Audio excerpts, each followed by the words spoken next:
Cue tracks.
Cue tracks.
Cue tracks.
Cue tracks. Cue tracks.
Cue tracks.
Cue tracks.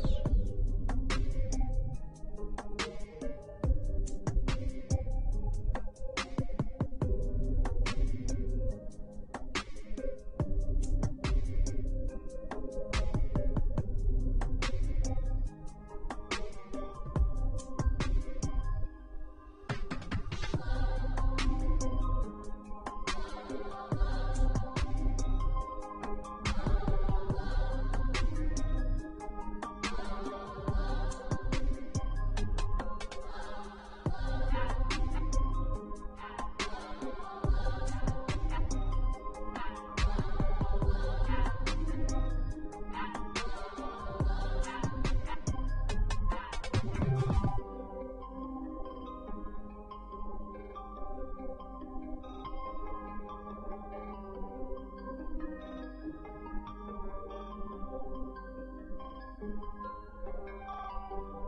Cue tracks.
Cue tracks.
Cue tracks. Cue tracks.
Cue tracks.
Cue tracks.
Q tracks.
Q tracks. Q tracks.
Q tracks.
Cue tracks.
Cue tracks. Cue tracks.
Cue tracks.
Cue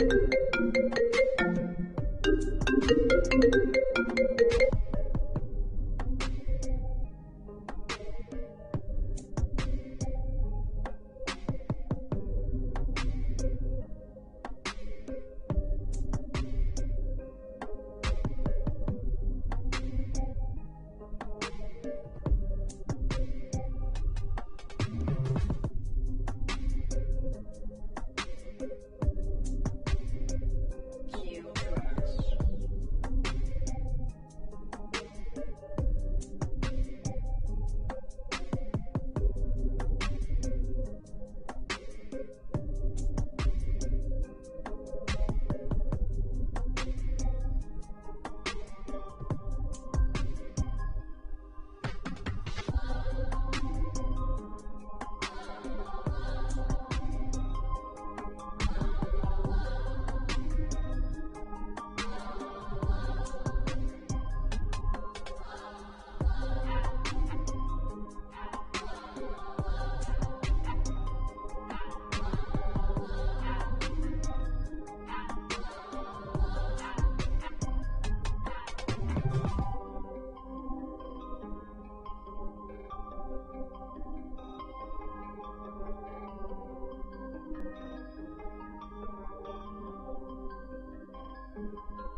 Cue tracks.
Cue tracks.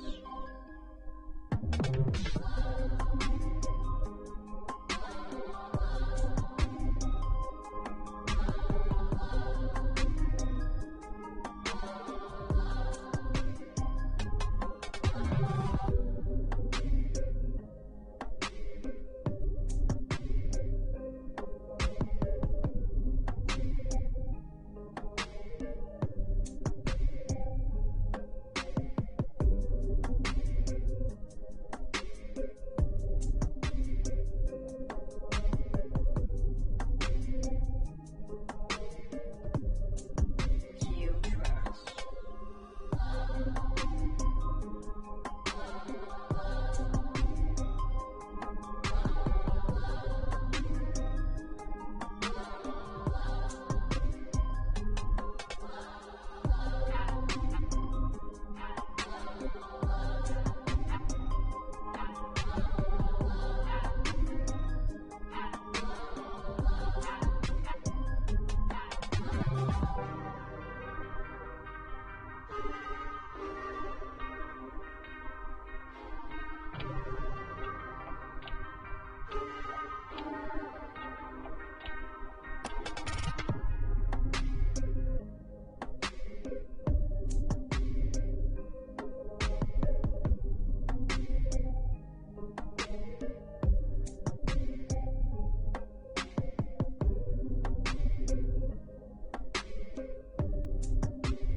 Cue tracks.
Cue tracks.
Cue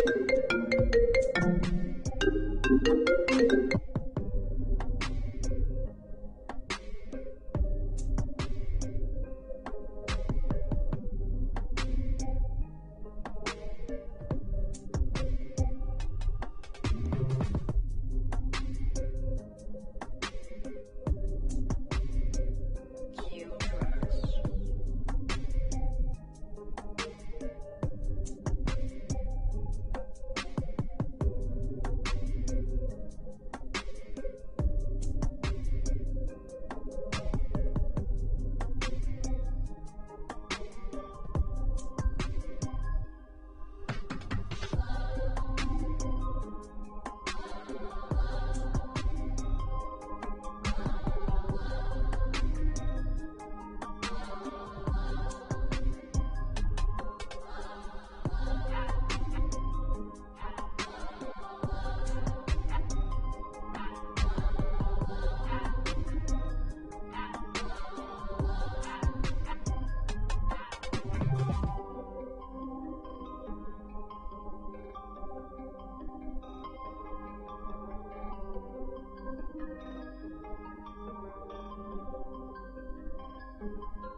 Cue tracks.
Cue tracks.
Cue tracks. Cue tracks.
Cue tracks.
Cue tracks.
Cue tracks. Cue tracks.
Cue tracks.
Cue tracks.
Cue tracks. Cue tracks.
Cue tracks.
Cue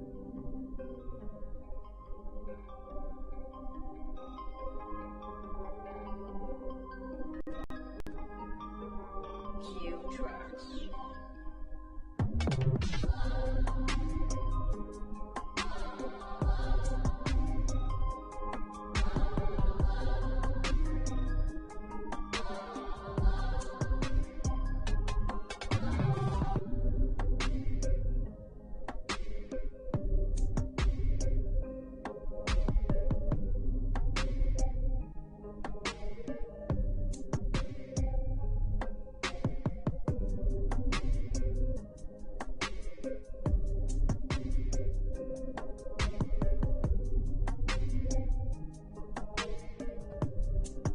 Cue tracks.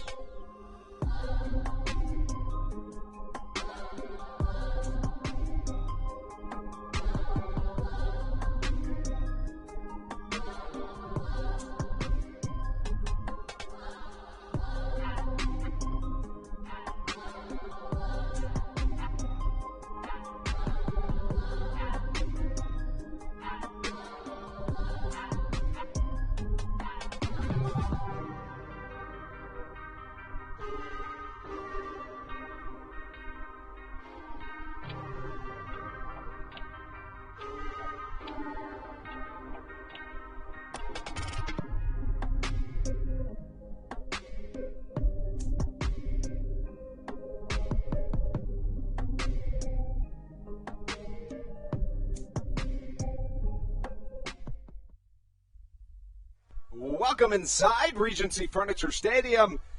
Andrew Banstra joined by Stevie Bowen as we take you into yet another night of Blue Crabs baseball. We return for the first time in quite some time since July 11th when the Blue Crabs beat the West Virginia Power. But Steve, over this past road trip, the Blue Crabs struggled a little bit.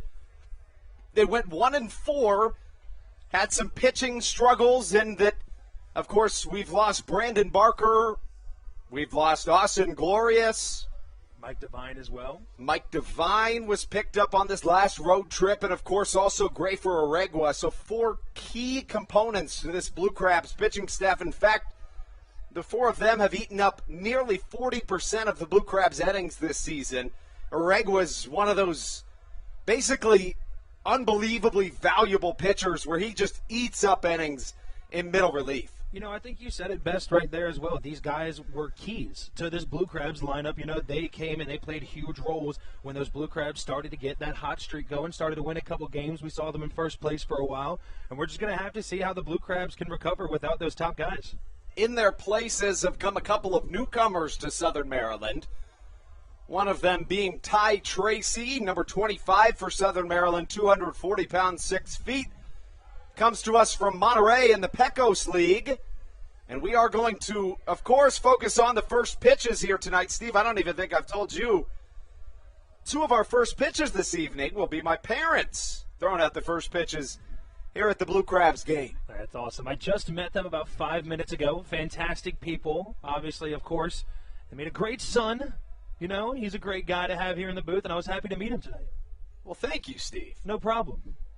So excited for Scott and Laura Banstra throwing out their first pitches this evening. Excited to be back in the broadcast booth right here with you at Regency Furniture Stadium on a beautiful Wednesday. Make that Tuesday evening. Tomorrow we'll have a doubleheader right here at Regency Furniture Stadium. You can listen to Steve and I all throughout those as you see Laura and Scott coming onto the field.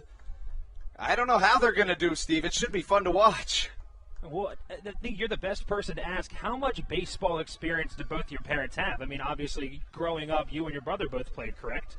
That's correct. Now, they both, they both played baseball and softball as little kids, but so it shouldn't be, super embarrassing. That's correct. Okay, that's good. correct. Now, I threw out a first for. pitch once, and it didn't go terribly, but I was kind of hoping that it would be spot on, and it was. It just wasn't. So here comes my mom. There she is. Laura Banstra coming onto the field. She's ready. She's so excited.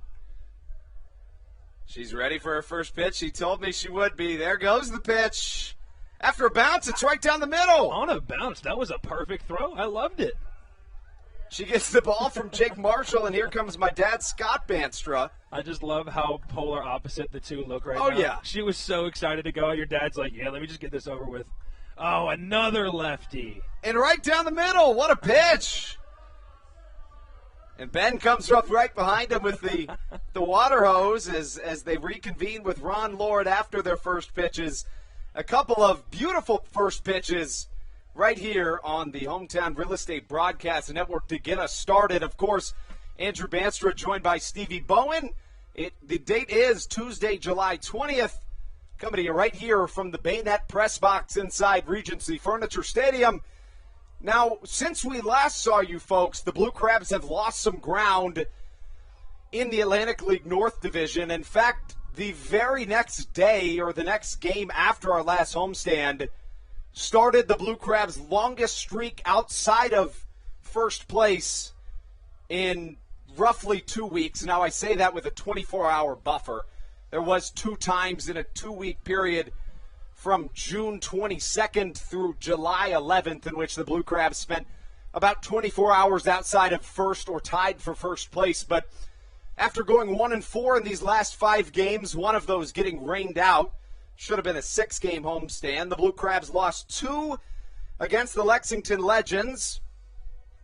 One of them was almost a Blue Crabs comeback victory, but not quite. The Blue Crabs series opener against the Lancaster Barnstormers was an absolute heartbreaker. Southern Maryland was trailing after they allowed 2 unearned runs in the bottom of the 6th inning off of Darrell Thompson. The Barnstormers would end up going up 5-0. Southern Maryland clawed back to make it a 5-3 game with the bases loaded in the top of the 7th. Southern Maryland struck out, and then with the bases loaded and no outs in the top of the 9th, Southern Maryland struck out 3 straight times. An absolute heartbreaking defeat at the hands of the Lancaster Barnstormers. Southern Maryland did get a win in. That was in 5 innings and a rain-shortened 4-1 victory. And then yesterday, the Blue Crabs dropped a 5-3 game at the Lancaster Barnstormers. That was back, I beg your pardon, on Sunday. Of course, here we are on Tuesday looking to really get things turned around. And, of course, Steve, we know that when the Blue Crabs turned it around last time, it was against these Gastonia Honey Hunters. Back on June 15th is where really everything changed. Back on June 15th, we talked about it a couple times already in a few broadcasts. We had a 4-11 record to start that season. And then we headed to Gastonia, as you said, started that 9-game road trip, immediately starting that first road series against the Honey Hunters, swept them in 3 games, and then went on to take 2 or 3 against the High Point Rockers, and from then on, the Blue Crabs just started rolling. But as you said, in a little bit of a slump here, as they're looking to get a couple more wins at home to hopefully put them back up in first place in this Atlantic League North Division. There's no question about it. It's a Southern Maryland team that comes in with a 23-22 record, 3.5 games back in the Atlantic League North Division. This is the 46th game of the season. Of course, there's 60 games in each half. So Southern Maryland really needs to get things started and picked back up. But on the good side of things, Steve, one really positive note would be this is a Blue Crabs team that has been fantastic against the Gastonia Honey Hunters this year. They have gone 6-2 against Gastonia here in this 2021 season. And while the Long Island Ducks have fared awfully well against the Lexington Legends, who they play this week, the Legends have been essentially unbeatable at home in this 2021 season. The Legends, incredibly, are 19-2 at home this season. And the Ducks go in to Lexington for a 3-game set starting today. The Blue Crabs will play 4 against the Gastonia Honey Hunters in this series. So, theoretically, we could see a situation in which Southern Maryland's tied for first. But that's a lot of hypotheticals. Let's take a short break. We'll be right back on the Hometown Real Estate Broadcast Network.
Cue tracks.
Cue tracks. Cue tracks.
Cue tracks.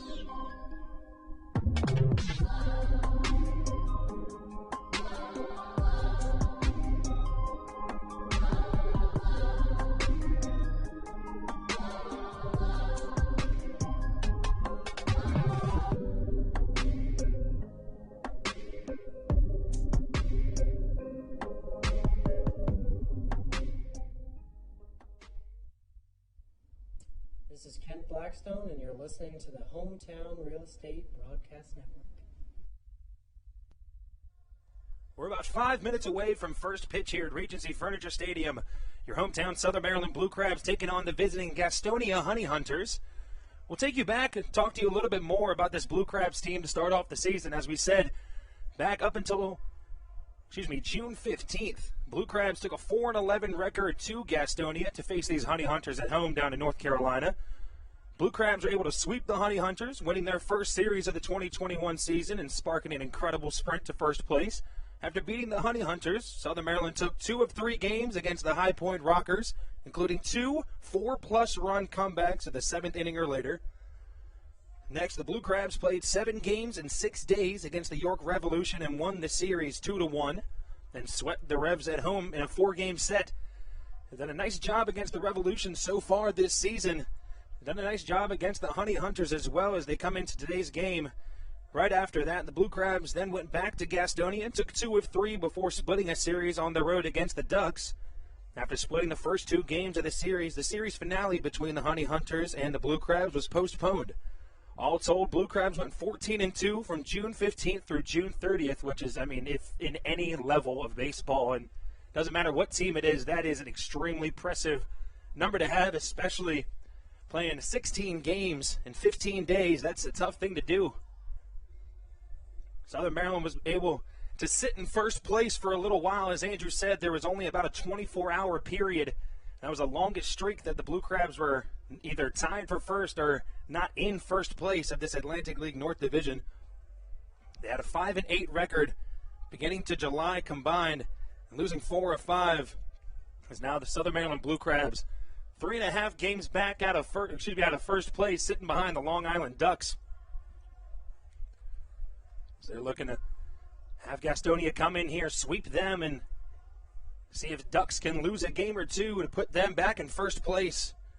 We're going to take you guys through the starting lineups today for today's matchup between the hometown Southern Maryland Blue Crabs and the Gastonia Honey Hunters. Leading off for the Honey Hunters, going to be the center fielder, number 1, Boog Powell.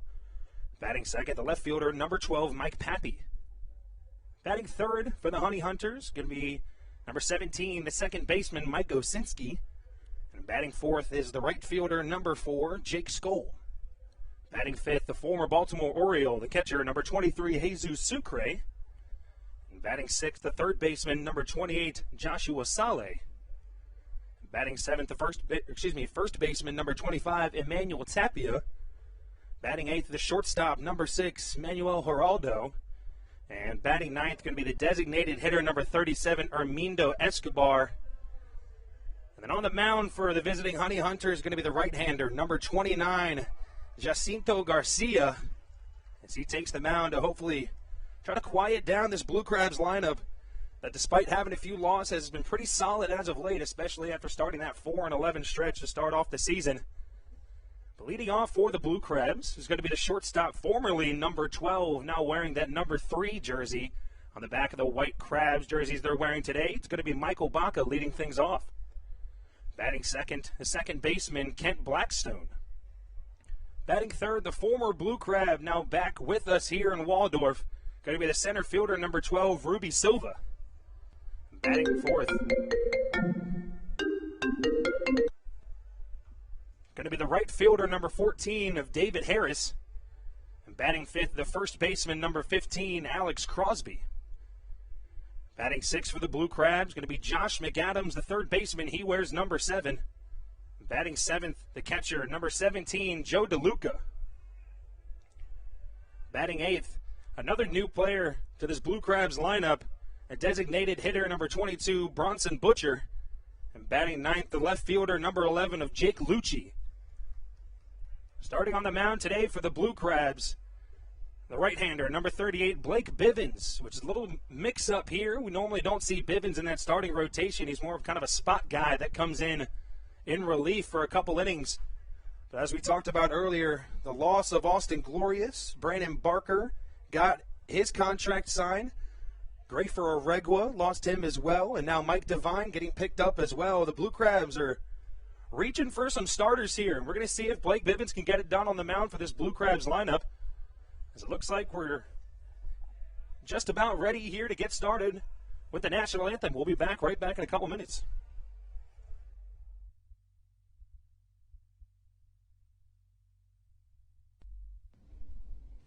This is Daryl Thompson, and you're listening to the Hometown Real Estate Broadcast Network.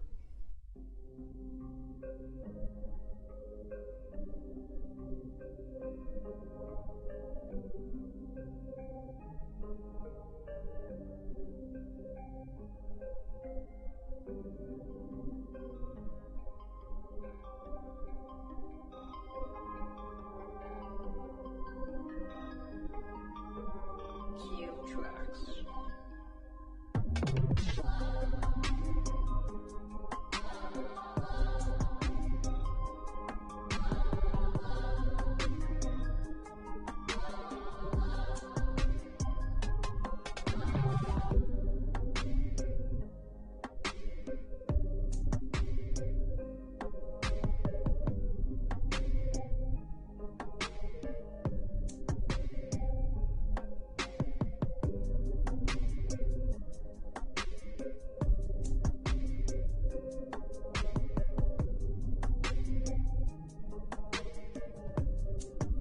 Cue tracks.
Cue tracks.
This is Kent Blackstone, and you're listening to the Hometown Real.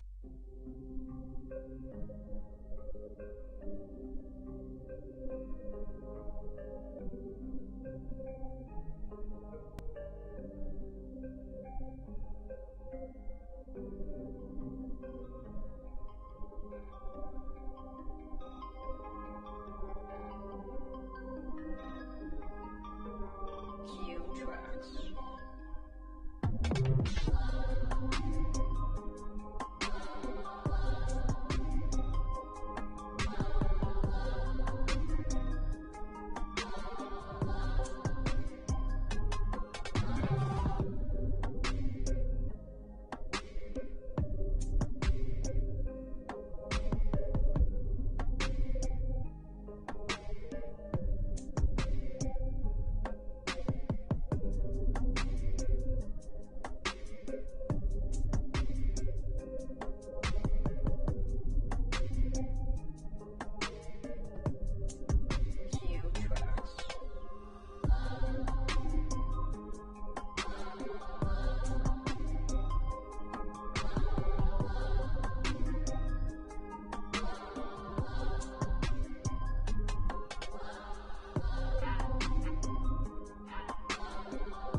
Welcome back inside Regency Furniture Stadium.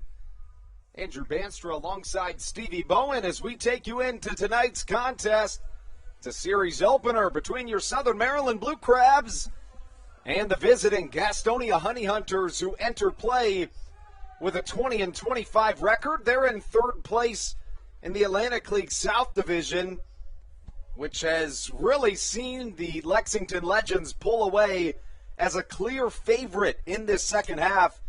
The Honey Hunters on the verge of being mathematically eliminated from the playoff picture. They have about 15 games left in the first half with 9.5 games to pick up on the Legends. It's going to be a really big series. If the Blue Crabs and the Legends can dominate this week, the Honey Hunters will likely be out mathematically, and the Blue Crabs will be right back into the swing of things. This is the first of a 4-game set between your Blue Crabs and the Gastonia Honey Hunters. And on the mound is Blake Bivens, the right-hander, starting for the first time at home this season. He enters play with no wins or losses, but has struggled at times this year, an 11.12 ERA. What does he need to do to be successful today?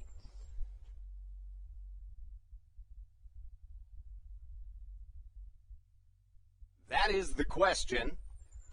It's going to be the walks that are the biggest thing that Bivens needs to avoid, as he is clearly very good outside of the walks category throughout the course of his career. His first pitch, however, this evening does miss. The second catches the outside corner of the strike zone, and we're underway here at Regency Furniture Stadium. Give you the starting lineups earlier. We'll give them to you once again after 1/3 of the ball game, as we always do. High fly to the left side, some communication as Josh McAdams rightfully calls off his catcher, Joe DeLuca, and catches for out number 1. That's the start you're looking for if you're Blake Bivens, is it not?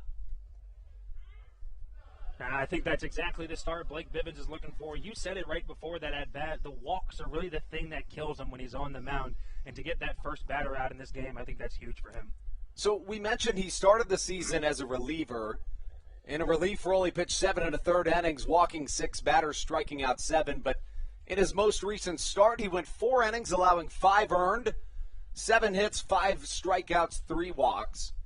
He allowed 4 earned in the first inning. So really it's that first inning that you'd like to get through safely and then feel a little bit more trustworthy if you're Stan Kleiber and the Blue Crabs manager, as well as Daryl Thompson, the pitching coach. Thompson was busy today. We had a lot of action going on during the day today, Steve. You know, honestly, I even forgot that was today. I was surprised to see the parking lot so full when I pulled into work today. But we had our baseball camp start today. We had a bunch of young players from all around Southern Maryland coming out, getting some coaching from some of our Blue Crabs coaches and players themselves. Yeah, it was really fun to see. You saw Daryl Thompson out there, Joe Walsh, the bench coach, Ray Ortega, the hitting coach.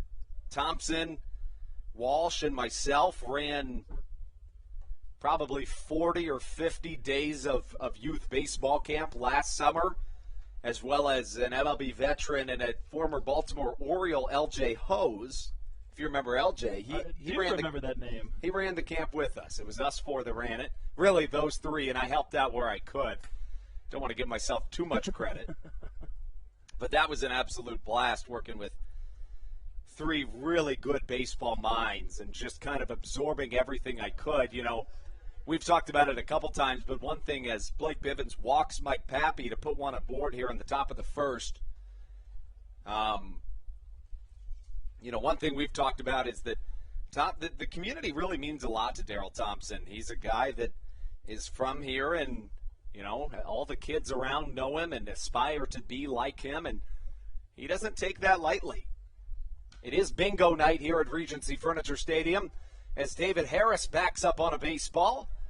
Comes up on it, maybe could have thrown out Mike Pappy, who had a aggressively large secondary as Mike Osinski flew out to the right fielder, David Harris. Nonetheless, Harris held up, and that's 2 away here in the top of the first.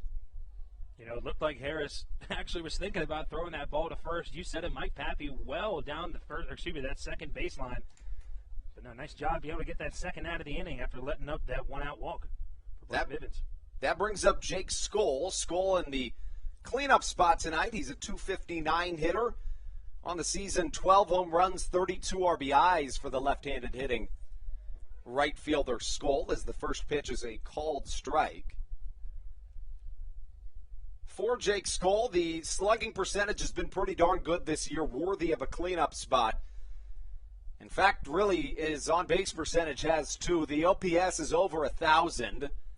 He gets on base in nearly half of his plate appearances at a .449 clip. And the slugging percentage, which is generally not as well of an understood category, but in my opinion, an incredibly important one, the slugging percentage is darn good as well at .552.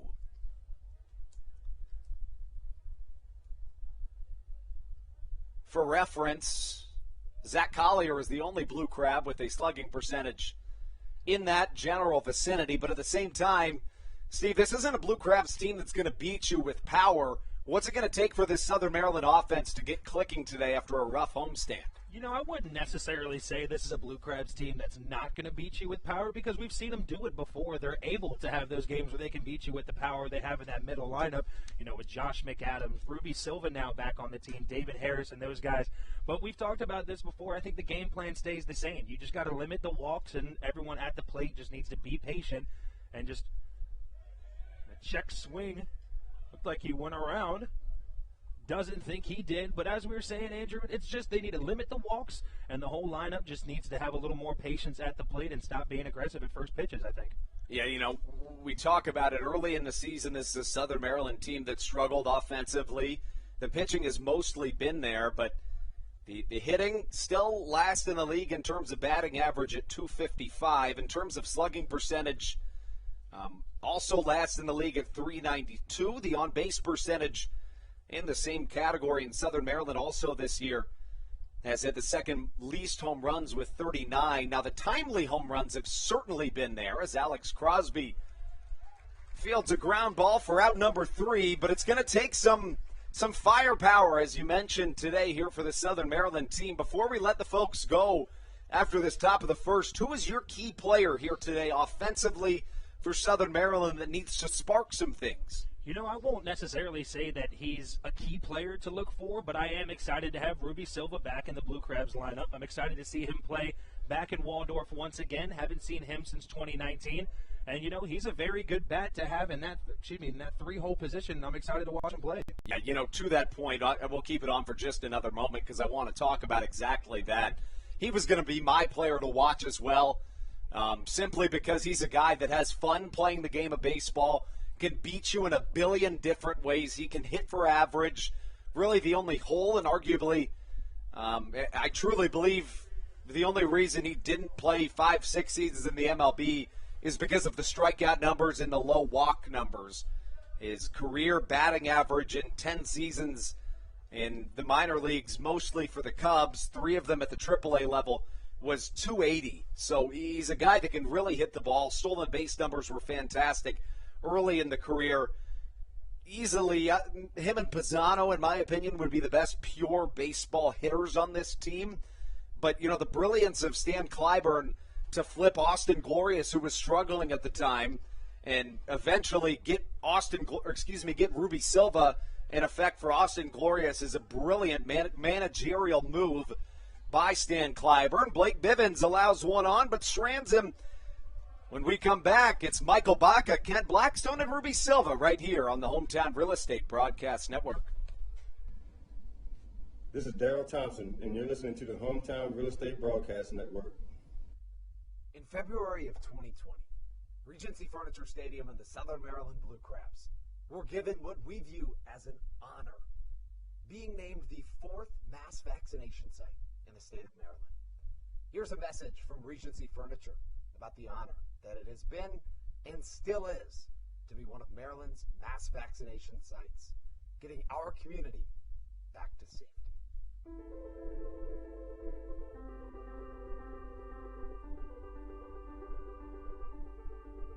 During these times of uncertainty. This is Kent Blackstone, and you're listening to the Hometown Real Estate Broadcast Network.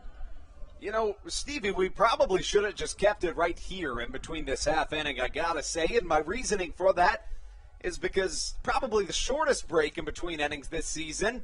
And the reason for that is because we really missed being able to talk to you folks right here on the Hometown Real Estate Broadcast Network. As we mentioned, Southern Maryland's last home game was back on July 11th against the West Virginia Power. Southern Maryland at that time found themselves with a record of 22-18, a game ahead in the Atlantic League North Division. But after these last 5 games, Southern Maryland has lost 4.5 games of ground in the Atlantic League North Division and currently find themselves 3.5 games back of the division leading Long Island Ducks, who are in Lexington this evening. So we'll have our eyes peeled to that game as the count works to 1-1 against Michael Baca. Baca, the shortstop, changed his number yesterday. Went from 12 to 3. A 274 hitter on the year. Has hit for much more power against this Gastonia team than he has on the season as a whole. Both of his home runs this year come against the Honey Hunters, and more than half of his RBIs come against Gastonia.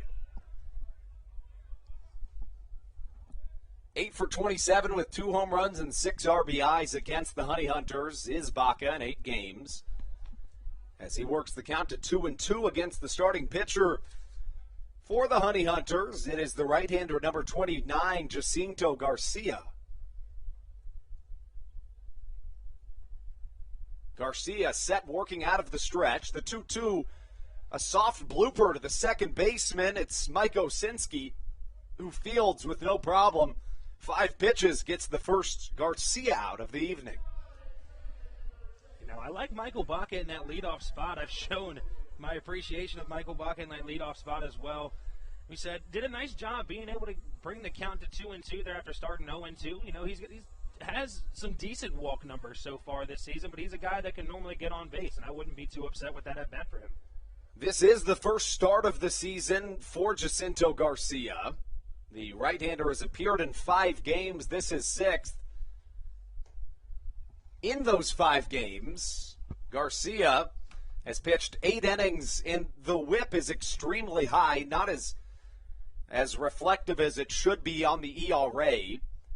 We've talked about it a couple times, but in an ideal world, your walks plus hits per inning pitched is at 1.2 or under, and that's a lot to ask for. Anything under 1.5 would be considered acceptable, but anything over 1.7, 1.8 is really high because that means you're letting nearly 2 batters on base per inning. And if you've ever watched the movie Moneyball, we know that that means runs will score. Jacinto Garcia this season has a 2.25 whip, or walks plus hits per inning pitched, and batters are hitting .323 against him. So some struggles this year, just a 5.63 ERA, not quite as high as you may have thought. Facing off against Kent Blackstone, who spoils away a fastball to keep the count at a ball and 2 strikes with 1 down. Here in the bottom of this first inning. You know, I think Blackstone's another one of those Blue Crabs batters in this lineup. We've seen him go towards the top and then towards the bottom of the lineup as well. He's done a lot better recently being able to draw walks. We saw a little more aggressiveness from him at the beginning of the season, which caused those high strikeout numbers. But he's done a nice job with patience at the plate so far since then. 2-2 to Blackstone, fouled over the Legends Club in left field. This is a Southern Maryland team that's been not only battling with having a couple pitchers picked up, 3 of their top 5 starters have exited this team. We mentioned that. Austin Glorious was traded to this Honey Hunter squad. In addition, Mike Devine had his contract purchased by the Mexican Baseball League. We wish the best of him with the Tijuana Toros. And as well as Brandon Barker, who now pitches for the AAA affiliate of the Kansas City Royals for the Omaha Storm Chasers. But in addition, offensively, Southern Maryland has had 1 player picked up this season. That, of course, was Braxton Lee in the early going, as Blackstone keeps the count at 3 balls and 2 strikes. But it's really been the injury bug that has been plaguing Southern Maryland to this point. Matt Hibbert hasn't played for the Blue Crabs dating back to July 2nd. He's hitting .321 on the season. Zach Collier, who leads this team in just about every offensive statistic, hasn't played since July 3rd. Cesar Trejo has been injured for a couple of weeks as well, and now Dario Bazzano dealing with some upper body issues. He's missed some time here and there. He didn't play yesterday, also out of the lineup today. So that's four really key players for Southern Maryland that are out. We do have good news in that Collier, Hibbert, and Trejo are expected to return shortly, and Bazzano is looking to be back on the field shortly as well. So that'll be a huge surge for Southern Maryland. The name of the game is keeping the boat above water until you can get those offensive stars back as Blackstone strikes out for out number 2. Who are the guys you'd really like to see step up while we wait for, four of arguably the most important bats in this Blue Crabs lineup to return? We've talked about him a couple times already this season, but Jake Lucci kind of holding down that left field spot in the past couple weeks of play here. As you said, we lost Matt Hibbert to injury and Zach Collier, 2 huge outfielders that we normally see towards the top or even the bottom of this lineup. As Ruby Silva hits one well to the left side, Mike Pappy trying to track it down in the sun, finds it at the last second. It looked like he was having some trouble, but came down with it. Yeah, it looked like that sun got in his eyes a little bit. A little tough to see, especially in left field as the sun's setting right behind us here at Regency Furniture. And that's how we get through one inning of quick baseball. When we come back in the top of the second, it'll be the 4-5-6 for the Honey Hunters. Jesus Sucre, Josh Saleh, and Emmanuel Tapia right here on the Hometown Real Estate Broadcast Network.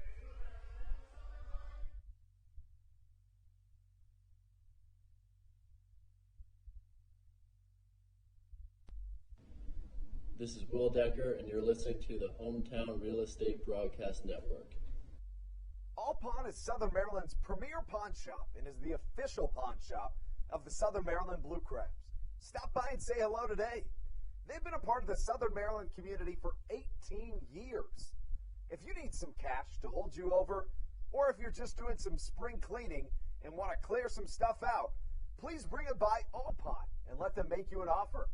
If you have broken jewelry or some that you just don't want anymore, please bring it by, and they'll pay you more than anyone in the Tri-County area. They're located on 301 in White Plains, just south of DeMar Road. Go Blue Crabs! Hey Blue Crabs fans, make sure to visit the All-American Steakhouse and Sports Theater at 35 St. Patrick's Drive, right here in Waldorf, for some great food with great friends. Their steaks are fresh, hand-cut, in-house daily, as well as many other fresh seafood, chicken, and beef options.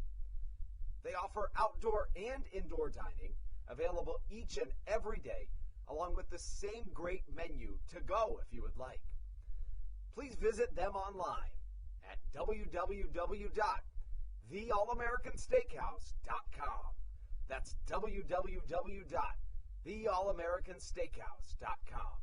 You can also visit them on Facebook or Instagram. Welcome back inside the Hometown Real Estate Broadcast Network. Andrew Banstra, joined by Stevie Bowen as we take you into the top of the second inning. Blake Bivens out for his second inning of work. The former fourth-round draft pick by the Tampa Bay Rays will face off against Jesus Sucre. Let's talk about some Atlantic League rule changes, Stevie. Of course, the Atlantic League was named the first ever professional partner league of Major League Baseball. Additionally, tests a lot of rule changes for Major League Baseball, one of which being the double hook designated hitter rule. That's in place all this 2021 season. That rule basically says that once a team's starting pitcher is replaced, the team will lose its designated hitter for the remainder of the game. The club will be required to use a pinch hitter, or the relief pitcher will bat. As Bivens misses outside, that double hook rule represents a potential compromise between the historical rules of the National League, which has not employed the designated hitter, except in 2020, and the American League, which has used the designated hitter since 1973. Nearly 90% of pitching starts in the major leagues in 2020 lasted less than 7 innings. The idea behind this rule is that by linking the designated hitter to the starting pitcher, The rule aims to incentivize teams to leave their starting pitchers in longer and increase the value of starters who can work deeper into games, like your Darryl Thompsons or your Mike Devines, of course.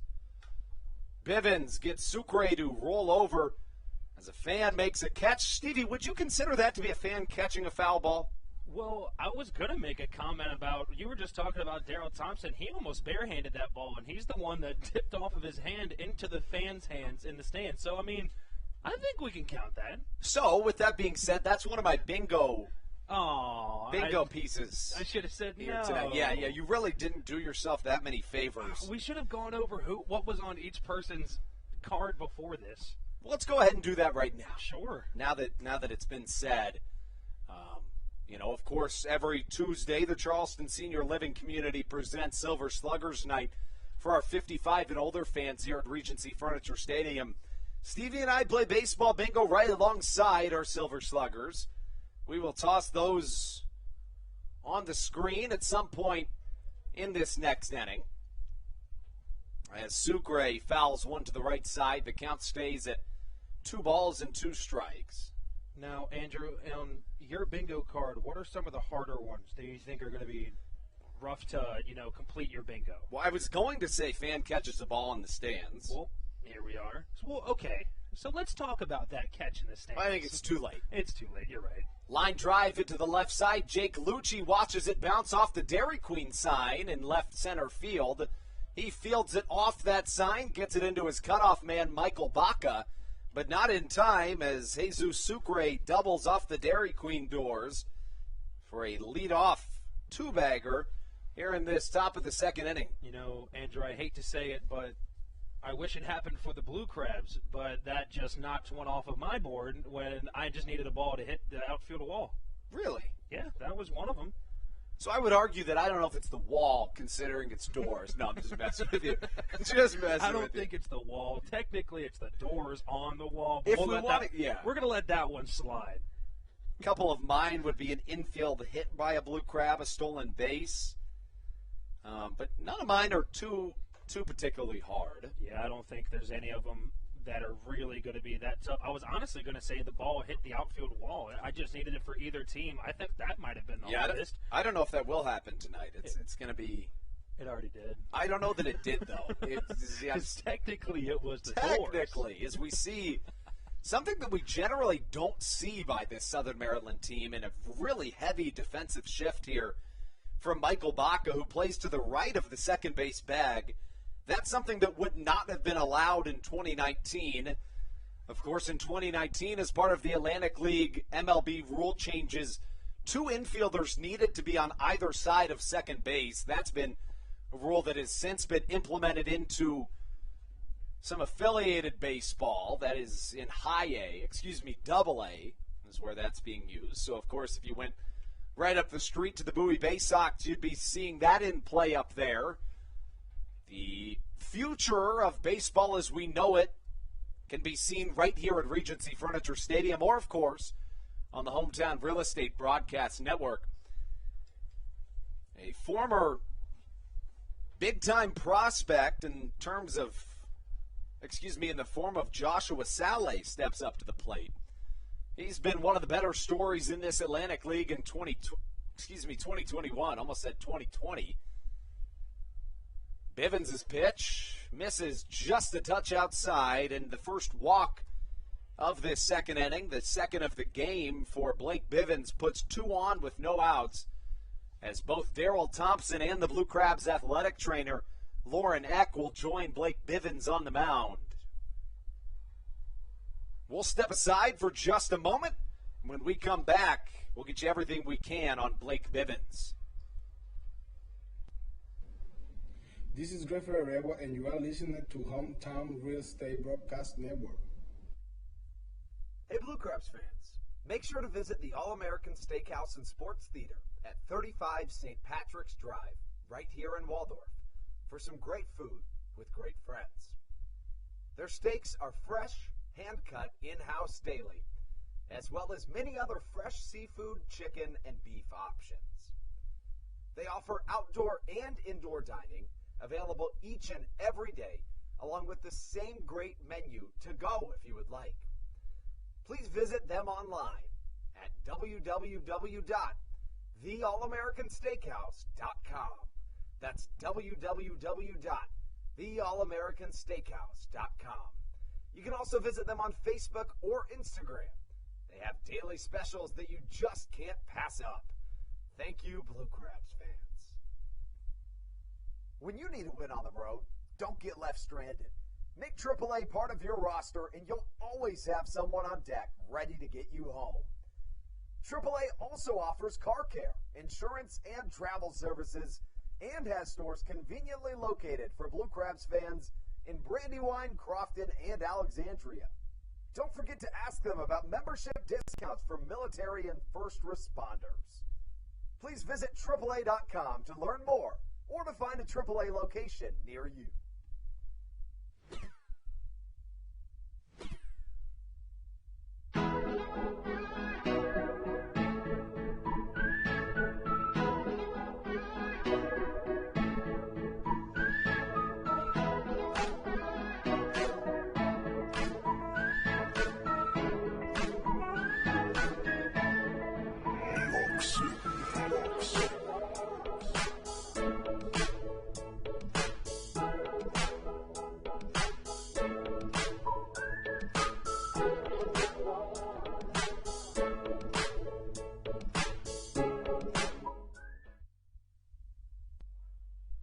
So we weren't able to get an official word as to what exactly happened with Blake Bivens, but it does appear as though he's okay after being visited by the athletic trainer Lauren Eck, as well as the pitching coach for this Blue Crabs team in the form of Daryl Thompson, the hometown hero. Emmanuel Tapia steps up to the plate, and now I can wipe off one more notch on my bingo card presented by the Charleston Senior Living Community. Steve, how are you doing over there? I only have one. Which ones have you marked off so far? Umpire on the way to the mound. And I don't know if I mentioned to you, but we're only working on the ones in this C shape. Yes. Okay, got it. Just the C shape. We'll put those on after this next pitch. Said pitch is hit well to the right side, but right at David Harris, who puts it in the back of his glove for out number one. So as you can see on your screen, on the left side is my card. It's a little bit tough to see, but basically I'm trying to get everything in that C shape. So the top row, the left row, and the bottom row. And Stevie's card is on the right side. So if you want to screenshot those and play with us at home, feel free to do so. Bivens gets a much-needed out number one, and it brings up Manuel Geraldo. You know, I don't think too many of these on this bingo card are going to be super hard to get.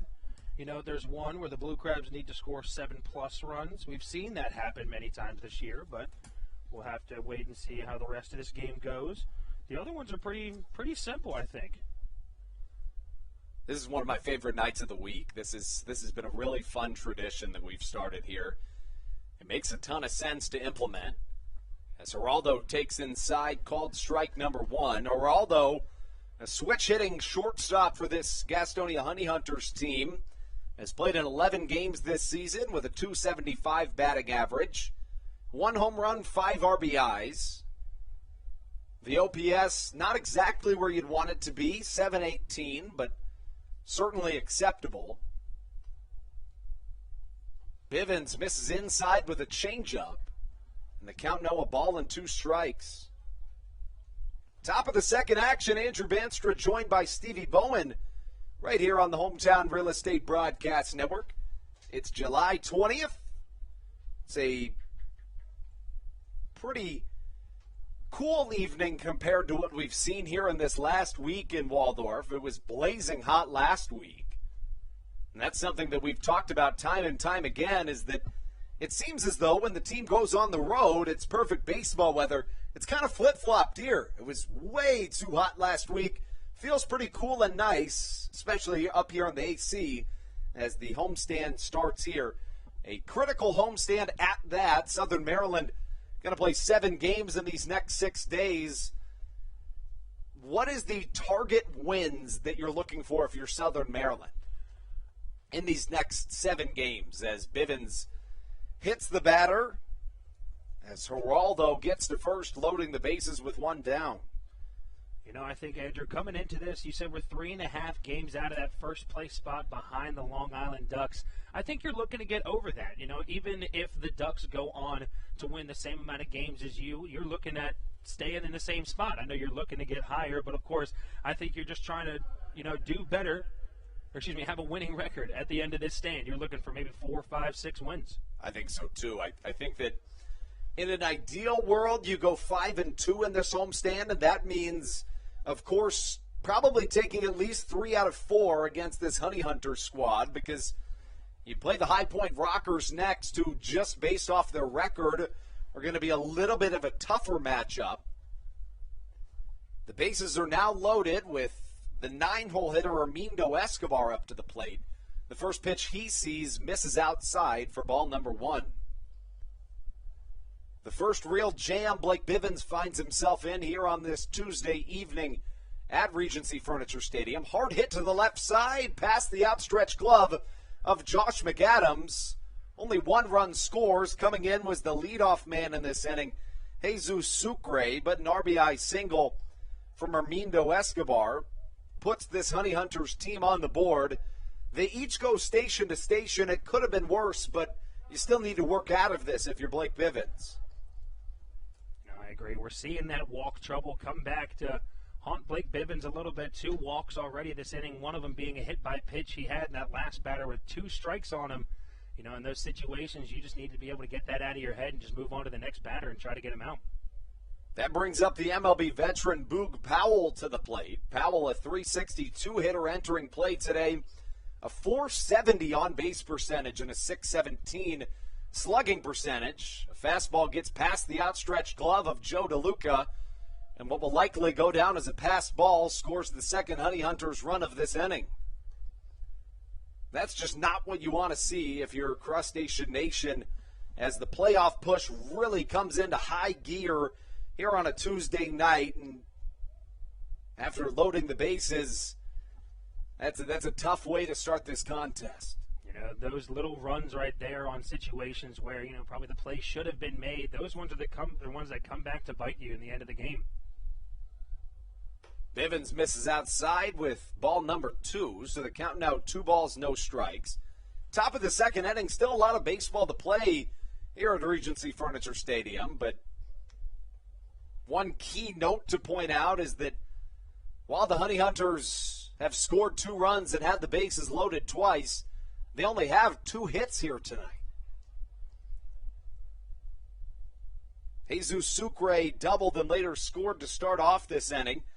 Josh Saleh then walked, later scored. Manuel Geraldo was hit by a pitch, and Armindo Escobar singled in a run. Bivens walks Boog Powell to load the bases once more. Now, you got to say that's not necessarily the worst thing in the world to put the force out back in order, but you don't really want to do it by way of the walk, considering that's kind of the Achilles heel of this right-hander. I agree. You load the bases back up, that brings up that double play situation once again.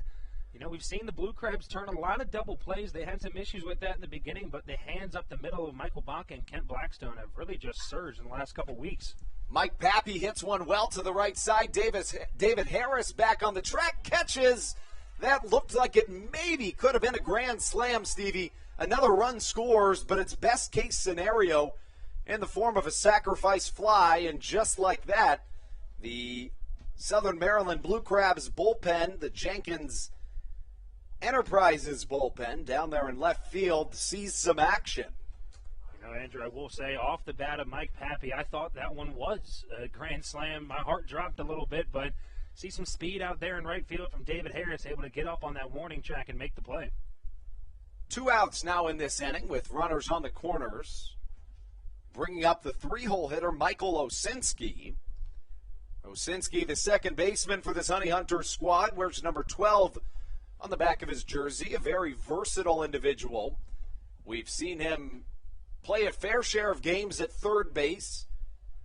a fair share of games at shortstop, and a couple at second base. So really invaluable to have an individual that can play that many positions and also swing the bat as well as he does.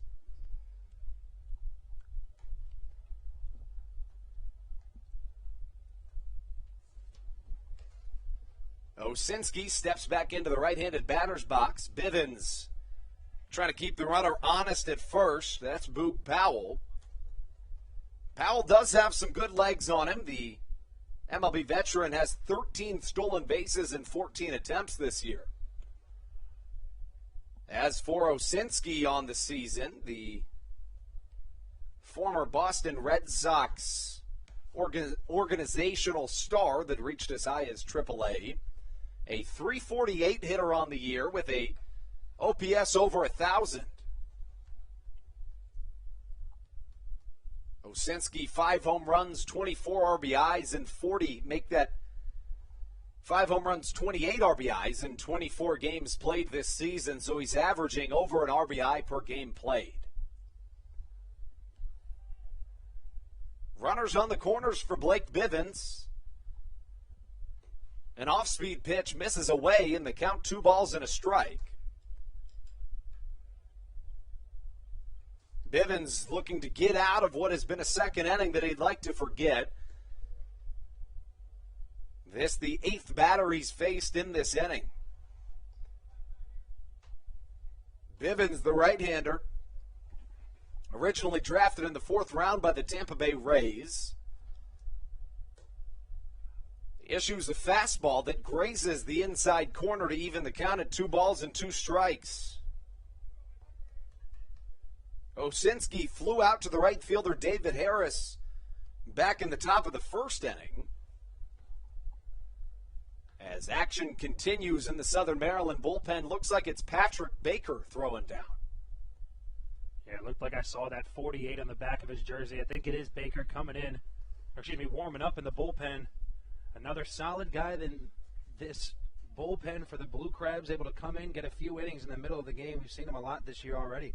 You know, it was going to be interesting to see who was going to work in the middle relief role for Southern Maryland. Now that Grafer Oregwa has exited this roster, presumably for the season, to attend to family matters, it's going to be interesting to see who eats up those innings in the middle of a ball game like only Oregwa was able to for the Southern Maryland team, as Bivens issues a walk to load the bases for the cleanup hitter, Jake Skoll. Mentioned earlier, while the batting average maybe not exactly where you want it to be for Jake Skoll in terms of the league numbers this year, at just about 259, which is lower than the league average, the OPS and the slugging percentage more than make up for it for Jake Skoll. Skoll getting on base just about in every other plate appearance, a .449 on base percentage for the left-handed hitting outfielder.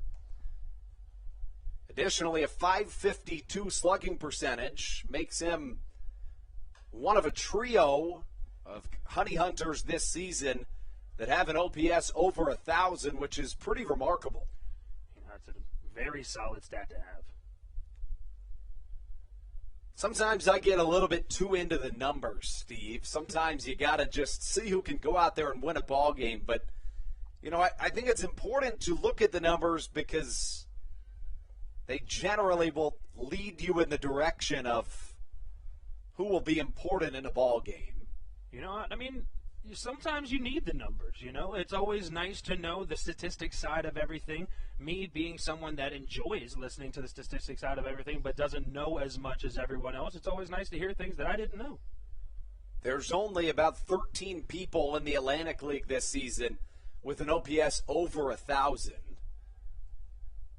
4 of them are on the Lexington Legends. Make that 5. 3 are on the Honey Hunters. Fastball in there for strike number 2. The count, a ball and 2 strikes from Blake Bivens. Bivens facing the 9th batter in this inning. Trying to keep the damage to just 3 runs here in the top of the 2nd.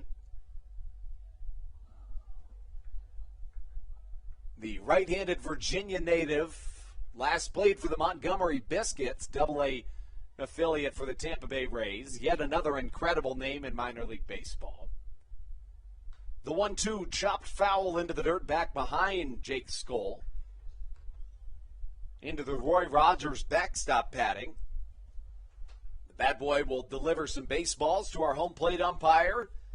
It's Jim Clayton back behind the dish. At third base, Larry Rosenberg. And at first base, Tom Disharoon. Skoll, the cleanup hitter for this Gastonia team, bounces in the knees. Here comes the 1-2 once more. Slap down the right field line. It gets past Alex Crosby, and that scores one run. Here comes the second. Crosby gets the cutoff throw, but not before another pair of Honey Hunters can score here in this top of the second. And it looks like Stan Clyburn's seen enough. I think this is about the time. Stop the bleeding when you can. Blake Bivens, he's not a starter. We've never really seen him in this starting position before. This is his first chance to kind of show, and I think he's more of that middle reliever type of guy that we're used to seeing him at. Yeah, it'll be interesting to see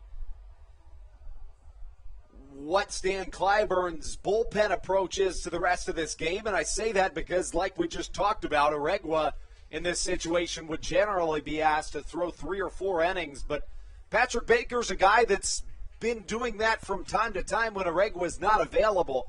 We'll see how he does, inheriting a difficult situation. 5 runs have already scored in this top of the second. When we come back, it's Patrick Baker on the mound right here on the Hometown Real Estate Broadcast Network.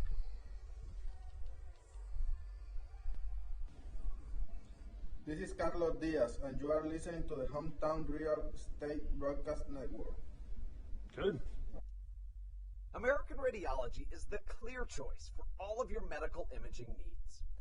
With locations in Charles and Calvert counties, they offer a full range of imaging services. Some of their latest innovations included 3D mammography and wide-open MRIs for our claustrophobic patients. For your convenience, they even offer extended weekday hours and Saturdays. For more information or to schedule an appointment, visit their website at AmericanRadiology.com. The Charles County Department of Health encourages you to get the COVID-19 vaccination today. You can get it all over Southern Maryland or no matter where you are across the United States. Vaccinations are offered right here at Regency Furniture Stadium with no appointment needed. Charles County Department of Health and the Southern Maryland Blue Crabs urge you to take one for the team and get the vaccine. Monkey.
Patrick Baker onto the mound for your Southern Maryland Blue Crabs. His first pitch, a curveball that misses inside as he faces off against the 10th hitter in this second inning in the form of Jesus Sucre. This coming after a 2 RBI single-ended Blake Bivens night. Bivens allowed 5 runs, and now Jesus Sucre comes up for the second time in this inning. We mentioned that Sucre doubled off the Dairy Queen wall in left center field to start off this second frame. He later scored one of those 5 runs. Interestingly, the Honey Hunters, while they have scored a total of 5 runs, only have 3 hits in this ball game. The control issues came back to bite Blake Bivens in his second start of the season. He's a guy with a proven track record that will likely get more opportunities, and deservingly so. Sucre flares one to the right side, tosses his bat in the air and catches it. He'll have to come back and do it all over again. The count, 2 balls, 2 strikes. Yeah, you can tell Sucre wasn't happy. You can tell Sucre wasn't happy at the plate there with that pitch. He liked what he saw, just a little too late on it as he hit it foul down the right field line. Again, this is a Southern Maryland team very much in a playoff push. 3.5 games back of the Atlantic League North Division leading Long Island Ducks as we speak. Flare shot to the right side, scores another. That's half a dozen for the Honey Hunters. A strong throw from Ruby Silva to second. Not quite in time. Jake Skoll slides back feet first into the second base bag. And now 6-0 the score in the early going after Jesus Sucre's second hit of the inning. Sucre is one of those guys where, that's what he's going to do when he's at the plate. We saw him the last time Gastonia came here. He's done really well with just being able to throw his hands out there at the ball and able to make just enough contact to get a base hit, and that's what he did and got another RBI. For whatever reason, this game somewhat reminiscent of one of the best Blue Crabs games I've ever seen. I'll tell you about it after this pitch as Josh Saleh hits one well to center field. Back goes Ruby Silva. He's at the track, and it gets over the fence. That's a 3-run shot. And now the Honey Hunters have scored 9 runs here in this top of the second inning. And that was an absolute nuke off the bat of Josh Sale. It looked like Ruby Silva had a chance out there in center field. I liked what I saw from him. He just turned his head and sprinted towards the fence because he knew that ball was going to carry. And carry it did right over that left center wall. This is a Blue Crabs team that really beat up on the Gastonia Honey Hunters earlier in the season. Started the season 6-1 against the Honey Hunters. I beg your pardon, started the season 6-0 against them, but giving them a taste of their own medicine here tonight. There was even a game in which the Blue Crabs scored 13 runs in 1 inning at Claremont Healthcare Park in Gastonia, North Carolina. And now 9 runs have scored for the Honey Hunters here in this top of the second inning against your second place Blue Crabs. Now the 12th, make that 11th hitter of the inning after the 3-run home run from Josh Saleh. Saleh has had the power stroke this season. The left-handed hitting Saleh just smacked his 17th home run of the season. That's a league high. Additionally, he knocked in his 44th, 45th, and 46th RBIs of the season. That's a mark that leads the Gastonia team. Generally, home runs at this ballpark were going to go over the mini monster in left or just over the right field corner fence. Generally, you're not going to see them over those Holiday Inn Express and Blue Moon signs, but that's exactly where the powerful bat of Joshua Saleh went. This is a pretty large field. It's about 425 to dead center field. Right center even goes back a little farther. As you know, left field line, 310 with that mini monster and 325 down the right field. This is not a small field by any means. And as you saw, Joshua Sale able to just muscle it over the wall. We mentioned that we'd be keeping a close eye on the Long Island Ducks game, and I regret to inform you that I do not have any good news for you. As a bloop shot to the right side is caught by Kent Blackstone for out number 3. That news being that the Blue Crabs' Atlantic League North Division counterpart, the Long Island Ducks, are up 6-0 on the Lexington Legends in the first inning in Lexington. That's a Legends team that's 19-2 at home this season. There's still a lot of baseball to play, and we'll have it right here for you. A 9-0 lead by the Honey Hunters right here on the Hometown Real Estate Broadcast Network.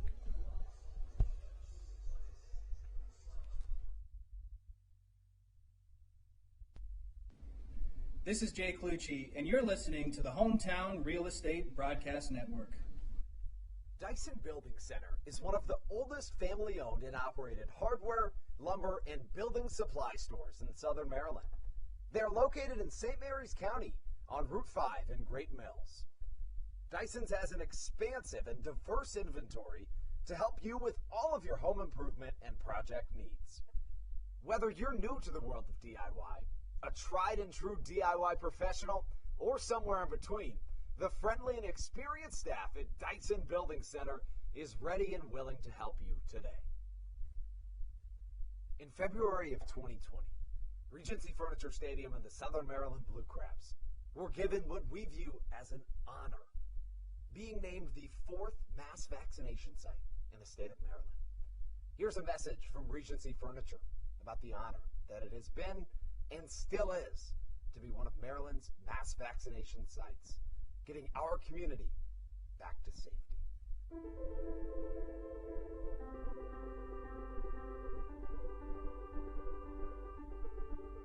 During these times of uncertainty, it helps to know there are things we can control to help ourselves and others.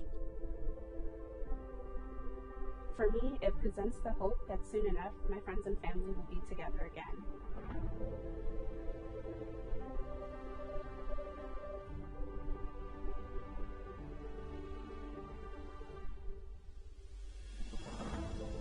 I just want to take this moment to thank the Maryland National Guard for their support in helping to facilitate and manage the vaccinations here. This is Jake Marshall, and you're listening to the Hometown Real Estate Broadcast Network. David Harris leads us off here in this bottom of the second inning. Of course, a lot of work to be done here at Regency Furniture Stadium. Now Southern Maryland trailing by 9 runs after allowing the most runs that this Blue Crabs team has in a single frame in 2021. David Harris is certainly an individual that could provide a much-needed spark for this team.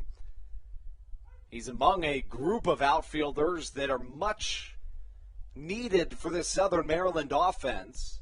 The other trio, of course, being Cesar Trejo, Matt Hibbert, and Zach Collier, who are expected back within the next week. So if Southern Maryland can keep their heads above water until then, it would be huge for this Blue Crabs team. As you said as well, David Harris is one of those guys that can help out the Blue Crabs in a key way. They were down 5-0 against Lancaster just a couple of days ago. He had that big 3-run bomb in the 8th inning to bring him back within 2. He lines out to the left fielder, Mike Pappy, and that's basically one of those situations that can be chalked up as an instance where he hit the ball just a little bit too hard. You know, I mean, a nice job by Mike Pappy getting over there and able to make that play, but I agree with you. I think if that ball is hit probably about 3 feet more to his right, that's a stand-up double, maybe even a triple for David Harris.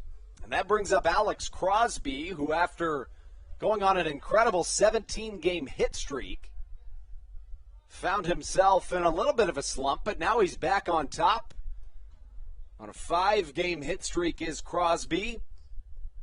This is basically a matchup made in heaven for this Southern Maryland team, for Crosby, I should say, who hits 15 for 31 against the Honey Hunters this season. And he's coming off a road trip in which he went 8 for 20 with 2 home runs, 2 doubles, and 5 RBIs. Yeah, this guy has been huge for the middle of this lineup, as you said. Came through with some power in these past recent series. He's been to be a key part at any corner position. We saw him at third a couple weeks ago here at Regency Furniture as well. He leads the active Blue Crabs roster in batting average at .313. The on-base percentage leader, Dario Pisano, also not available tonight due to a upper body ailment. The ball and 2 strikes the count. I beg your pardon, 2-2 goes the count. It is the anniversary of the moon landing night here at Regency Furniture Stadium, and it comes on a pretty monumental day, as for the second time in a week, we've seen an American head up to the outer space. And I'm not a huge outer space guy, so I'm not exactly sure how it works when they go to space, but they're not all the way in space, but I'm not the best guy to answer those questions, but I can tell you that it's pretty darn cool. Steve, are you a little bit more well-versed in this subject? Actually, I kind of am. Okay, let's hear it. I can kind of walk you through that. The way it works is once you start... I'm just kidding. I have no idea what I'm talking about. Oh, I have okay. no clue what I'm You talking had me. about. You had me hooked. We'll get you an answer. We'll get you an answer by the end of the night. All I know is you go up high enough, you're in space, and I think that's cool. It certainly is, as Alex Crosby lifts a baseball to the right side, and it will land in front of Josh Skoll. So some really well-struck, Jake Skoll, I beg your pardon. Couple of really good pieces of hitting for your Southern Maryland Blue Crabs, only one of which results in a single, or a base hit in general, I should say. Brings up Josh McAdams, the third baseman for your Blue Crabs, who, as we know, can be a little bit streaky at times, finds himself in a situation where he's been struggling of late, 3 for 17 in his last 5 games. He did draw 2 walks in his most recent game played. That ties a season high. Since we last saw you all, as Josh McAdams singles up the middle, 3 really nice pieces of hitting. The baseball gets past Boog Powell in center. McAdams wisely stays at first, but now runners on the corners for Southern Maryland. But what I was going to mention was Dario Pisano walked in 10 straight games. That streak ended while we were on the road, but that 10-game walk streak leads the Atlantic League in 2021, and over those 10 games, he walked 17 times. That's a guy that has a lot of patience up at the plate, really a good eye on him. Love to see him and at bat. That brings up Joe DeLuca. DeLuca and Crosby, as well as Ruby Silva, were really the only 3 offensive stars that are playing in this game from this most recent road trip. DeLuca went 7 for 16 with a home run, and, his bat's really been on fire dating back to the last few days of our most recent homestand. Went 3 for 4 with a double and a homer in the series opener against West Virginia. Finished that series at a 7 for 19 mark. 7 for 16 in his last 3 games, and he's a guy that's really been seeing the ball well. Fastball struck out of play as the count evens up at a ball and a strike.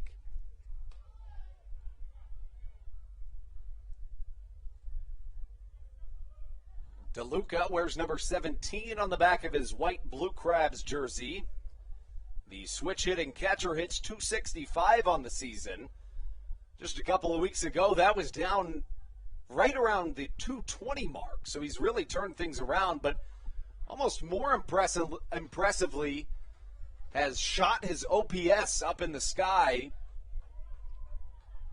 If you're well-versed in the OPS universe of the world, this should be an incredible stat to you. And as a matter of fact, in DeLuca's 40th game of the season, he raised his OPS by 46 points, which is pretty remarkable.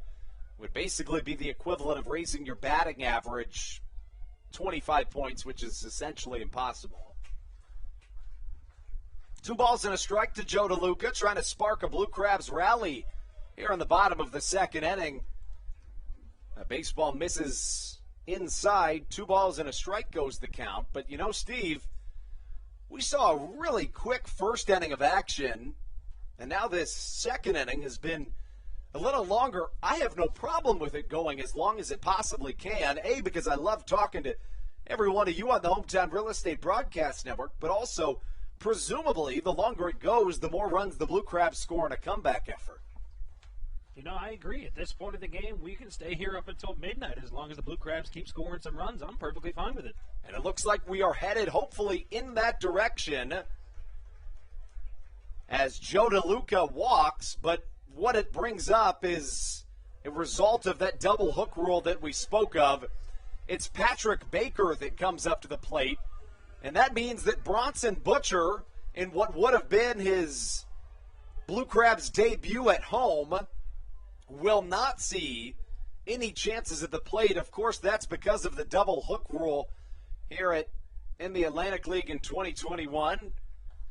Baker pitching, make that hitting in his own spot as the helmet flies off his head.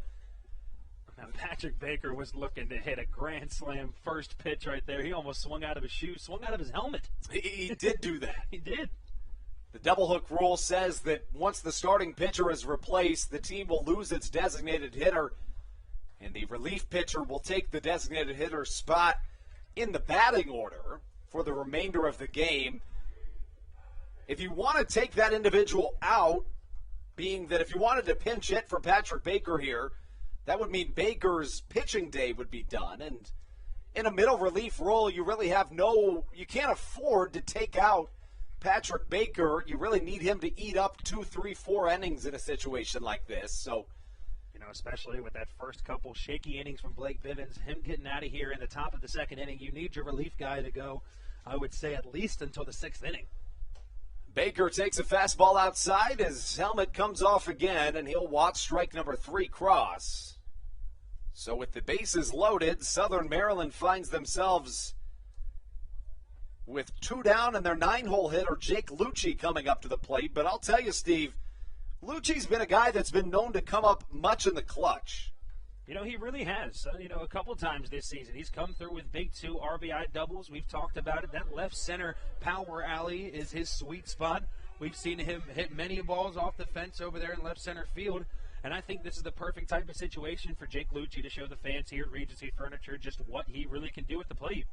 Lucci, a 196 hitter on the season. He went 1 for 9 in this most recent road trip. 0 for 4 in his last game played.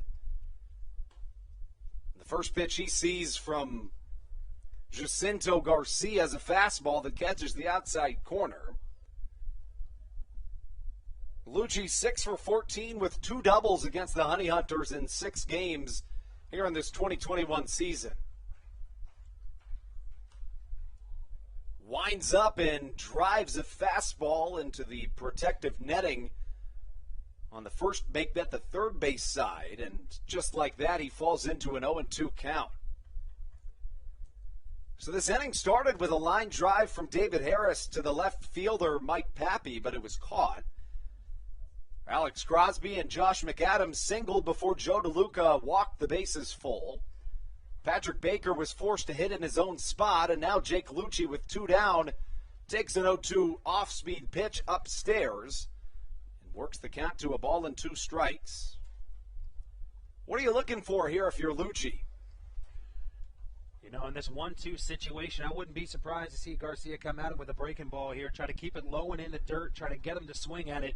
So I think if you're Lucci, you're really just looking for a fastball down the middle, and there he comes with the breaking ball. That one a little more up in the zone. Lucci just able to foul it off. Just based off those last 2 pitches, you get the feeling that Jacinto Garcia is not as comfortable with his off-speeds as he is his fastballs.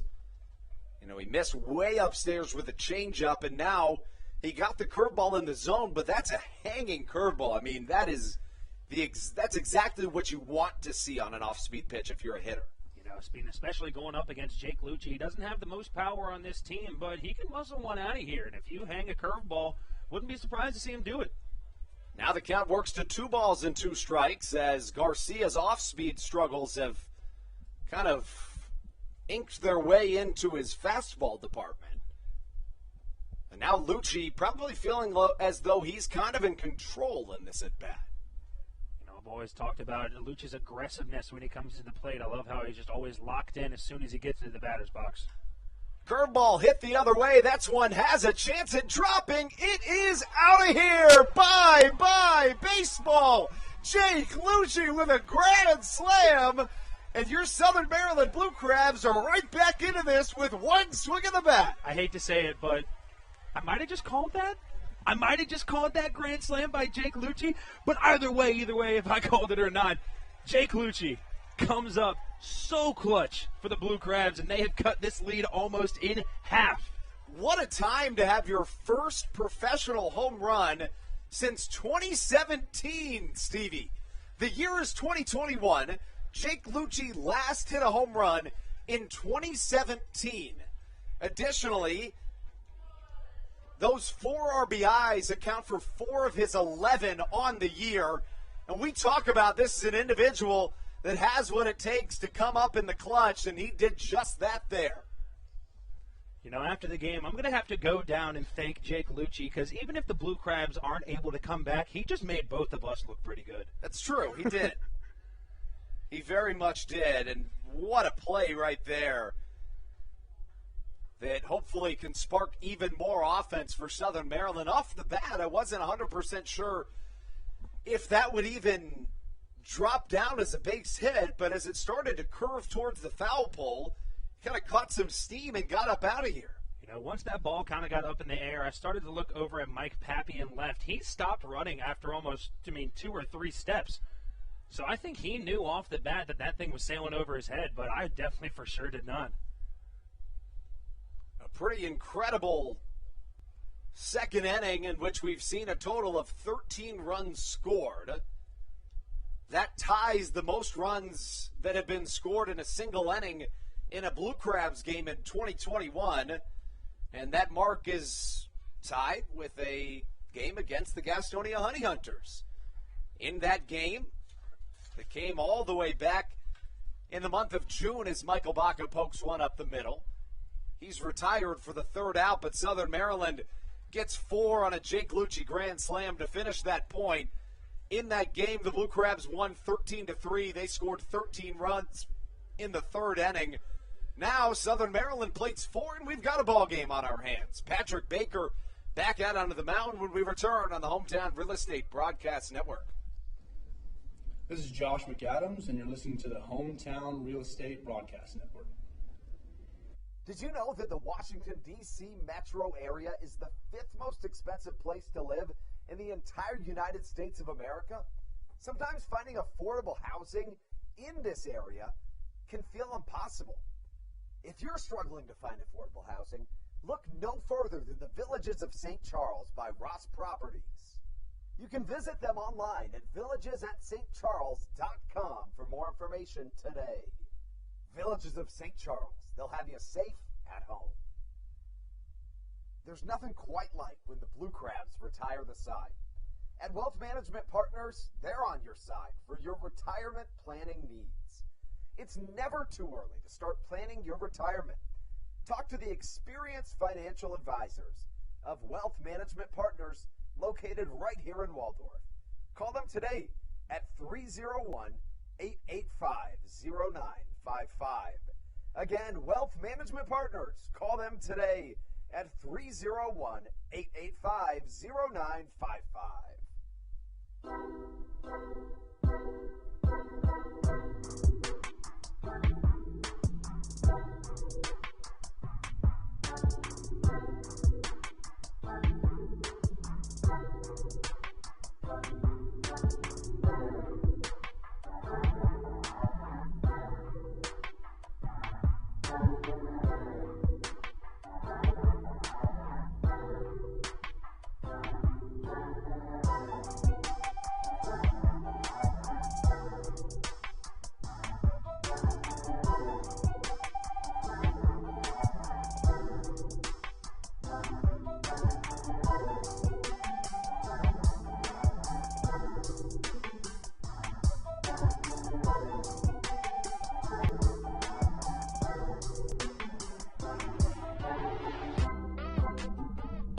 This is Kent Blackstone, and you're listening to the Hometown Real Estate Broadcast Network. As they say in the movie Moneyball, if you get on base, you will win games, and that's exactly what has happened here today.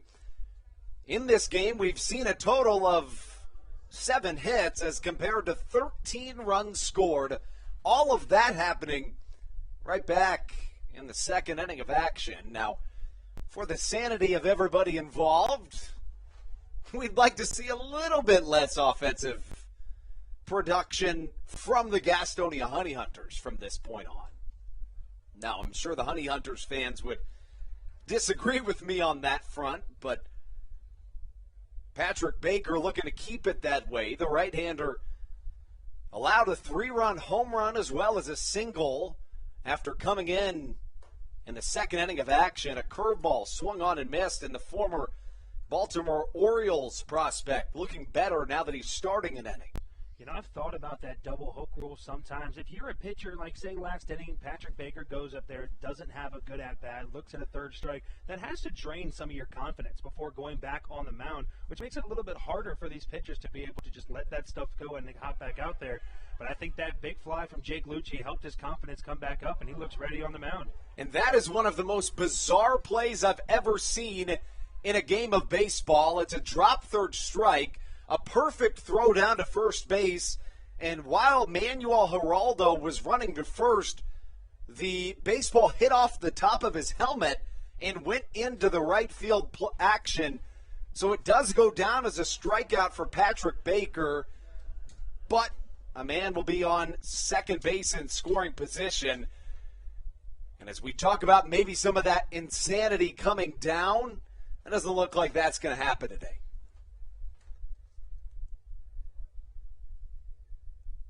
Very bizarre play to start off the top of the third inning.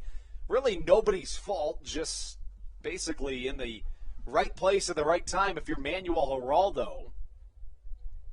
The 9-hole hitter, Hermindo Escobar, who singled in a run his first time up. Looks like Stevie's bingo card is looking pretty good. Well, I'm going to tell you right now, Jake Lucci just helped me knock off about 3 things on this bingo card. Oh, yeah. Big that time. one helped a ton.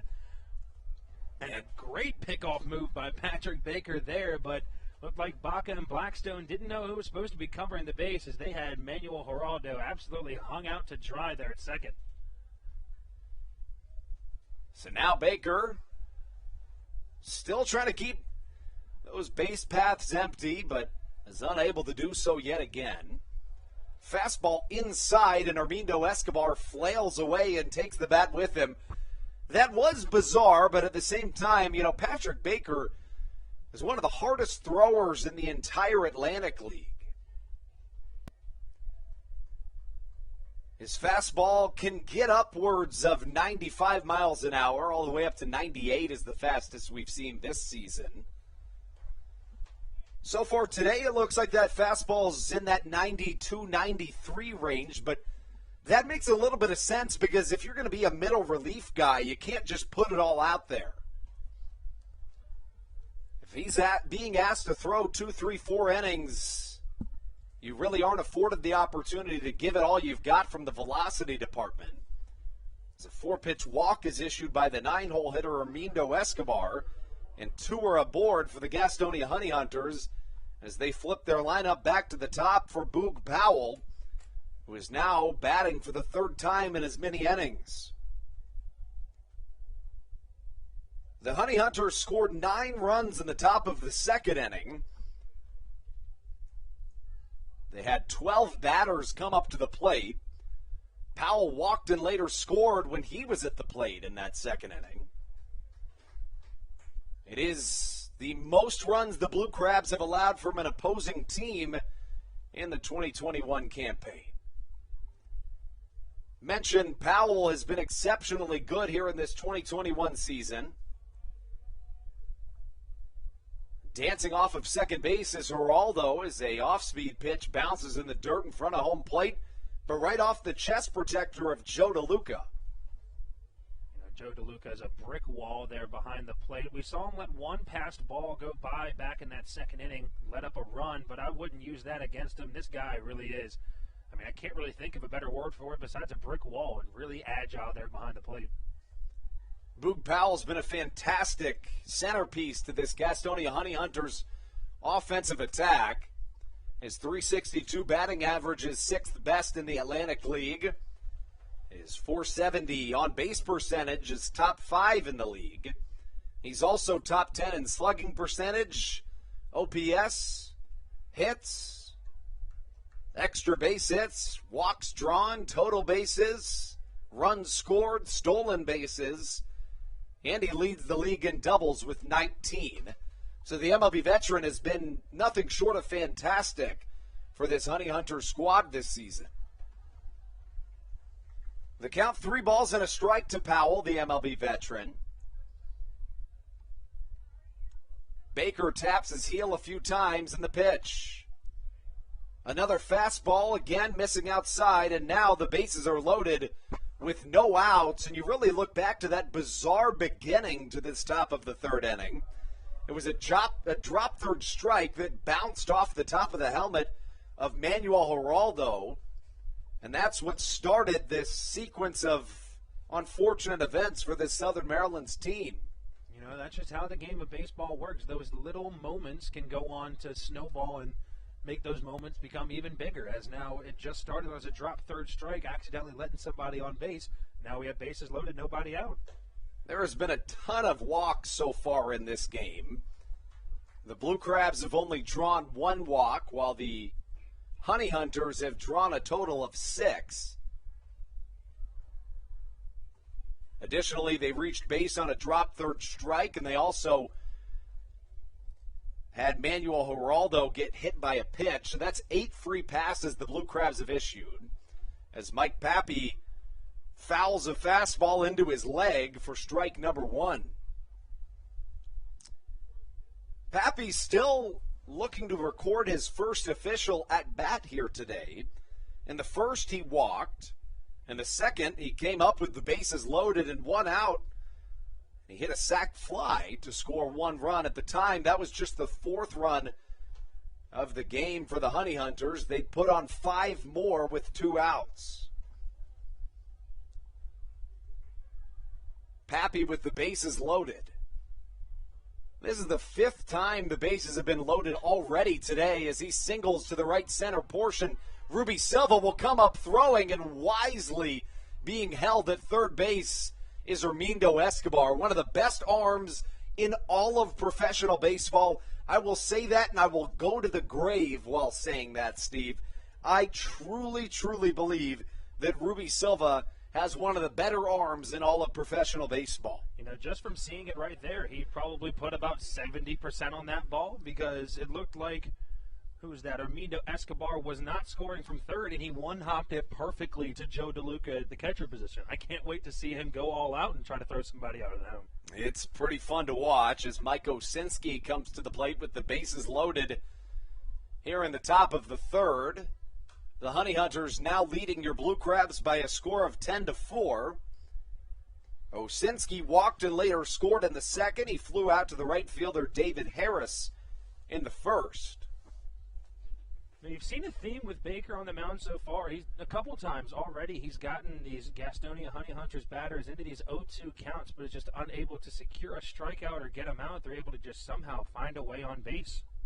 And that's kind of the MO for this Honey Hunters team, is just almost the Zach Collier approach, if you will. If that's almost the best way to describe it, in that you just fight and scratch and claw and just basically annoy the pitcher until you win the battle at the end. You know, Collier will see an average of 6, 7, 8 pitches per plate appearance. Yeah, I was about to say, we've seen Collier have 4 at-bats in a game, probably 3 of them. He's taken it to a 3-2 count. He's just one of those guys that has a great eye at the plate. Chopper up the middle. Baker throws home. This could be 2. DeLuca to first. A double play as Southern Maryland gets exactly what the doctor ordered to put 2 away here in this top of the third. And a great heads-up job by Pat Baker there, knowing the situation, immediately going home and just throwing a dime to Joe DeLuca. And additionally, that knocks another one off the Charleston Senior Living Community baseball bingo card here on our Silver Sluggers night. It's a pitcher putout. Speaking of, Steve, how's your card doing? I'm looking pretty solid so far. Let's see. We have 1, 2, 3, 4, 5, 6. I have 7 spots marked off already, and I need 13 total in this C formation we're trying to do. I need the Blue Crabs to hit a double. Need them to, oh, hey, just kidding. Blue Crabs just turned 2. That's 1 for me. I only have 6, so you're ahead of me for sure. I am now. As Jake Skoll comes up to the plate. Skoll 1 for 2 today. He singled back in the second inning, and that brought in 2 runs. So a really, really important 1-2-3 double play ball makes this a very different inning. The bases were loaded with none down. They scored a run and then a 1-2-3 double play as Jake Skoll hits one to Jake Lucci in left field, who catches for out number 3. A really good turnaround for Southern Maryland despite allowing 1 run to score. They strand 2 on base. And when we come back in the bottom of the 3rd, the Blue Crabs will look to continue this offensive attack. They'll send Kent Blackstone, Ruby Silva, and David Harris up to the plate in an effort to do so when we return right here on the Hometown Real Estate Broadcast Network. Hey, Blue Crabs fans, make sure to visit the All-American Steakhouse and Sports Theater at 35 St. Patrick's Drive, right here in Waldorf, for some great food with great friends. Their steaks are fresh, hand-cut, in-house daily, as well as many other fresh seafood, chicken, and beef options. They offer outdoor and indoor dining, available each and every day, along with the same great menu to go if you would like. Please visit them online at www.theallamericansteakhouse.com. That's www.theallamericansteakhouse.com. You can also visit them on Facebook or Instagram. They have daily specials that you just can't pass up. Thank you, Blue Crabs fans. All Pawn is Southern Maryland's premier pawn shop and is the official pawn shop of the Southern Maryland Blue Crabs. Stop by and say hello today. They've been a part of the Southern Maryland community for 18 years. If you need some cash to hold you over, or if you're just doing some spring cleaning and want to clear some stuff out, please bring it by All Pawn and let them make you an offer. If you have broken jewelry or some that you just don't want anymore, please bring it by and they'll pay you more than anyone in the Tri-County area. They're located on 301 in White Plains, just south of DeMar Road. Go Blue Crabs!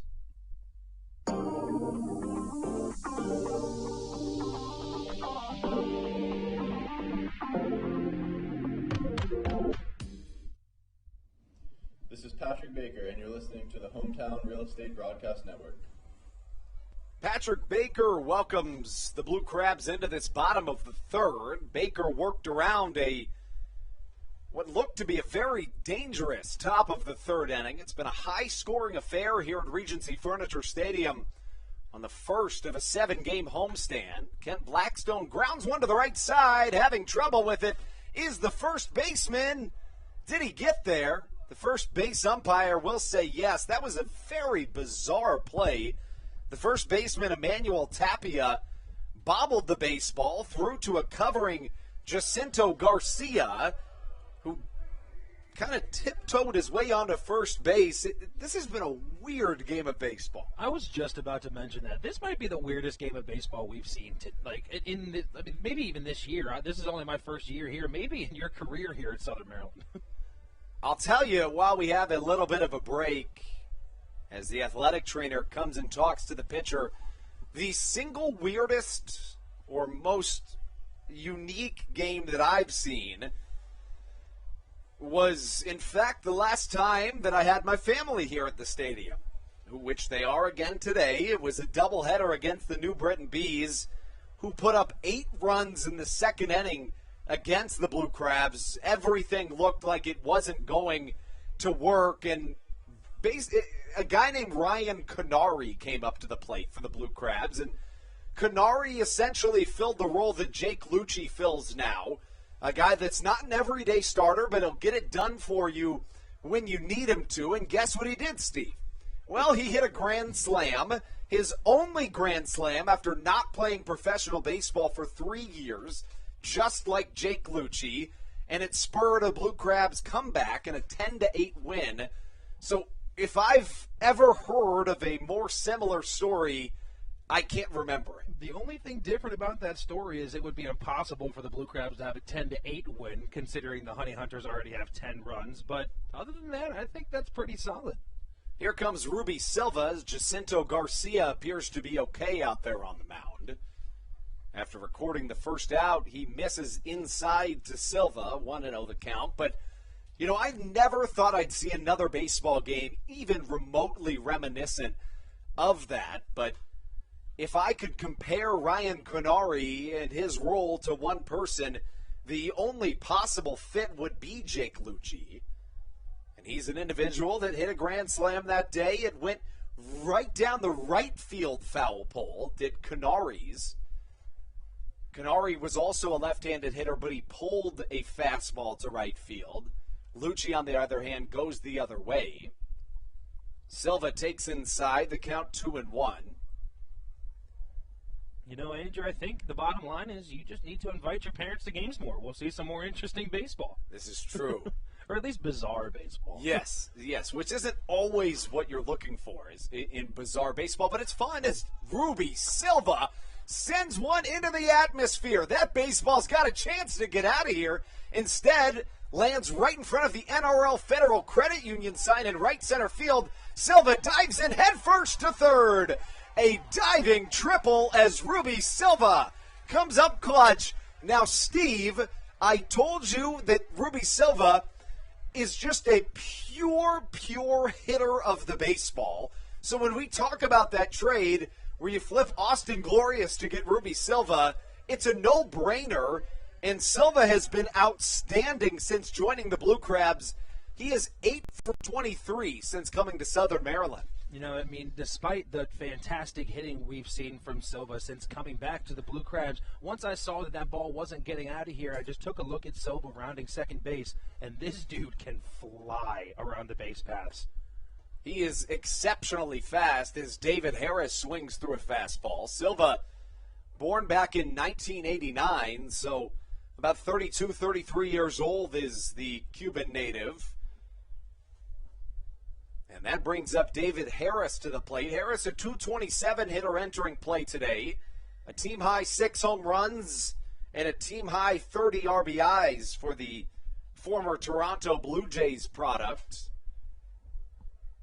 David Harris, he's had a couple of really timely home runs for this Southern Maryland squad here in the 2021 campaign.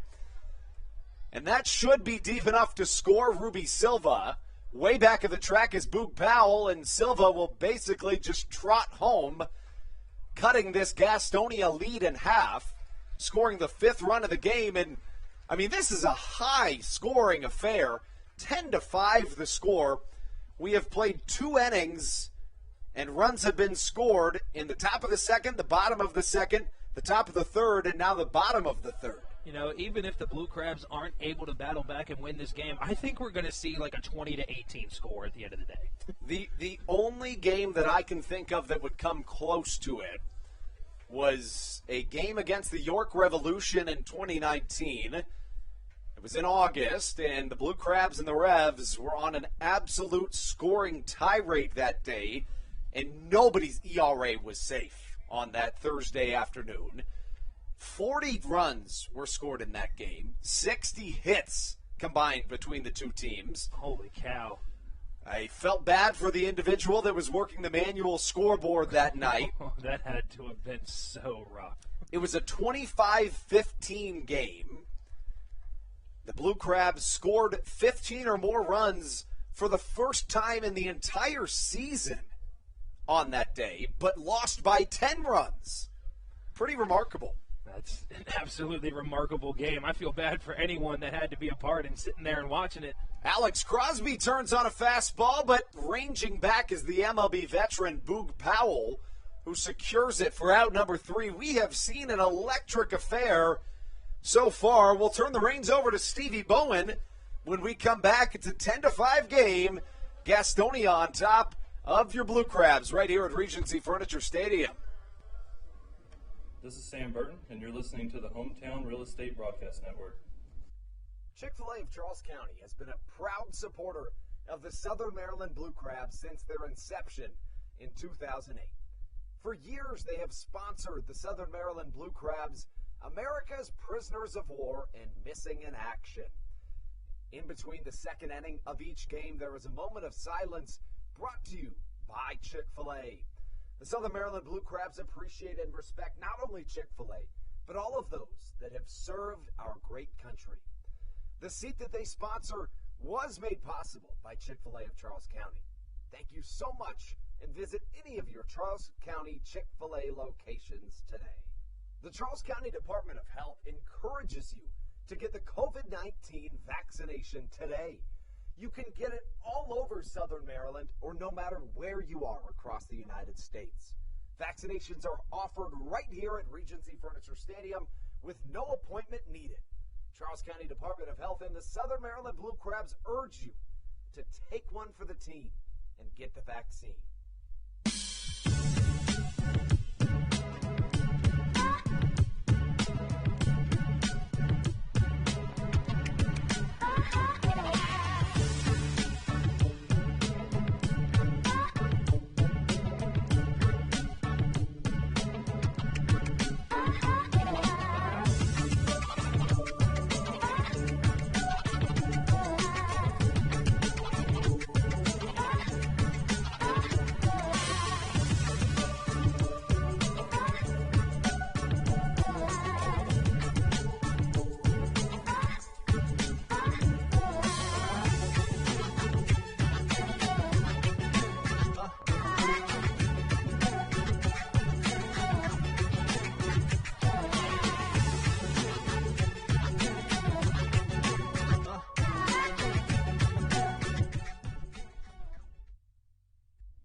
This is Will Decker, and you're listening to the Hometown Real Estate Broadcast Network. Top of the fourth inning action here at Regency Furniture Stadium. Stevie Bowen alongside me, Andrew Banstra.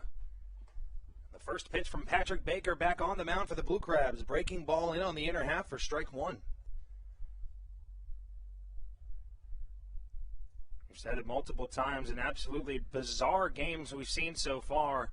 The Honey Hunters able to put up 9 runs in the top of the second inning. The Blue Crabs able to cut that lead almost in half with a Jake Lucci grand slam that couldn't have gone more down the left field line. Stayed fair by maybe about 3 feet. As both teams score one more run in the fourth each, we got a 10-5 game. Honey Hunters leading. Now Patrick Baker gets Jesus Sucre to pop up to Kent Blackstone. No, it's going to be David Harris calling him off in shallow right field for out number one.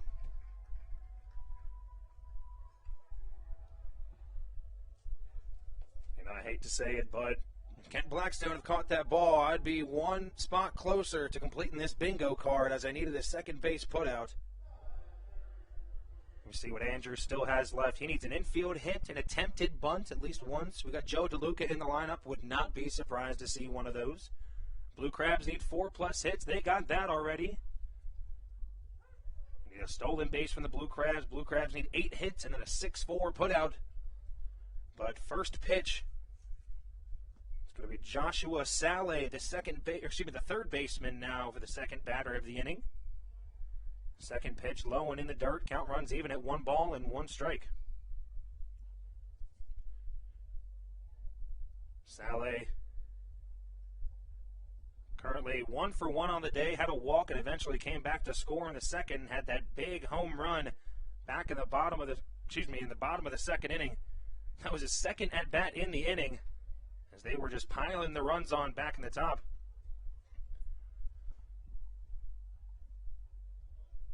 It's now a 2-1 count to the third baseman.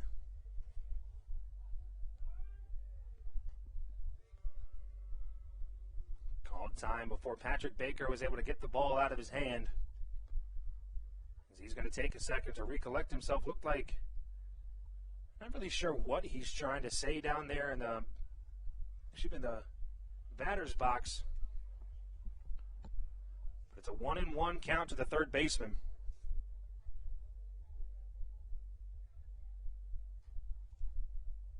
The 1-1 pitch from Baker. Fastball just misses on the outer half of the plate as the count runs to 2 balls and 1 strike.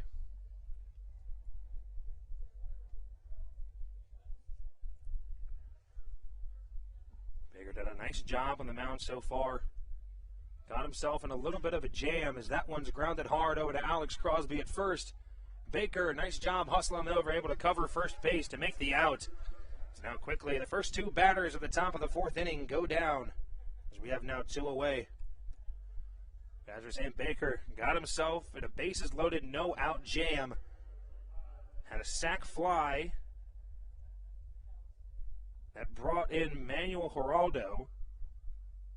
And then after that, had a nice 1-2-3 double play, and then got out of it on a line drive to Jake Lucci to left field. Only let up one run.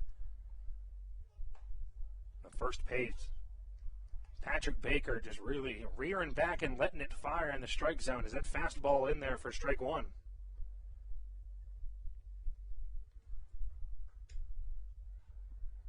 The 0-1 pitch to Emmanuel Tapia.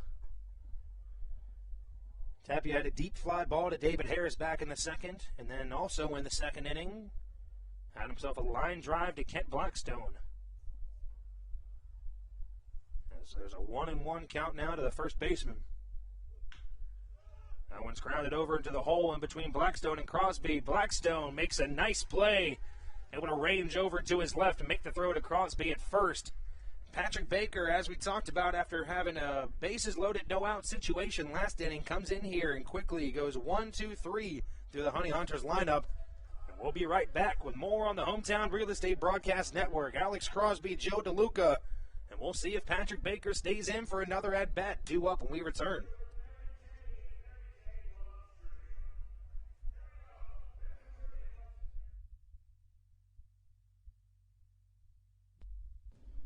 This is Matt Latos, and you're listening to the Hometown Real Estate Broadcast Network.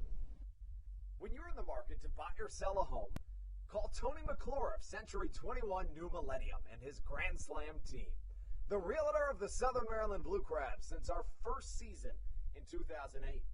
Tony and his team of preferred partners includes Tim Murphy of CNF Mortgage and Steve Scott of the Scott Law Group. Together, they will ensure that your real estate needs are nothing short of a grand slam. The quality service you will receive is Hall of Fame worthy. Put Tony's 41 plus years of experience to work for you. Call or text Tony today at 301-928-1280 for your personal grand slam experience. Go Blue Crabs. Did you know that the Washington, D.C. metro area is the 5th most expensive place to live in the entire United States of America? Sometimes finding affordable housing in this area can feel impossible. If you're struggling to find affordable housing, look no further than the Villages of St. Charles by Ross Properties. You can visit them online at villagesatstcharles.com for more information today. Villages of St. Charles. They'll have you safe at home.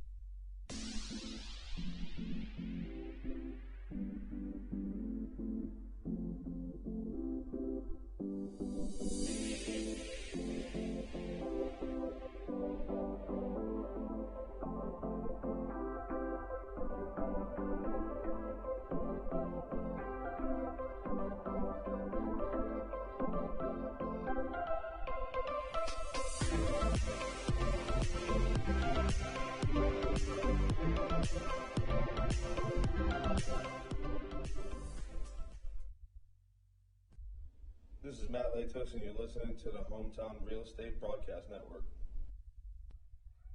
And Josh McAdams starting it off at the plate in the bottom of the 4th inning for the Southern Maryland Blue Crabs.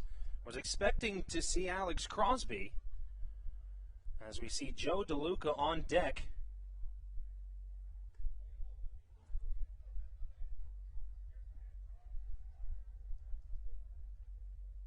Excuse me.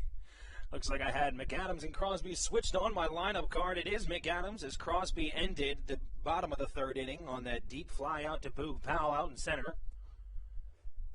McAdams now with a 1-1 count to start the inning for him.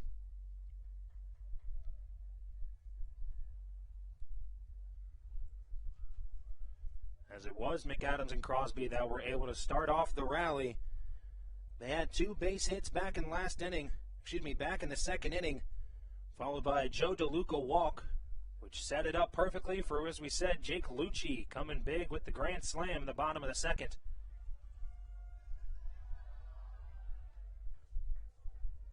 And a 1-2 count to the 3rd baseman of McAdams.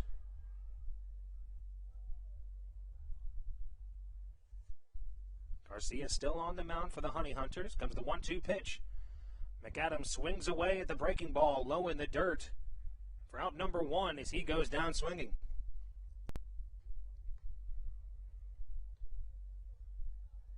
And that brings up the catcher of Joe DeLuca. But as we said, had a walk and eventually came around to score on the Lucci home run. See Patrick Baker stepping up to the on-deck circle. Looks like we're going to see him again on the mound for the Blue Crabs start the next half inning. We talk about Joe DeLuca a lot. Him and David Harris and one other really, and Alex Crosby were the kind of the sole hitting coming from this Blue Crabs lineup the past few series as these guys have really stayed strong throughout. Talk about Joe DeLuca a lot. If there's a runner on first base with less than 2 outs, don't be surprised to see him drop down a bunt, and a good one. He has, I believe, 3 bunt singles already this season as he starts off with a 1-0 count. Ground ball up the middle. Manuel Giraldo able to go over and make the play right behind second base. Throw over to the first baseman, Emmanuel Tapia, and quickly the first 2 batters of the inning go down.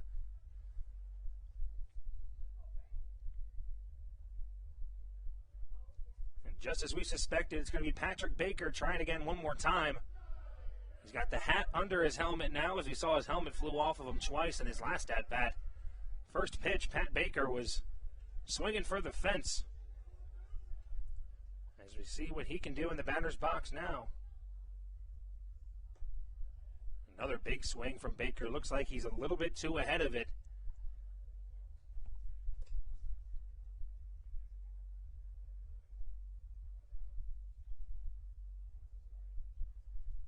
The 0-1 pitch to Baker. Another fastball. That one he leaves right down the middle for strike 2 and quickly in an 0-2 hole.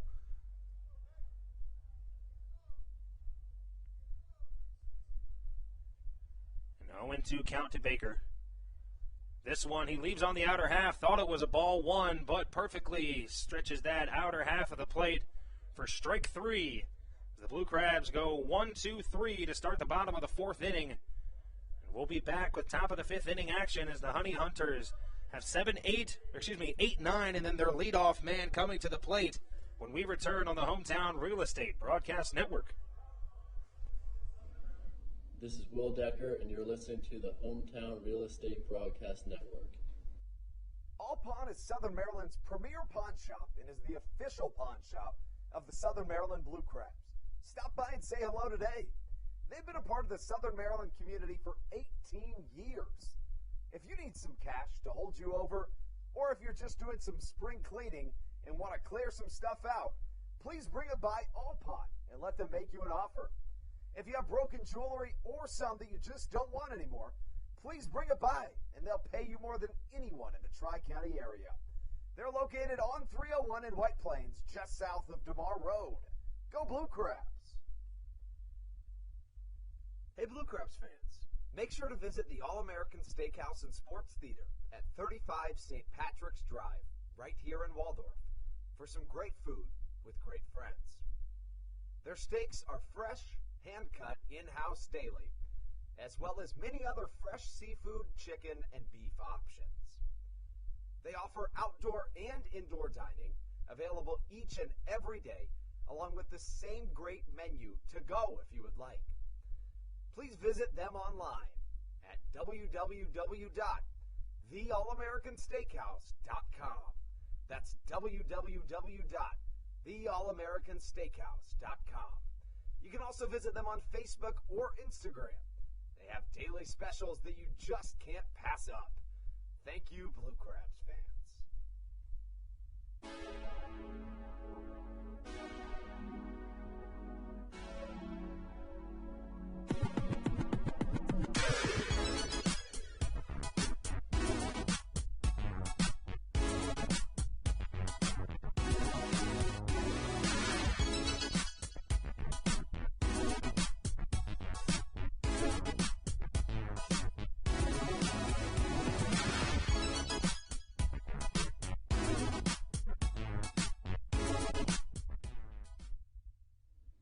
This is Will Decker, and you're listening to the Hometown Real Estate Broadcast Network. Patrick Baker back on the mound for the Blue Crabs to start the top of the 5th inning. And so far, in just 2 1/3 innings, he's given up 3 hits, 3 runs, 2 of them being earned. Has struck out 1 and has walked 2. Has gotten it, or is able to get himself out of a couple jams so far. But the Blue Crabs still trailing 10-5 here in the top of the fifth. The first pitch to the shortstop, Manuel Geraldo, is outside the zone for ball one.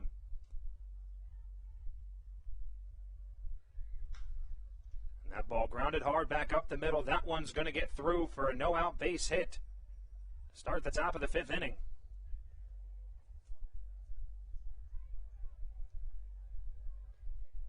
Brings up the 9-hole batter of Armindo Escobar, the designated hitter. As he's 1 for 1 on the day, had a base hit back in the second inning, and then walked and was left on third back in the third inning. As he has some power behind that bat as well. First pitch to him. Fastball. I mean, Patrick Baker really just rearing back, making sure that fastball gets in the zone. He's had some real good control with it so far in this game. As he starts off 0-1 to the designated hitter. Another fastball. This one in the zone as well. Patrick Baker starting off quickly. 0-2 count to the 9-hole batter of Armindo Escobar.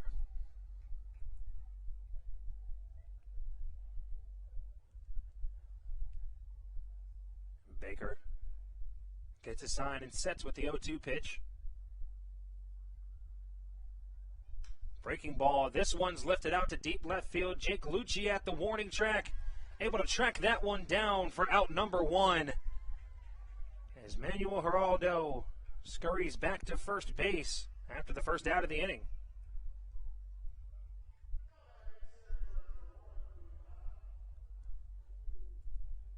And that brings up the leadoff batter for the Honey Hunters of Boog Powell.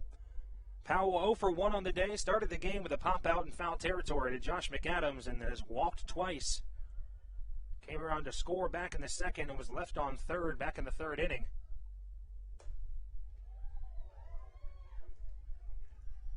A big fastball once again. Patrick Baker just blows it by Boog Powell as he swings through the first pitch for strike number one. And we talk about the strong arm of Ruby Silva out in center field. I think Boog Powell is right at his level. Because Boog Powell, we saw him almost throw out one of the Blue Crabs runners trying to score from second base from probably about where Ruby Silva is standing out in deep center field. I mean, he was from a distance and almost tossed somebody out. And has an 0-2 count on him to start off this at-bat. 0-2 pitch from Baker, another fastball. Just tries to muscle that one through as that one's fouled off into the left side of the concourse. That one lands in a chair right behind a fan. All she has to do is reach behind her and she's got a free souvenir.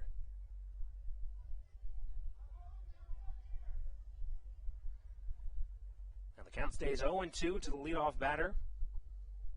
As we have one out away in the top of the fifth inning, with Manuel Geraldo on first base as Pat Baker steps off the mound and collects himself.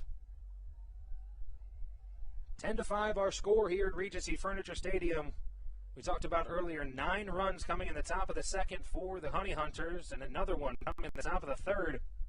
And then 4 runs coming for the Blue Crabs in the bottom of the second inning, coming off the Jake Lucci grand slam. As the 0-2 pitch once again fouled off to the left side by Boog Powell. The Blue Crabs aren't going down without a fight. You know, we talked about it earlier in the season. They've had issues with, letting up having these big innings from their opponents, able to let up 5, 6, 7 runs in an inning. But tonight they've done their job being able to battle back, and they cut this lead in half. Another 0-2 pitch from Baker. Fastball tries to get that outer half of the strike zone. That one misses for ball one. And after the 5th pitch of this at-bat, we finally have our first ball as Pat Baker really able to control his pitches up there on the mound, doing a nice job so far this inning.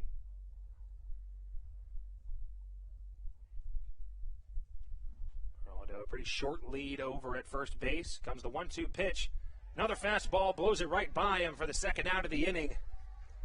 And that's Baker's second strikeout of the game so far, as now there's 2 outs in the top of the 5th inning.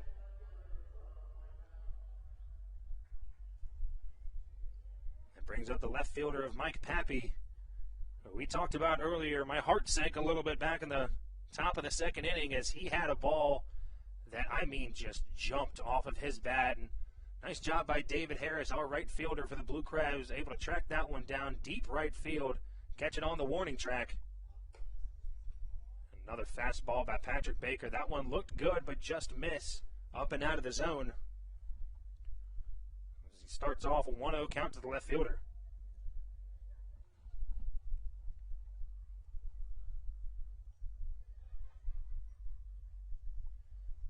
The 1-0 pitch to Mike Pappy. Fastball, that one up and out of the zone. It looks like Patrick Baker is just trying to blow this ball by him. It seemed to work so far in this top half of the fifth. But he starts this at bat with a 2-0 count to the left fielder Mike Pappy. 2-0 pitch. Another fastball. A lot of times when Baker misses the zone, he doesn't miss by much. Two of those pitches looked like they could have gone either way, called a ball or a strike, but as he starts off 3-0 to the left fielder.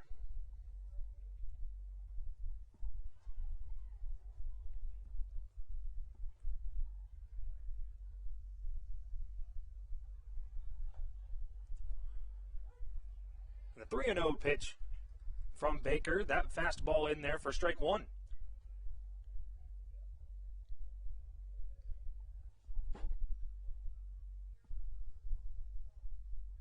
Count now at 3 balls and 1 strike.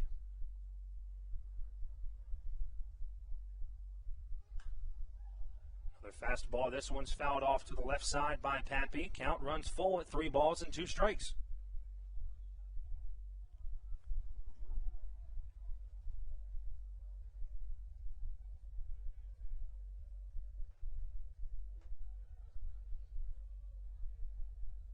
Three into the count here to the left fielder, Mike Pappy. Pappy currently 1 for 2 on the day, has a base hit, a walk, and then, as we talked about, had that deep fly out to right field. As the payoff pitch from Baker. Fastball, trying to get that upper half of the zone. That one misses for ball 4, as now a runner in scoring position for the Honey Hunters as Manuel Geraldo. That brings up the number 3 batter, the second baseman, Mike Osinski.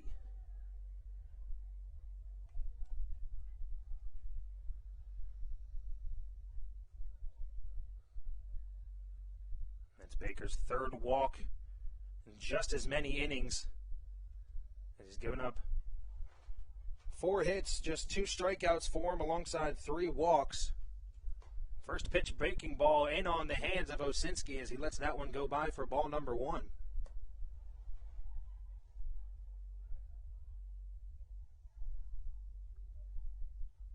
A 1-0 count to the second baseman. Osinski 0 for 2 on the day. In 3 at-bats, had a fly out to David Harrison right back in the first. In the second inning, he walked and came around to score, and then grounded into a double play. That was the 1-2-3 double play from Patrick Baker, Joe DeLuca, and Alex Crosby back in the 3rd inning. As he's still looking for his first hit of the game. As this one's grounded softly to the shortstop, Michael Baca. He's got to barehand it, but it goes right under his hand. As he tried to barehand that one, was going to be a tough play. And a run's going to come around to score from second base of Manuel Geraldo. And now the Honey Hunters have an 11-5 lead.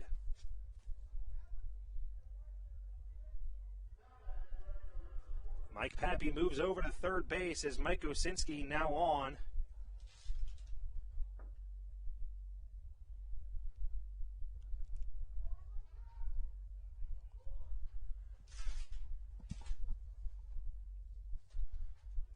Runners on the corners here with 2 outs in the top of the 5th inning. Looked like the Blue Crabs almost got out of this one without giving up a run. As you said, that one comes across. 11-5 our score here as we now have 2 away. First pitch breaking ball to the number 4 batter, the right fielder Jake Skoll. That curveball misses out of the zone for ball 1.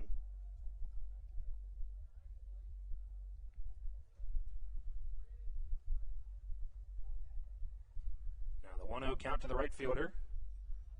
He's ahead on the breaking ball as he rips this one down the line in right field, but that one goes foul.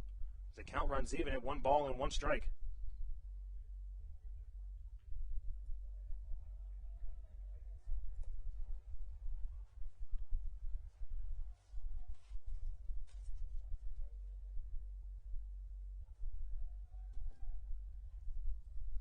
1-1 count to the right fielder. This one's ripped over to Blackstone at second, has a quick bobble, but is able to get it over to Alex Crosby at first base. As one run comes around to score off of what looked like an infield single coming off the bat of Mike Osinski, as now the Honey Hunters lead 11-5 heading into the bottom of the fifth inning when we return on the Hometown Real Estate Broadcast Network. This is Carlos Diaz, and you are listening to the Hometown Real Estate Broadcast Network. Good. American Radiology is the clear choice for all of your medical imaging needs. With locations in Charles and Calvert counties, they offer a full range of imaging services. Some of their latest innovations included 3D mammography and wide-open MRIs for our claustrophobic patients. For your convenience, they even offer extended weekday hours and Saturdays. For more information or to schedule an appointment, visit their website at AmericanRadiology.com. The Charles County Department of Health encourages you to get the COVID-19 vaccination today. You can get it all over Southern Maryland or no matter where you are across the United States. Vaccinations are offered right here at Regency Furniture Stadium with no appointment needed. Charles County Department of Health and the Southern Maryland Blue Crabs urge you to take one for the team and get the vaccine. Monkey.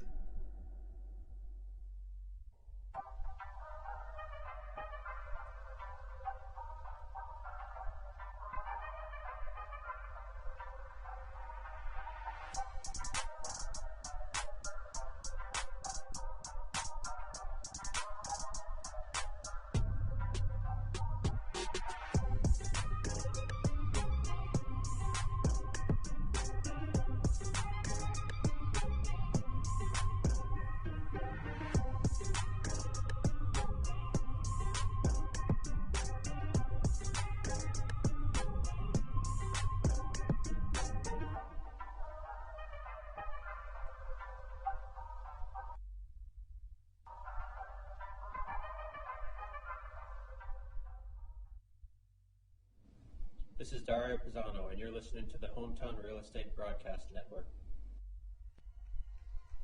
The man with the bat that hit the grand slam back in the bottom of the second inning, Jake Lucci, coming to the plate for his second at-bat of the game. Can't really say enough about him. We talk about him enough on these broadcasts. He's a guy that we saw in the starting rotation a couple times in the beginning of the season. Has moved down to that really fill-in spot as we see him in now with the losses of Hibbert, Collier, and Cesar Trejo, guys we see in the outfield a lot more recently. And there's a bunt attempt from Jake Lucci. This one's nicely placed down the third base line, and he's going to beat it out. First pitch from Jake Lucci lays down a pretty bunt right in between, going to be the pitcher, Jacinto Garcia, and that third baseman over there of Joshua Saleh. So now the Blue Crabs have a runner on for their leadoff man of Michael Baca. You know, something me and Andrew like to talk about a lot on these broadcasts. We love seeing the number 9 batter being able to get on base in any way possible, because that's what you want. You know, if you're Stan Clyburn, you want your number 9 batter to come through in situations.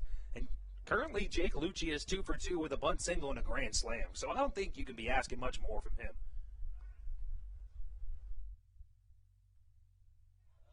The first pitch to Michael Baca, fastball as he fouls away over to the right side. As he starts with an 0-1 count.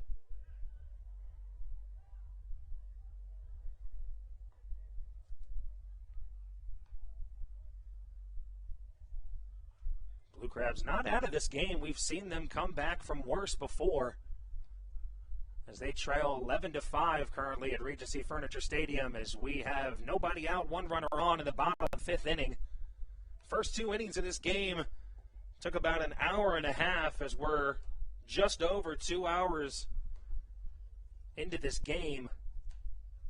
6:35 first pitch, currently 8:43 Waldorf, Maryland time. The 1-1 pitch to Baca, that one misses the zone, and the count runs to 2-1.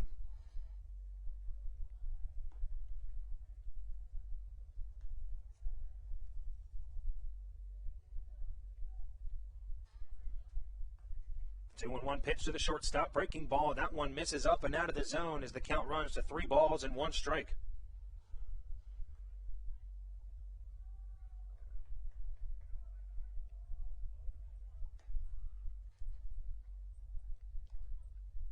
Looks like Garcia getting some signs from Jesus Sucre behind the plate.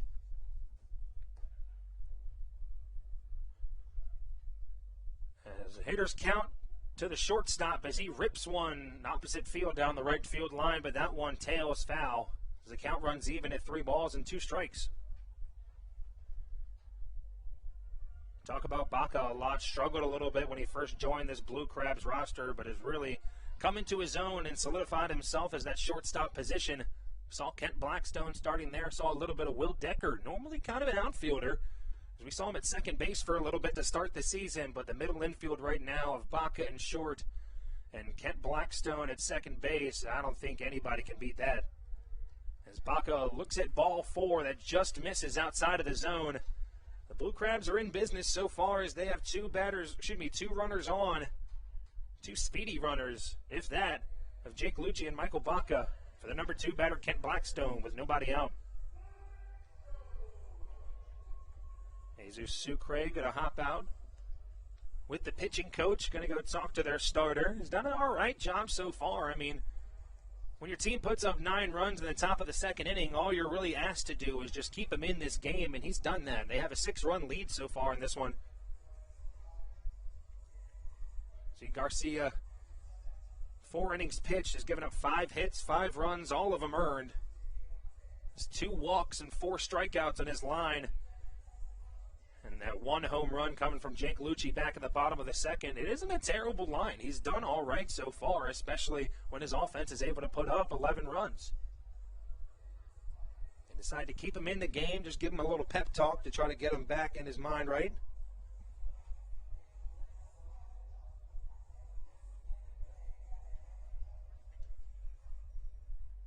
Kent Blackstone coming to the plate for the Blue Crabs, as he struck out back in the first inning and then had that odd play of Garcia covering first base to start off the third. And a big swing from Blackstone on a fastball low and out of the zone for strike 1.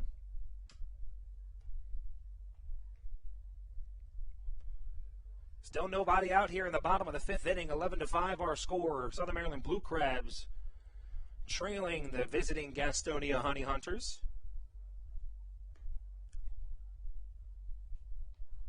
0-1 count to the second baseman Blackstone. Another big swing, this time on a breaking ball as he's way ahead of it. As quickly he gets himself into an 0-2 hole. Blackstone's one of those guys we talked about before where got himself into some strikeout trouble to start the season, decided to be a little more patient, started picking his pitches a little better, has drawn more walks, and overall has just become a little bit of a better hitter so far this season as time rolls on. As the 0-2 pitch from Garcia. Fastball, this one low and away out of the zone. As the count runs to 1-2.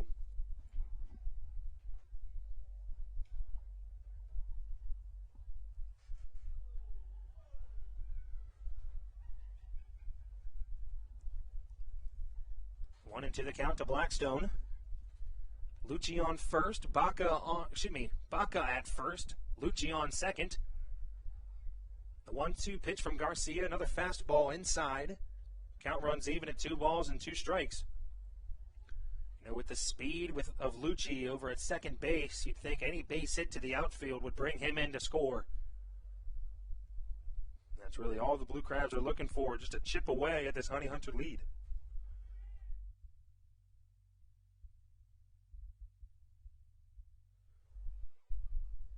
Here comes the 2-2 pitch from Garcia. Kent Blackstone just throws his hands out at the ball and able to rip it down the left field line. Jake Lucci comes in easily to score, and Kent Blackstone's in there with a stand-up double. You know, we've talked about it many, many times. I mean, personally, I love when a hitter is able to see where the ball is, and all you have to do is just throw your hands at it, and it brings up situations like this. It looks like that's going to be the end of the road for Jacinto Garcia. That's the second time they've come to the mound this inning, and he's going to come off. We will be back. 11-6 our score. 2 runners in scoring position for the Blue Crabs as we still have nobody out in the bottom of the 5th inning. We'll be right back on the Hometown Real Estate Broadcast Network. This is Patrick Baker, and you're listening to the Hometown Real Estate Broadcast Network. Hey Blue Crabs fans, make sure to visit the All-American Steakhouse and Sports Theater at 35 St. Patrick's Drive, right here in Waldorf, for some great food with great friends. Their steaks are fresh, hand-cut, in-house daily, as well as many other fresh seafood, chicken, and beef options. They offer outdoor and indoor dining, available each and every day, along with the same great menu to go if you would like. Please visit them online at www.theallamericansteakhouse.com. That's www.theallamericansteakhouse.com. You can also visit them on Facebook or Instagram. They have daily specials that you just can't pass up. Thank you, Blue Crabs fans. All Pawn is Southern Maryland's premier pawn shop and is the official pawn shop of the Southern Maryland Blue Crabs. Stop by and say hello today. They've been a part of the Southern Maryland community for 18 years. If you need some cash to hold you over, or if you're just doing some spring cleaning and want to clear some stuff out, please bring it by All Pawn and let them make you an offer.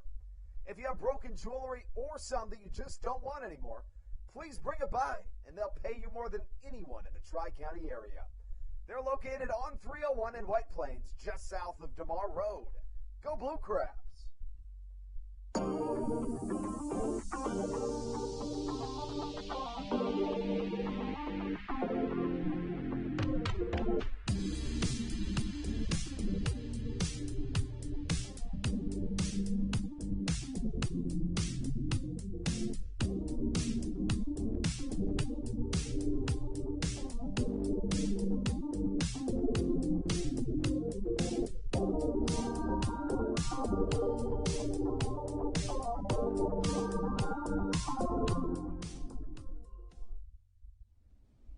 This is Patrick Baker, and you're listening to the Hometown Real Estate Broadcast Network. 11-6 our score here at Regency Furniture Stadium. And a truly amazing game we've seen so far. The Honey Hunters able to score 9 runs in the top of the 2nd inning. The Blue Crabs immediately coming back with 4 of their own. And it's really just been run for run at this point, as both teams have scored just 1 run in the 3rd inning and in the 5th inning. So now we have an 11-6 score. It's going to be Brock Naughton, the 6'1" right-hander from Springdale, Arkansas, coming on the mound now for the Honey Hunters.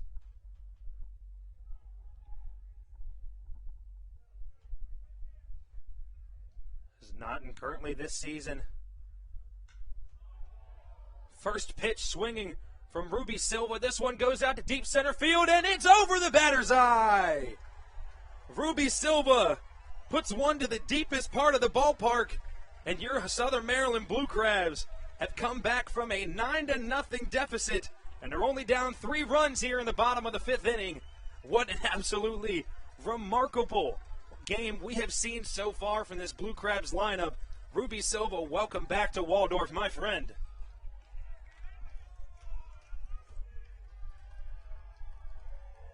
The Southern Maryland faithful, they know it. They remember Ruby as well. They're excited to see him back. I mean, who wouldn't be? After you put up a 3-run bomb like that, to put your guys within 3 runs. Nothing more you can ask from a guy coming back to the team. And Ruby Silva comes in clutch in the bottom of the 5th inning. And just a reminder, we still have nobody out here.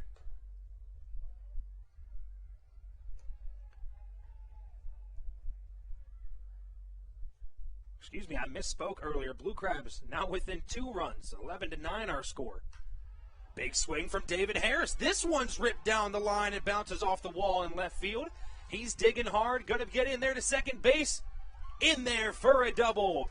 Blue Crabs keep on rolling. As the Blue Crabs lineup has not let up in the bottom of this 5th inning. 4 more runs scored to match the 4-run score back in the second inning, and this has been just a true display of offense here from the Blue Crabs in these later innings.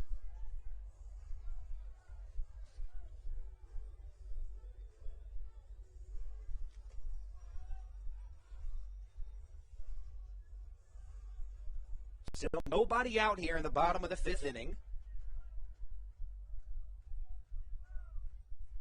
Every batter except for Michael Baca, who reached on a walk, hasn't hit so far this inning when they've come to the plate for the Blue Crabs. The one looking to keep that rolling is the first baseman, Alex Crosby, who looks at first pitch, ball 1.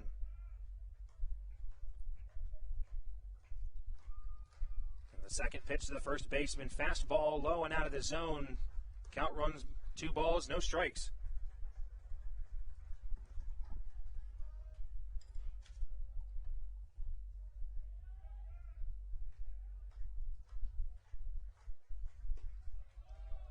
Third pitch, this one misses out of the zone as well.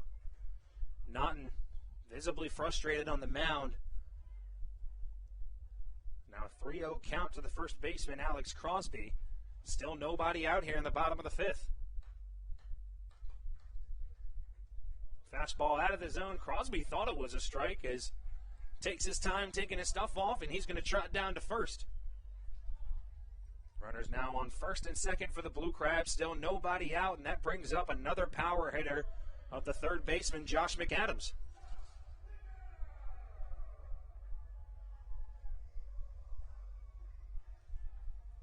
McAdams 1 for 2 on the day, had a base hit back in the second inning, and struck out swinging to start the 4th. As this guy, along with David Harris and now Jake Lucci, has been known to come through in the clutch situations. A couple weeks ago here at Regency Furniture Stadium, had himself a big RBI double. Following that, had himself a walk-off home run in the same game. I mean, McAdams had himself some strikeout trouble to start the season, then went on an absolute tear for a couple weeks and has kind of plateaued a little bit. Still a very good hitter. You see him with a 1-0 count. This one in off the fist. That one's going to get to the outfield. David Harris chucking around third base as he comes in to score. Alex Crosby able to get to third base, and still nobody out. In the bottom of the 5th inning, the Blue Crabs just chipping away as they're down by 1 run. RBI single off the fists for Josh McAdams. Harris comes around, Crosby at third. We got runners on the corner, still no one out. Brings up the catcher of Joe DeLuca. We talked about him earlier. We've seen him with a runner on in these types of situations. Not many outs, maybe 1 out. We'll see him lay down a bunt. Would not be surprised. You see his third baseman, Josh Saleh, over there for the Honey Hunters, playing on that baseline just a little bit in front. As DeLuca steps out of the box, takes his time.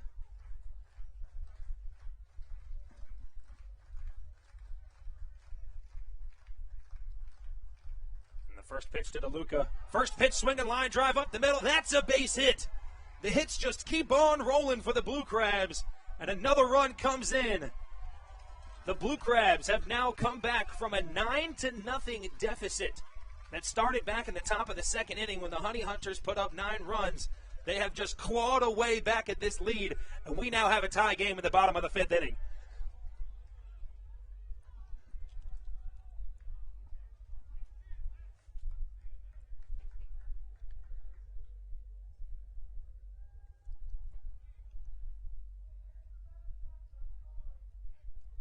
Now, Will Decker going to come to the plate here. Looks like Patrick Baker's day is done. As we know, we talked about that double hook rule earlier this game. Going to be Will Decker taking his spot. Looked like we saw Dalton Geeky warming up a little bit in the bullpen. I wasn't able to get a good look at the number. We'll see who'll come in for him. Looks like Decker's going to lay down the bunt. This one over to the left side. They're going to call that a foul ball, but it looked like Jesus Sucre was well in fair territory when he touched that one. Foul ball is going to be the call, as Will Decker now comes back with a 1-1 count.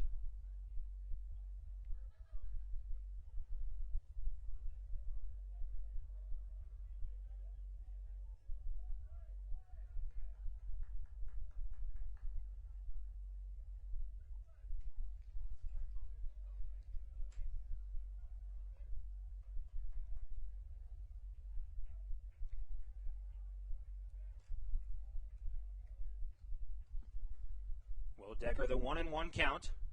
Goes to lay down another bunt. This one put down pretty well. But able to make the play over to first is the pitcher of Naughton.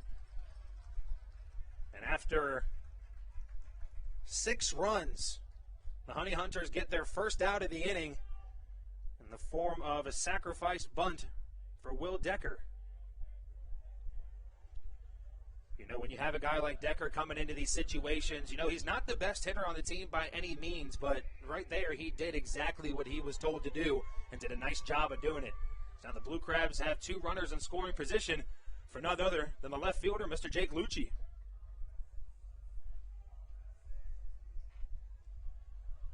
(11-11).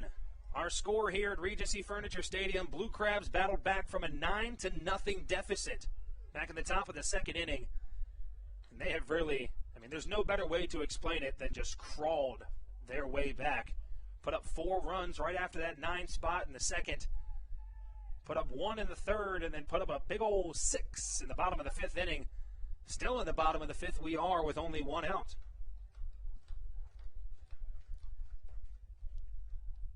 Jake Lucci looks at the 1-0 pitch. It's going to be a fastball in the zone for strike 1 as the count runs 1-1.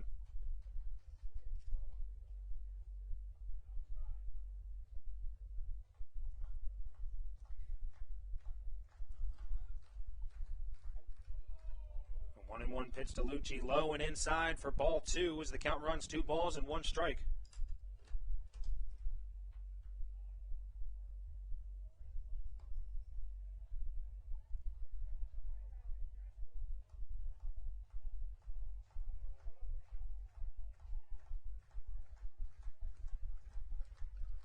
One pitch to the left fielder. Another one low and inside. McAdams hesitates, doesn't come home. Count runs of 3 balls and 1 strike.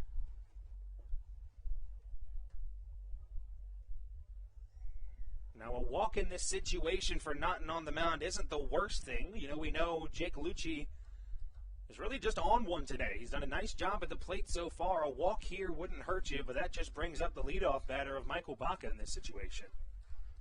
Gastonia infield in. 3-1 pitch to Lucci. Breaking ball misses outside of the plate. Now bases loaded for the leadoff man of Michael Baca with still only 1 out in the bottom of the 5th inning.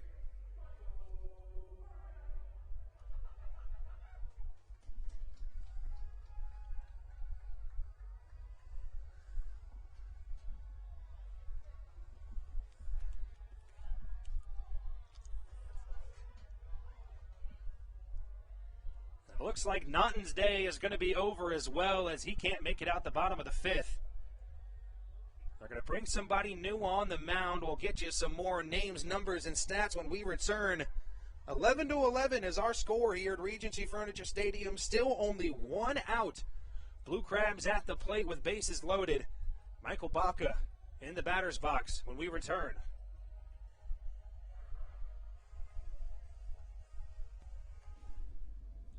This is Carlos Diaz, and you are listening to the Hometown Real Estate Broadcast Network. Good. American Radiology is the clear choice for all of your medical imaging needs. With locations in Charles and Calvert counties, they offer a full range of imaging services. Some of their latest innovations included 3D mammography and wide-open MRIs for our claustrophobic patients. For your convenience, they even offer extended weekday hours and Saturdays. For more information or to schedule an appointment, visit their website at AmericanRadiology.com. The Charles County Department of Health encourages you to get the COVID-19 vaccination today. You can get it all over Southern Maryland or no matter where you are across the United States. Vaccinations are offered right here at Regency Furniture Stadium with no appointment needed. Charles County Department of Health and the Southern Maryland Blue Crabs urge you to take one for the team and get the vaccine. Monkey.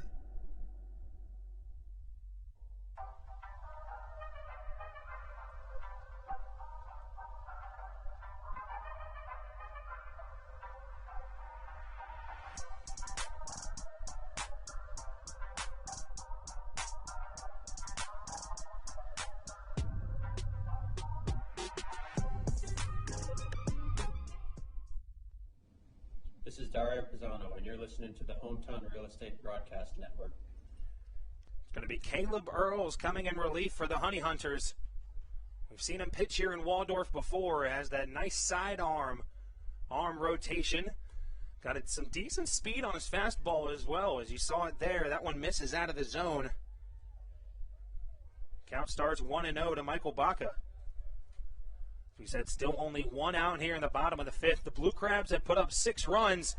There's going to be at least one more as Michael Baca in off the hands hits one to the shallow right field. Joe DeLuca coming in trying to score. But he is hosed out at the plate. But Josh McAdams comes around to score. So now with 2 outs in the bottom of the fifth inning, the Blue Crabs now have a 12-11 lead.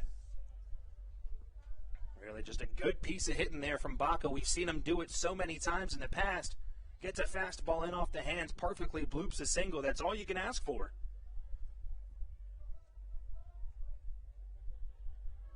Good down as an RBI base hit. DeLuca thrown out at the plate on a nice throw by the right fielder of Jake Skoll. That one on a line to the catcher of Jesus Sucre. As now the Blue Crabs have 2 away with a runner on first and second. We were in this exact situation to start off the top half of this inning. At the beginning of this bottom half of the inning. We had Lucci on first, Baca on second, and Kent Blackstone at the plate. Blackstone able to come through with that big double down the left field line as he's looking to get his second hit of this inning and the second hit of the game.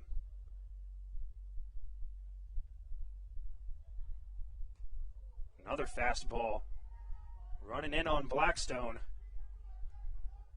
The count runs to 2 balls and no strikes here with 2 outs.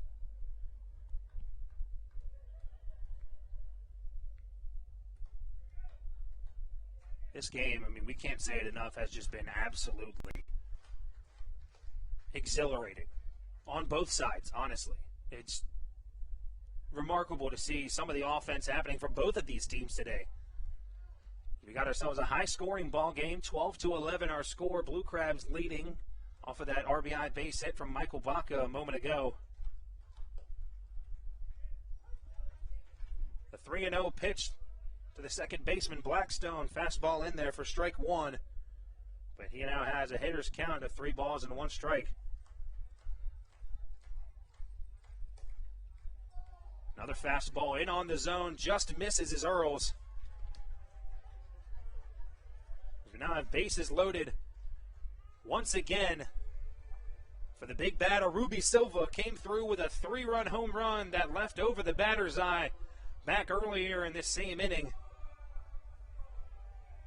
As he exchanges some words with Jesus Sucre before coming to the batter's box. Blue Crabs so far today have done a nice job of recognizing the mistakes of these Honey Hunters pitchers and really just jumping on them right away. As they have 7 total runs scored in this inning. First pitch fastball to Ruby Silva. That one's low and in the zone, but for strike 1.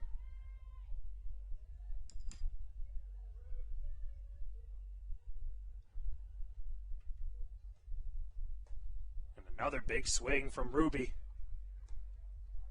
As he was looking to put that one even further than his last at-bat as he starts quickly an 0-2 hole.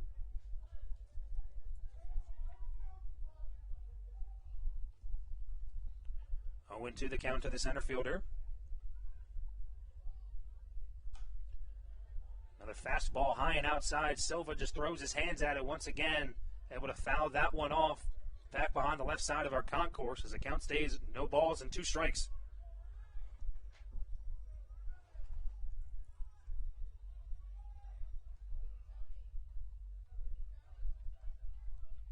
Oh, 0-2 count to Silva. Earls on the mound. That one in off the hands of Silva. That one fouled back to the screen here. Protecting us here in the Bay Net press box. Thankful for nets as always.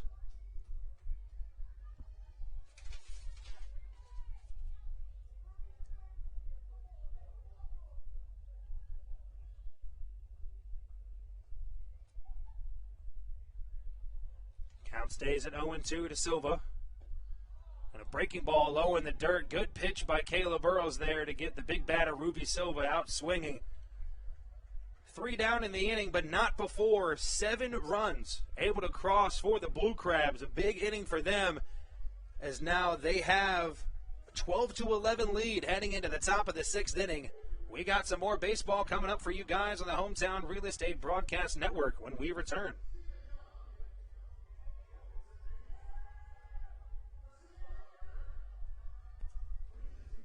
This is Blake Bivens, and you're listening to the Hometown Real Estate Broadcast Network. Through October of 2021, COVID-19 vaccinations are offered right here at Regency Furniture Stadium. No appointment necessary. Just swing on by and get your COVID-19 vaccination today. Take one for the team, Southern Maryland. Get the vaccine. Dyson Building Center is one of the oldest family-owned and operated hardware, lumber, and building supply stores in Southern Maryland. They are located in St. Mary's County on Route 5 in Great Mills. Dyson's has an expansive and diverse inventory to help you with all of your home improvement and project needs. Whether you're new to the world of DIY, a tried and true DIY professional, or somewhere in between, the friendly and experienced staff at Dyson Building Center is ready and willing to help you today.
This is Blake Bivens, and you're listening to the Hometown Real Estate Broadcast Network. First pitch from the new guy, Ty Tracy, on the mound now for the Blue Crabs. That one misses inside for ball 1 as he starts off. Going to be the catcher, Jesus Sucre, 1-0 count. Stevie Bowen alongside Andrew Banstra now. We just saw a huge inning from the Blue Crabs in that bottom of the 5th. Now with a 1-run lead after starting this game in a 9-0 deficit. Really just remarkable baseball we've seen from both sides of the field. And that ball grounded over to McAdams, stabbed at, able to make the play over the diamond to Alex Crosby for the first out of the inning.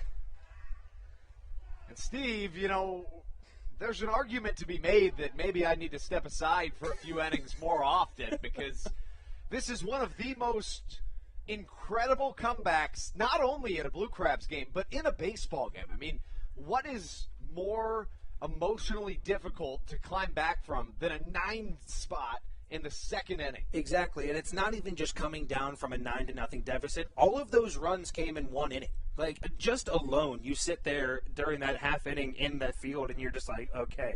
At this point, everyone just kind of knows this game might be over. But this game is far from over. Even from this point on, I mean, who's to say what's going to happen? I mean, I said earlier 20-18 was my final score guess, and it looks like we're well on our way. What do you think the over was for this game? Probably 4 runs, if I'm being honest, and I'm pretty sure we hit it. I would tend to agree. How's your bingo card doing, by the way? Oh, I've also been keeping up with your bingo card for you because I'm a good person, of course. But I am smoking you. Actually, not by much, actually. No, we're tied, actually. I need a shortstop put out. I need Michael Baca. I need Ruby Silva with a putout. Tom, let's talk about Ruby Silva for a second. Where do you want to start? That Where do you home run- want to start, Andrew? That home run was the first I've seen in my 4 years here. I've seen now 3 home runs over the batter's eye in center field, meaning that ball traveled not only over 400 feet, but about 30 feet in the air, 400 feet away. No, I agree, Andrew. I think that ball cleared the batter's eye. It did. By like a lot. From my distance, it kind of looked like it maybe just skimmed over, but Josh McAdams looking to make another great play as a check swing over to the left side for Joshua Saleh. Gets him a base hit, and it looked to be the equivalent of a push bunt over to Josh McAdams at third, able to get on with 1 out. Yeah, that was a little bit of luck there. But you know what? In the game of baseball, and especially in this game of baseball, any way on. Any way you get on the base matters, especially in this game. But Ruby Silva so far this game, I know the Waldorf fans are happy to see him again. I know I'm happy to see him, and this is just my first year talking about him. Yeah, Ruby Silva is one of the most fun players to watch. I told you that the first night he came here. You did? He's a guy that can put a charge into a baseball, and it's so easy for him. I mean, that's why the best way I think there is to describe him is just a pure hitter. Mm-hmm. I mean, when he hits the ball, there's no better sound. Now, that one off the bat, I'm going to be completely honest with you. My eyes were away for a second as that one's ripped over into the gap in right center field. Hits off the Coors Light wall in right center. Looked like Emmanuel Tapio was kind of jogging to first. He might have thought that one was out right off the bat. But nonetheless, hits off the wall in right center field for a very long single. That's not the first time we've seen that from Emmanuel Tapia. Do you remember last time? I do remember that. Same exact thing. Probably should have been a double, if not a triple, but he kind of walked. And in reading his scouting report when he was in affiliated ball, that's one of the things that kind of rubbed the scouts and some of his own organization's staff the wrong way, is that he jogged out of the box a lot. I mean, understandable, especially a coach at any level of baseball. You want to see hustle and 110% from your players. And it looks like Darryl Thompson's going to come out to talk to Ty Tracy. Tracy, before coming into this game with the Blue Crabs, had only pitched 1 inning, but was able to get all 3 guys out. No other stats for him so far to this game, to this point in the season. 2019, he played in the Petco League for Monterey. Had himself a 5-2 record with a 4.70 ERA. In 12 games, pitched 59 in the third innings at 62 hits, 43 runs, 26 walks, and 52 strikeouts in those 59 innings. Let's talk, too, about Patrick Baker. I'm sure you did, but, I mean, what a job he did filling some huge shoes in Grafer Aregua's spot. You know, I did mention it once or twice. Despite having, a few bases-loaded situations for Baker, he's done a fantastic job on the mound. He was able to get out of that bases-loaded situation coming back in the third while only giving up 1 run. And he did a nice job by only letting up 1 run since then as well. So I think he's done his job as that replacement. Now the first pitch to Manuel Geraldo, the shortstop. He's currently 1 for 2 on the day. Was hit by a pitch back in the second, came around to score. He was the victim of getting hit in the head by that Joe DeLuca throw down to first base on that drop third strike to start off the third inning. He eventually came around to score and then had a single and came to score back in the 5th. A big swing from him as he swings through the fastball. As he starts off with a 1-2 count. A very healthy crowd here tonight. And, one of the beauties of that's the longest I've ever been away from the booth in a game since my time here. It was kind of fun to see the different elements of the game that you don't generally get to see from the booth. It is very weird being in here, being out there. Even when there was a time where we didn't think you and I were going to fit in the broadcast booth, I was sitting just outside the broadcast window. Even just out there, but still broadcasting the game. It's a whole different world. It is. It is, and, like I said, it's fun to absorb the different elements, see the stuff Ron does and our great marketing team with Sam Rubin and Courtney Knischel doing all the things they do. And, from the top down, there's been some awesome things this season. 2-2 the count here to the shortstop, Geraldo. Saleh over at third. Emmanuel Tapia at first base.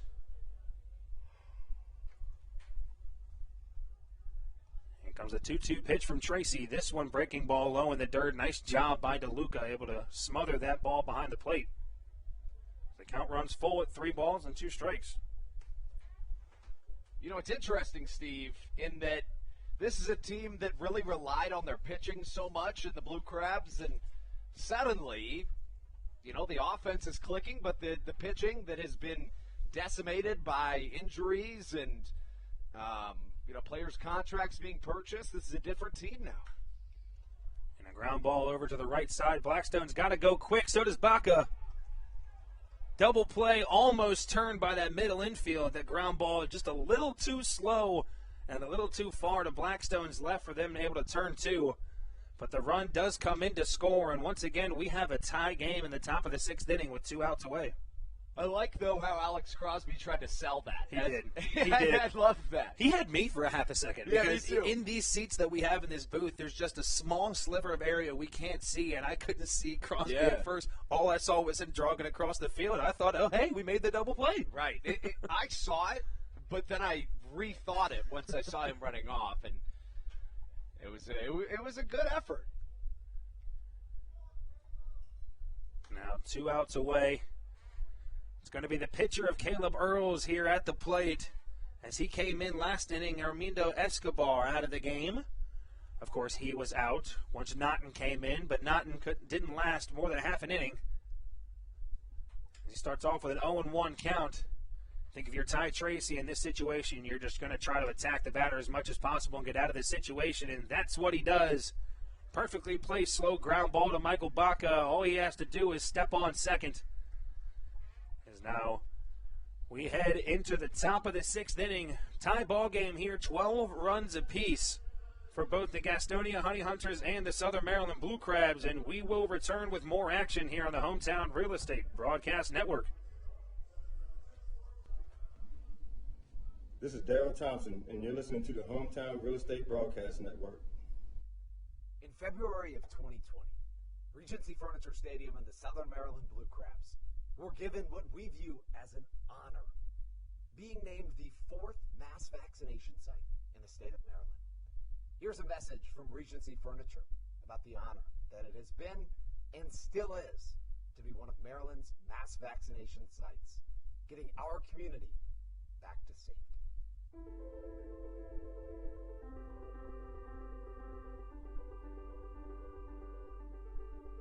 During these times of uncertainty, it helps to know there are things we can control to help ourselves and others. For me, it presents the hope that soon enough my friends and family will be together again.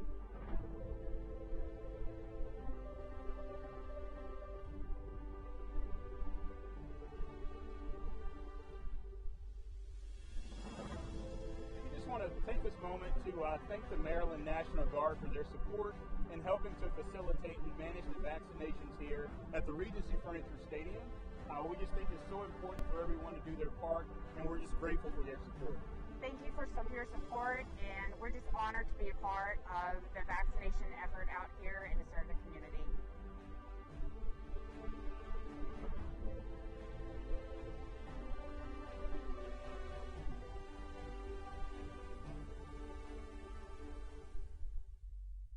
Whether it's Chris Paul, Cliff Paul, Aaron Rodgers, or even the son of a former Blue Crab, Patrick Mahomes, you've seen many athletes endorsing State Farm. That's because your State Farm agent has your back through good times and not so good times. That's why all the Blue Crabs, Daryl Thompson and the whole team, trust State Farm with their insurance needs. State Farm is the company people have trusted for over 99 years to help life go right. Call your local State Farm agent, Greg Conklin, today at 240-776-4289.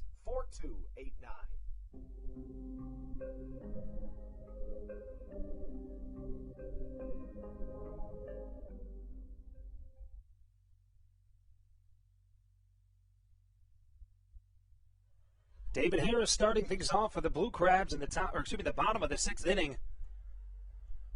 The bottom of the 5th inning showed an absolute display of just pure hitting from this Blue Crabs lineup as they put 7 runs across to give them the 12-11 lead. As the Honey Hunters able to bring one more run across in the top of the 6th. We're now tied at 12 runs apiece.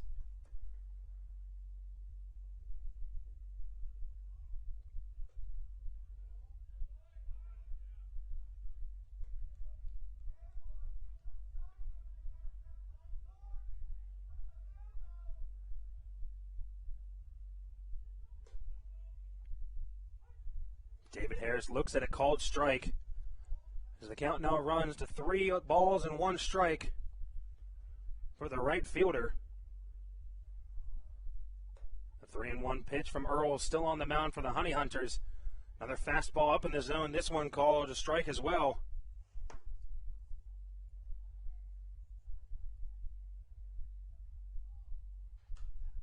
Harris fights off a fastball as he keeps the count alive at 3 balls and 2 strikes here with nobody out in the bottom of the 6th inning.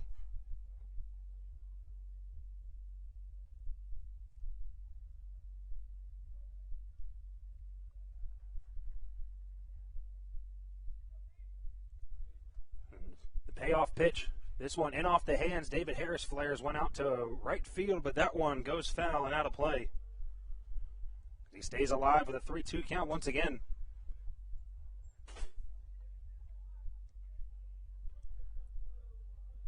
Harris, another one of these Blue Crabs batters, had himself in some strikeout trouble to start the season. He was able to come into his zone as a hitter. A 3-2 pitch. Another one fouled off. Sucre upset he couldn't squeeze it.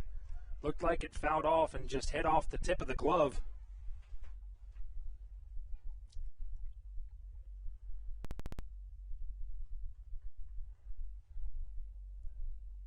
Harris so far 1 for 2 on the day.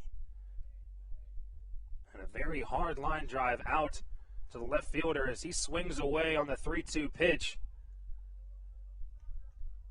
He swings right through the breaking ball for strike 3.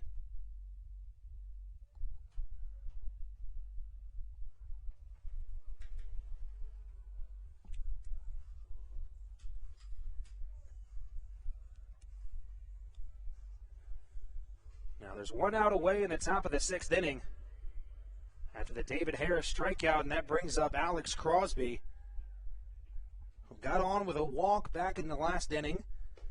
He's currently 1 for 2 on the day with the walk. He flew out to deep center field and had himself a base hit back in the 2nd as he looks at a first pitch strike to start off the at-bat. 2nd pitch in there from Earls. That one misses the zone for ball 1. The count runs even at 1 ball and 1 strike.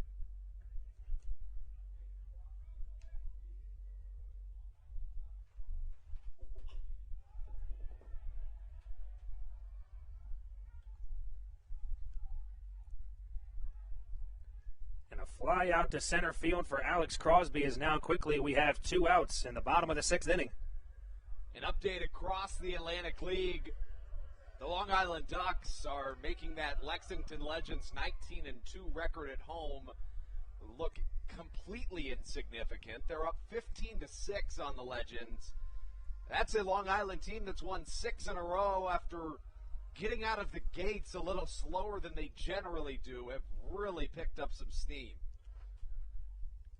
You know, it looks like at this point of the season it's going to be the Long Island Ducks that the Blue Crabs are going to have to go neck and neck for in order to take this ALPB North Division, especially in this first half as we are dwindling away. Bring Josh McAdams to the plate now. He starts off with a 1-0 count. Looked like that was a breaking ball. Came right in the middle of the zone. Count runs even at 1 ball and 1 strike.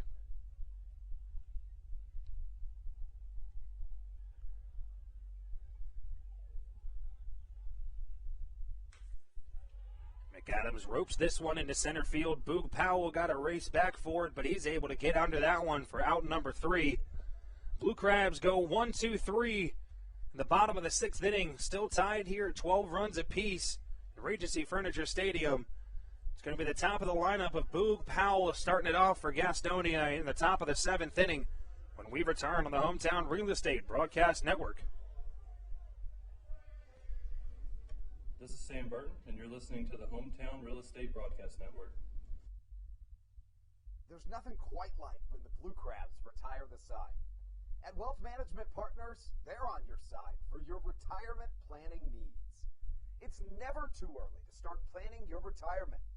Talk to the experienced financial advisors of Wealth Management Partners located right here in Waldorf.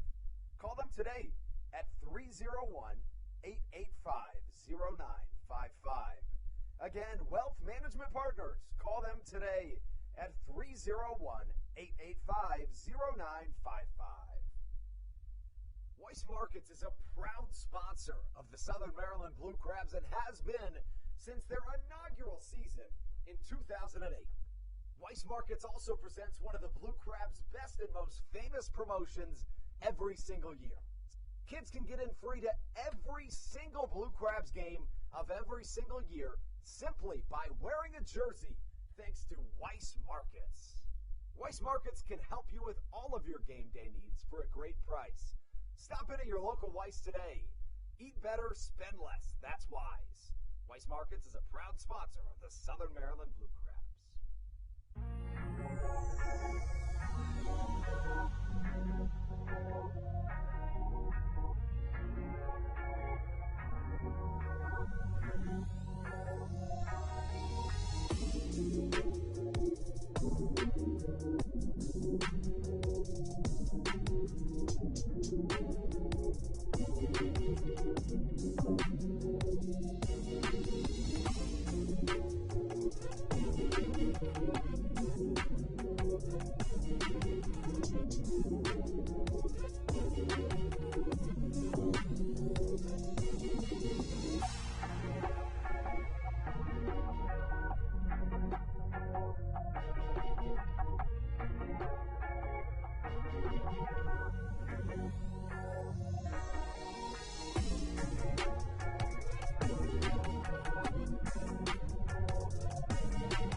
Welcome you into what we didn't exactly know if we'd ever get to, the final third of this baseball game. But, Stevie, I said it earlier, I'd be perfectly fine with this game going longer than usual if it meant the Blue Crabs scored a boatload of runs, and that's exactly what they did. Southern Maryland now tied 12-12 with the Gastonia Honey Hunters. What a comeback. An absolutely amazing display of offense we've seen from both teams today, but even by the Blue Crabs going down 9-0, they able to battle their way back. I mean, it's just remarkable to see. Boog Powell up to the plate, facing off against a newcomer into this game for the Blue Crabs. Didn't really think you'd need to turn to a high leverage situation when it was a 9-0 game, but now, after a momentous comeback, Dalton Geekie comes into the game, one of the Blue Crabs' better arms. Originally from Houston, Texas, the right-hander stands at 6'5", 230 pounds, and has reached as high as A-ball. Last played for the Lake Erie Crushers of the Frontier League as he misses upstairs to Boog Powell, the MLB veteran. This is a Gastonia team that has not played well against the Blue Crabs in this 2021 season. Southern Maryland came out to a really, really difficult start in this game. 9 runs in the top of the second inning from the Gastonia Honey Hunters. But we have seen an offensive explosion ever since. Could have been a drop third strike, but instead the third base umpire, Larry Rosenberg, says Powell did not go around. That'll make the count 2 balls and 2 strikes. You know, initially from my angle, that ball that bounced off of Joe DeLuca's chest, it looked like it bounced off of the bat from Boog Powell, but either way, nice job able to stay back and not go all the way through on that breaking ball. Geekie has struggled of late. He's a guy that started this season a little bit shaky and then got into an absolute roll. He's an individual that has been very important for this Blue Crabs bullpen as Powell fouls away another pitch. But if you look at the season as a whole for Dalton Geekie, number 32 for this Southern Maryland Blue Crabs squad, the right-hander has been pretty darn good. A 4.42 ERA in 16 appearances. He's allowed 24 hits while walking just 6 batters. Chopper up the middle, hits off the end of his glove. Baca tries to barehand it, but it's not in time. That goes down as a single to lead off this inning. But just a few appearances ago, Geekie had his ERA all the way down to 2.35. That was through a total of 15 and a third innings of work. But over his last 2 appearances, one at Lexington, the other at Lancaster, in 3 combined innings, he's allowed 5 earned runs. That accounts for more than half of the runs he's allowed all season. So a little bit shaken up of late. The ERA goes all the way from 2.35 to 4.42. And now Geekie will face the 2-hole batter in this lineup, coming in the form of Mike Pappy. Pappy wears number 12 on the back of his jersey and takes for a called strike. Looking around the rest of the Atlantic League here on a beautiful Tuesday night. The West Virginia Power are on top of the York Revolution 10-3. The Power had been riding somewhere in the vicinity of a 6-game losing streak, so good for them to get back on top. The High Point Rockers and the Lancaster Barnstormers are tied at 7 in the top of the 10th inning. You know, that's something that the Blue Crabs haven't done all season, Steve, is go into extra innings. If there was ever a game that it would happen, it would be this one. It would be this one. It would have to be this one. And it would go to like 19 innings. I was just about to say, we're going to play 2 full games here today or something like that. And to be completely honest with you, Steve, I'd be all right. I think I'd be okay with it, too. You know, when you come to work, you never want to be here way longer than you want to be. But at the same time, I'm so down to watch these 2 teams play until like 2 in the morning. Me too. At this point, if they just keep rolling the way they are, I will stay here all night if I need to. I think I can speak for both of us when I say that's why we love our jobs so much. That's 100%. You know, there's nothing better than watching a baseball game because guess what? If I wasn't here, I'd probably be watching a different baseball game on TV, and that wouldn't be as entertaining as this one. No, it would not be. 0-2 the count. Calling time is Mike Pappy, but I can't help but again bring up that New Britain Bees game from 2019 in which they jumped out to an 8-0 lead in the 3rd inning. Southern Maryland had a player that's very similar to Jake Lucci and Ryan Canary that hit a grand slam, just like Lucci did, which sparked the Blue Crabs' comeback. In fact, I don't know if this carries any weight for any of you out there, but the last time that my brother Matt Banstra was at a game, that's exactly what happened. The crazy comeback. And here again tonight he comes, and the Blue Crabs do it again. One of the most entertaining games that we've seen here this season. There's no question about that. You know, Andrew, me just being an intern, I don't really have the pull to make these kind of calls, but I think we just need to hire your brother full-time to be just like a second Ron Lord at this point. That is crazy that you said that because he was just suggesting the exact same thing. We got to make it happen. At this point, I mean, we ought to at least discuss it. It would certainly bring in more fans if they knew every game was going to be as crazy as this one. Now, the Atlantic League may need to change their rules in allowing larger rosters in that situation because the Blue Crabs bullpen couldn't afford to run through 5 or 6 pitchers every single night. Southern Maryland lost a couple of heartbreakers in their most recent road trip.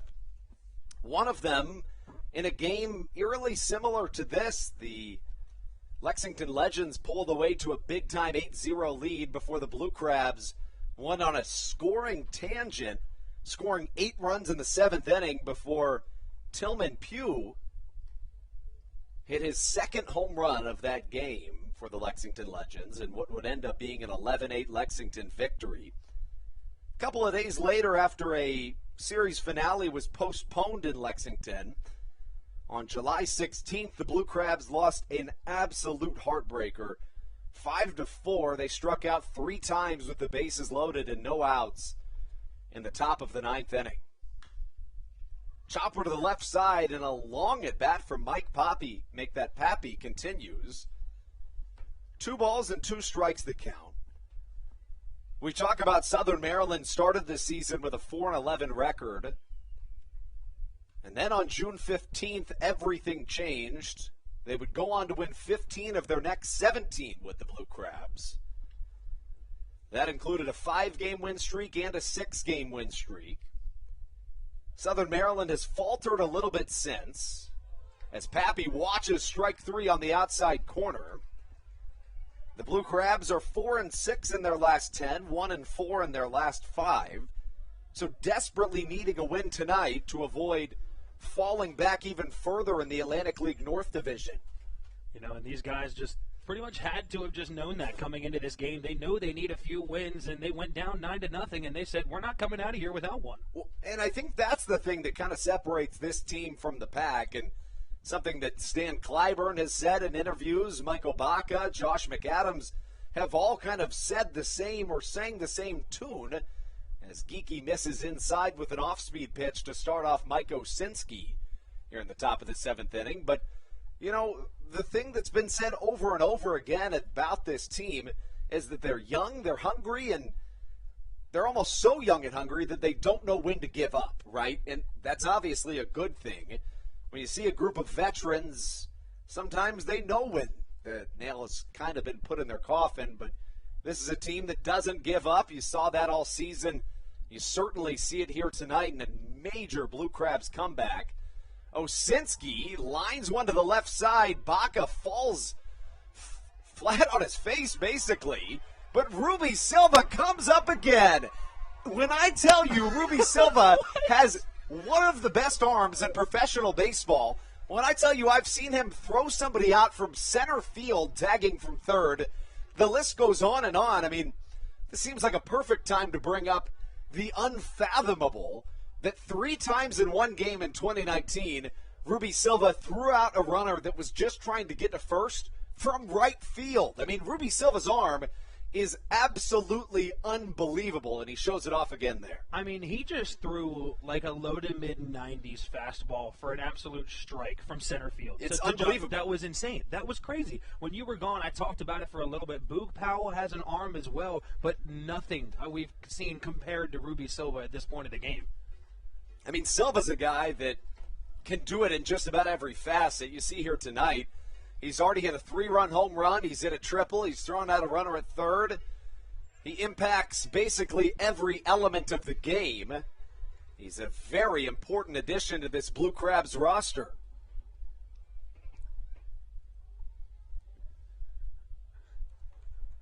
(12-12) the score. I said earlier that it was a 15-6 lead by the Long Island Ducks. I beg your pardon, it's in fact a 15-4 lead. The Ducks on top of the Legends. That doesn't necessarily make us feel all that much better here on the Hometown Real Estate Broadcast Network, but you know, all you can do is win your games. You can't really control the rest. An interesting note to make is that Southern Maryland in their final 14 games of this first half does play the Long Island Ducks 4 times.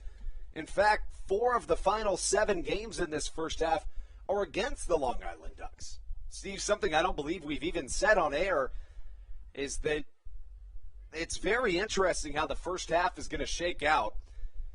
The very last game of the first half is a series opener right here at Regency Furniture Stadium on August 3rd against the Long Island Ducks. It's kind of bizarre that that's the way it works out, and that the first game of a series and the first game of a homestand is the last game of the first half. Yeah, I'm not going to lie, I was a little bit surprised when I saw that on the schedule. I just kind of assumed they would have started right after that series with the Long Island Ducks. I felt like that would have made more sense, but that date is just perfectly right down the middle. And to make matters even more confusing, The Blue Crabs next play in Lexington. I beg your pardon, they don't play in Lexington again this season. The next time the Blue Crabs play the Legends is on August 15th, and that's a game they need to make up that will count towards the first half. So if there's a situation in which the Blue Crabs find themselves tied with the Long Island Ducks after 59 games, theoretically, they have to wait 2 weeks to find out even if they won. And even further than that, the Ducks have the same situation except for with the West Virginia Power. So the Ducks potentially might not know their fate, meaning the Blue Crabs won't either until mid-September. Wow. As Dalton Geeky rears back and fires right past the grill of Jake Skoll for a strikeout. Still a dozen apiece right here on the Hometown Real Estate Broadcast Network. Southern Maryland trying to pull ahead when we come back on the Hometown Real Estate Broadcast Network.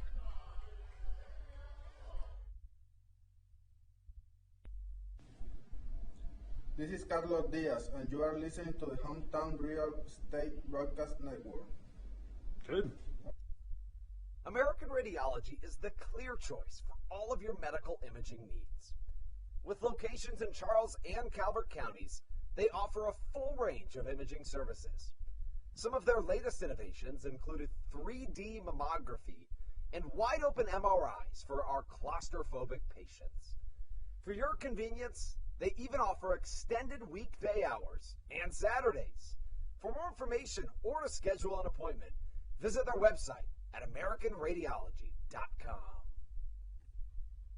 When you're in the market to buy or sell a home, call Tony McClure of Century 21 New Millennium and his Grand Slam team, the realtor of the Southern Maryland Blue Crabs since our first season in 2008. Tony and his team of preferred partners includes Tim Murphy of CNF Mortgage and Steve Scott of the Scott Law Group. Together, they will ensure that your real estate needs are nothing short of a grand slam. The quality service you will receive is Hall of Fame worthy. Put Tony's 41-plus years of experience to work for you. Call or text Tony today at 301-928-1280 for your personal Grand Slam experience. Go Blue Crabs.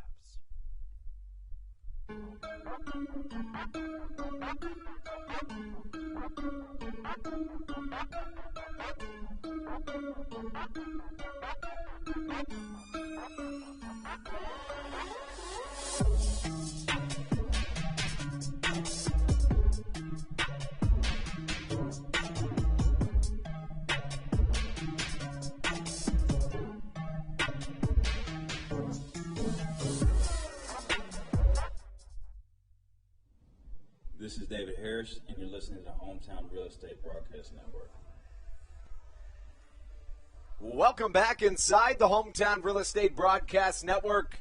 Joe DeLuca comes up to the plate. It's going to be DeLuca, Geeky, and Lucci with the assortment of injuries that have decimated the Blue Crabs offensively. Jake Marshall is the only remaining position player that would be available to play tonight. Now, theoretically, Hibbert and Collier are available in the fact that they're not on an injured list, but my best guess would be that they would not play this evening. With that being said, Dalton Geeky will be the second Blue Crabs pitcher that has hit in this game.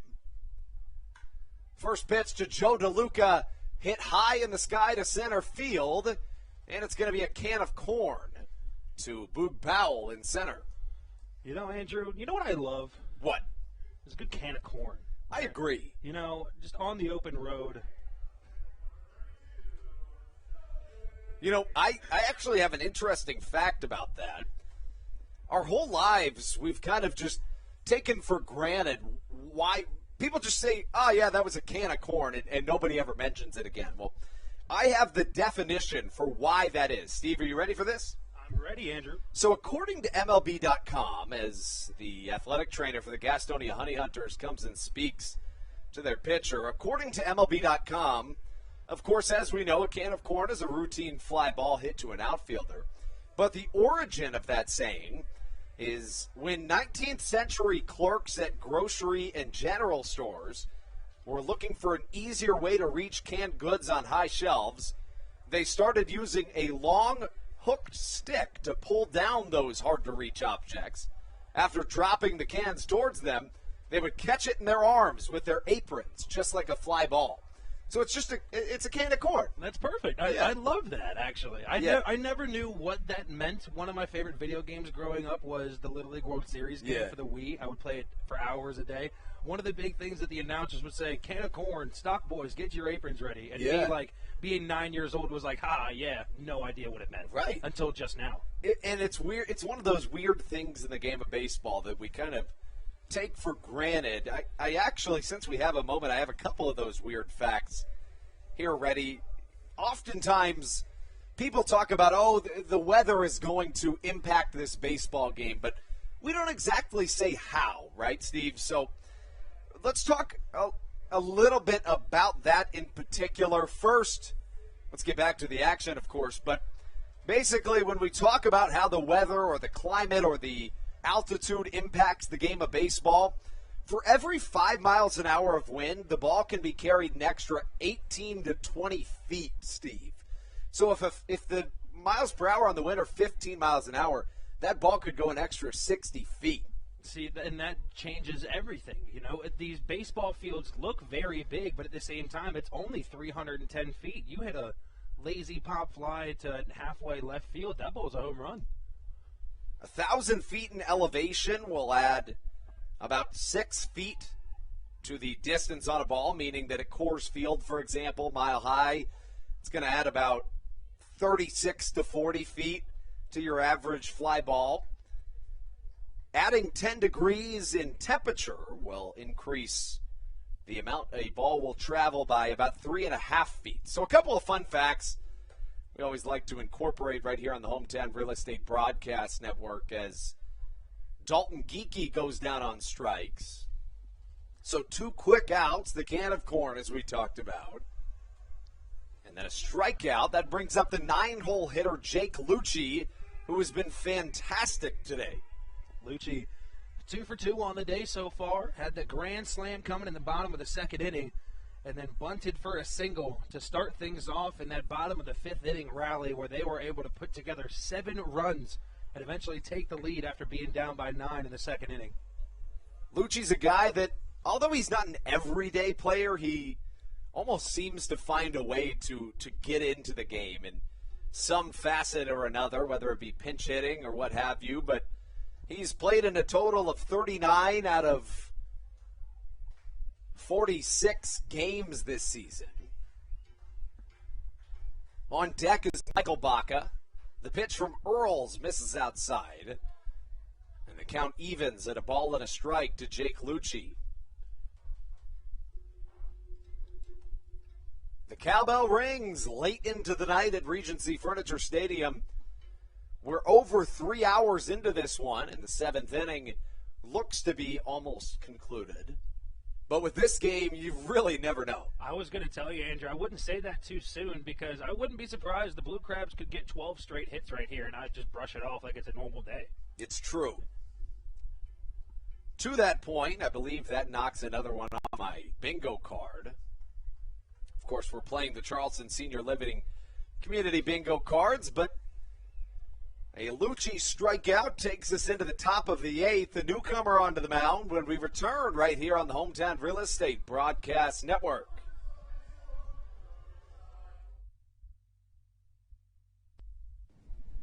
This is Andrew Briceno, and you are listening to the Hometown Real Estate Broadcast Network. So, what do you like about your home? Practice like hockey. I practice stick handling and sometimes shooting. Mommy, go outside sometimes. I like playing lacrosse. Playing the switch. I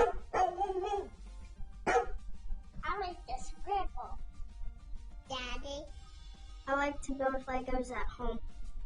I have the biggest closet. Riding my dirt bike. We help you home. At Hometown Real Estate, we want to help you and your family home.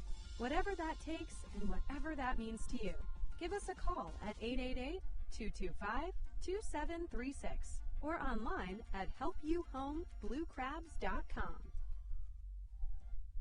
All Pawn is Southern Maryland's premier pawn shop and is the official pawn shop of the Southern Maryland Blue Crabs.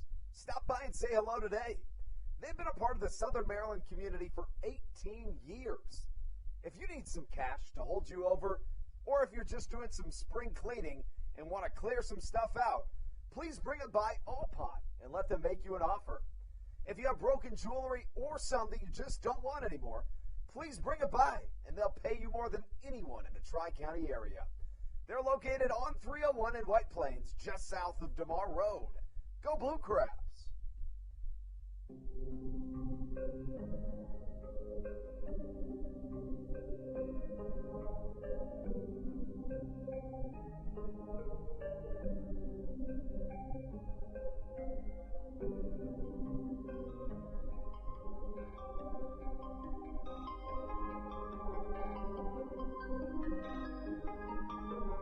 Cue tracks.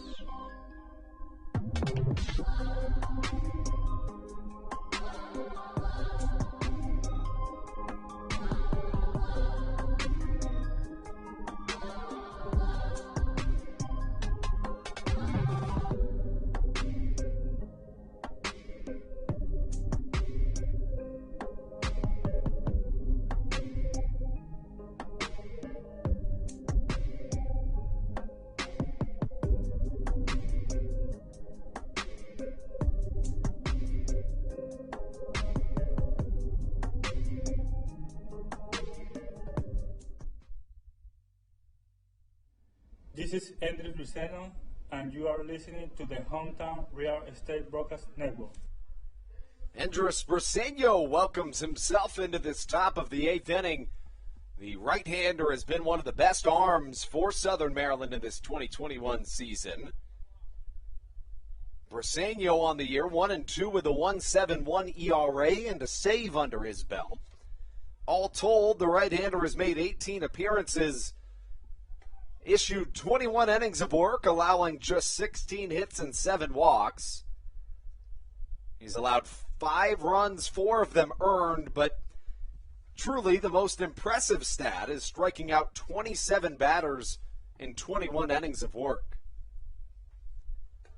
He's a guy that's made a really big career adjustment here in 2021 for a couple of reasons, one of which being that after a decade in the Tigers organization, the right-hander took 2019 off of baseball and, of course, took 2020 off of baseball due to the pandemic. He was a starter for about 60 to 70% of his career appearances for the Detroit Tigers organization. In fact, the right-hander found himself as the opening day starter more than once for the Detroit Tigers organization at the minor league level. So after taking 2 years off of baseball, being a starter most of his career, the right-hander comes back and is dominant in a relief role here in Southern Maryland. And that's truly not a transition that many make very well. You know, once we heard the news of Grayfer Aregua possibly not coming back. As a long shot to center field, back goes Ruby Silva. He catches it at about 398 feet, and why not? As I was saying before, that great play by Ruby Silva. Originally, when we found out that Aregua was not going to be coming back, presumably coming back for the rest of the year, initially my mind went to Briseño. I think he's the kind of guy that you want to throw in there for, a few innings in the middle. But I also think he's normally the guy you're going to put in there when you need him to close out a game. Let's say if Matt Latos pitches the day before and you need someone to just get 2 or 3 quick ones. You know, if Stan Clyburn had it his way, I think he'd have about 9 or 10 Andres Briseños on the team because, of course, you can only use them in so many ways. You can use them in those high leverage situations like this. And generally, you have 3 to 5 guys that rotate in those high leverage situations, but 3 that you really lean on. Of course, for Stan Clyburn, those 3 would be Matt Latos, Dalton Geeky, and Andres Briseño without question. We talked about it a little bit earlier. Patrick Baker now getting thrown into that conversation as well. He had himself a nice job on the mound today. Yeah, Pat Baker is a guy that Pat Baker is a guy that has really gotten it done of late.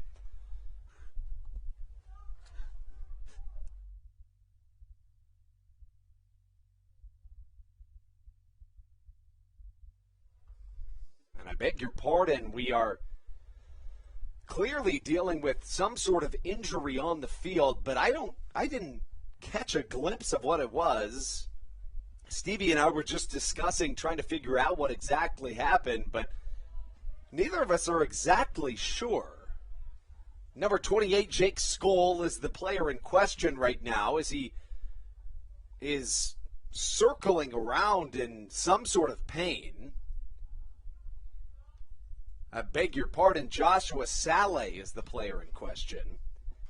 He initially waved off the athletic trainer, saying he didn't need any attention, but you know, I think earlier in the game there was another Gastonia player that kind of, if I remember correctly, someone fouled a ball off their foot, but they didn't take a whole lot of time, you know, for themselves to get back in the box. They just kind of got right back in. And I think that might have been Saleh. I think he's just kind of feeling those effects at this point. I'm not sure. Saleh's a guy with a really interesting story. It goes all the way back to the year 2011, make that 2010, when he was drafted in the first round by the Tampa Bay Rays out of Bishop Blanchett High School in Seattle, Washington. He was the 17th overall pick back in 2010. He was rated as the number 88 prospect in all of baseball prior to his first season of professional baseball. Struggled a little bit, but that's really to be expected in your first year in professional baseball. In 2011, he only played in the rookie ball level 60 games with a .634 OPS and a .210 batting average. His second season was in the Midwest League, played at the A level with Bowling Green and the Hot Rods. Played 74 games, the OPS way up at .855. Did not play in the 2013 season for the Tampa Bay Rays organization, but in 2014 he played at the high A level for Charlotte, who is now the AAA affiliate. So he strikes out after a long at bat, but after 2014, Steve, he didn't play professional baseball up until 2021 and decided to come back and play for this Gastonia Honey Hunters team in their inaugural season. And Joshua Saleh has been the story of the year to this point in the Atlantic League. You know, I mean, and I think it's rightfully deserved. You know, he already today, he's 2 for 5, coming with that big 2-run home run back in the second inning. And he's got a double on his line as well. This guy's just good at hitting. So that brings up the next man up to the plate, Emmanuel Tapia. In what has been a long and drawn-out but very thrilling game. The time is 10:03 p.m., and there's still a ton of fans in the crowd here at Regency Furniture Stadium. Saw Tapia in a play earlier in this contest in which he really didn't hustle out of the box, and it limited him to a single. It's not the first time we've seen the first baseman do just that in this 2021 season.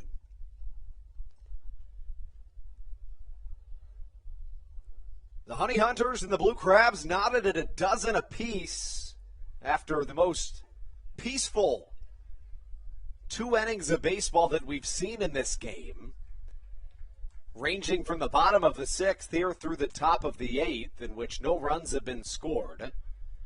In the first 5.5 innings of this game, 24 runs were scored, headlined by 13 total runs in the second inning, 9 of which came from the Honey Hunters. Then the Blue Crabs put up a 7 spot in the bottom of the 5th. That's the last time they scored a run, but it's good enough to have a tie ball game here. Tapia chases a high fastball, and he's put away on strikes. So easily the cleanest inning of baseball we've seen here on this July 20th evening brings the Blue Crabs top of the lineup up. When we return, it'll be Michael Baca, Kent Blackstone, and Ruby Silva right here on the Hometown Real Estate Broadcast Network. This is Daryl Thompson, and you're listening to the Hometown Real Estate Broadcast Network. Chick-fil-A of Charles County has been a proud supporter of the Southern Maryland Blue Crabs since their inception in 2008.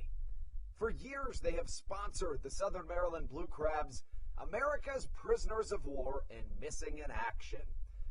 In between the second inning of each game, there is a moment of silence brought to you by Chick-fil-A. The Southern Maryland Blue Crabs appreciate and respect not only Chick-fil-A, but all of those that have served our great country.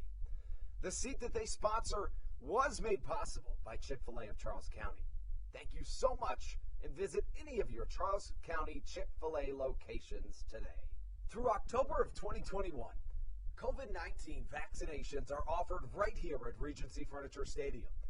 No appointment necessary. Just swing on by and get your COVID-19 vaccination today. Take one for the team, Southern Maryland. Get the vaccine.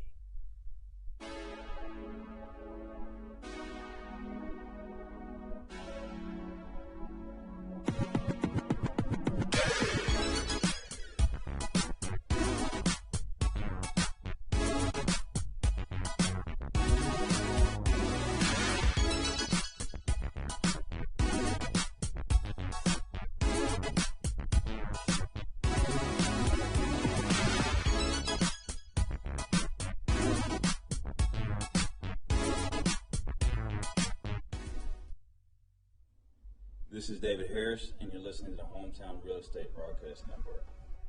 Well, we take you into the bottom of the eighth inning, but Stevie, if this first of 7 in a homestand has been any indicator as to what we're in store for, it's going to be an exciting next 6 days. A dozen apiece between the Gastonia Honey Hunters and Southern Maryland's hometown team. As a newcomer onto the mound for the Gastonia Honey Hunters comes in, it's number 32, Jalen Peguero, the right-hander, 40 years old, originally from the Dominican Republic, currently resides in North Carolina. Arguably, I beg your pardon, not arguably, but most likely the eldest of all Atlantic League players, as he faces off against Michael Baca, who steps into the right-handed batter's box. Peguero misses way outside, and that was almost reminiscent of that 50 Cent first pitch. You know what I'm talking about? It took me a second to remember what it was. Or the Dr. Fauci first pitch. I do remember those. At first, I didn't realize you were talking about 50 Cent the rapper. I thought you were trying to make like a coin pun or something like that, and I was really confused. And yet another pitch misses outside in the count. 3 balls and no strikes to Michael Baca, who, if he gets aboard in any way, shape, or form, would represent the tying, make that the go-ahead run in this contest. Instead, Peguero catches the strike zone. A hitter's count to Michael Baca, the shortstop for your Southern Maryland Blue Crabs. Hot shot to the left side on a 3-1 count right at the third baseman. Joshua Saleh puts away Michael Baca for out number 1. That brings up Kent Blackstone. Blackstone 1 for 3 today, has an RBI, a double, a run scored, and also a walk under his belt. The only starter for the Blue Crabs in this game without a hit was Bronson Butcher, but Butcher never even got a chance to bat. By the time his spot in the lineup came up, the starting pitcher, Blake Bivens, had already been pulled. You know, that's one of those situations where the double hook roll might not be your favorite thing currently if you're a batter. especially if Bronson Butcher, not going to lie, I was a little excited to see him hit today. As Kent Blackstone ropes one into right field. Jake Skoll comes in and fields, but a one-out single represents the go-ahead run standing at first base. As the best bat in this game, in my opinion, Ruby Silva comes up to the plate. He's 2 for 4 with 2 runs scored. He hit a 3-run home run in addition to a triple. Yeah, Ruby Silva, as we said, he was our key player of the game for both of us. He needed to do well in order for the Blue Crabs to win the game today. So far, we got a tie game coming back from 9 runs down. And I think he's done exactly what we needed him to do today. Silva, a huge trade coming in for the Blue Crabs as Peguero misses way outside. Now, while Michael Baca was put away for out number 1, he also drew a hitter's count and lined one at the third baseman, Saleh. Blackstone followed with a rope RBI single of his own as Ruby Silva drills one into the power alley. That should be the go-ahead run. Boog Powell comes up throwing. Here comes Kent Blackstone. It's going to be a bang-bang play at the plate, but it goes past the outstretched glove of Jesus Sucre, and yet another triple for Ruby Silva.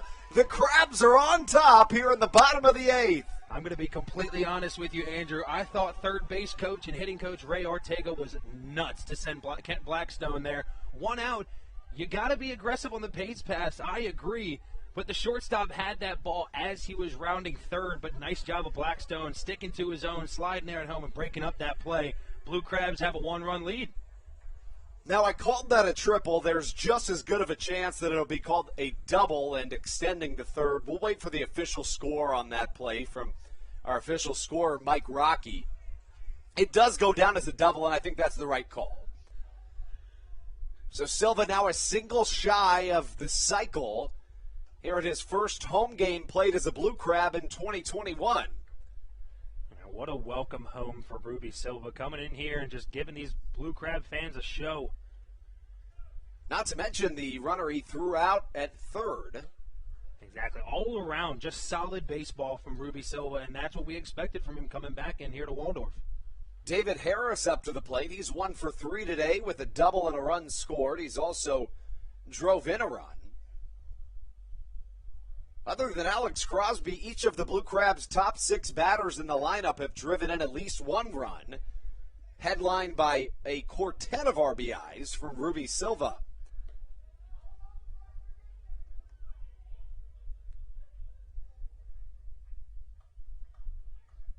Silva, with that double, is now 10 for 26 since joining the Blue Crabs. It was an interesting way in which he was traded to Southern Maryland. The Honey Hunters traded Miles Williams in exchange for Austin Glorious. That was a couple of weeks ago, back on July 6th, as a soft chopper to the left side is caught, but trying to double up Ruby Silva at home, unable to do so. A jump, a clap, and yet another run for Southern Maryland. And that's yet another thing that Ruby Silva brings to the table. His aggressiveness on the base paths and his elite speed make a ginormous difference. You know, I'm going to have to give it up for Jordan Howard, now in there at shortstop for Manuel Giraldo. He did a fantastic job going up to be able to get that ball, make sure he eyed down Ruby Silva at third. But as you said, that speed, you really can't do anything about it. Silva's speed is elite, and now Southern Maryland with their largest lead of this contest. The Blue Crabs began this game in a situation in which, Steve, if I told you Matt Latos would have a save opportunity at the end of this game, what would you have said? I said that I would probably become the new broadcaster because you're crazy. That's true. I think that's what everyone would have thought at that point. I think that would have been a fair assumption, but suddenly, after a 9-0 lead by the Honey Hunters in the top of the second, all of a sudden, Matt Latos has a chance to close out this game in the top of the ninth. We'll have that and so much more right here for you when we return on the Hometown Real Estate Broadcast Network.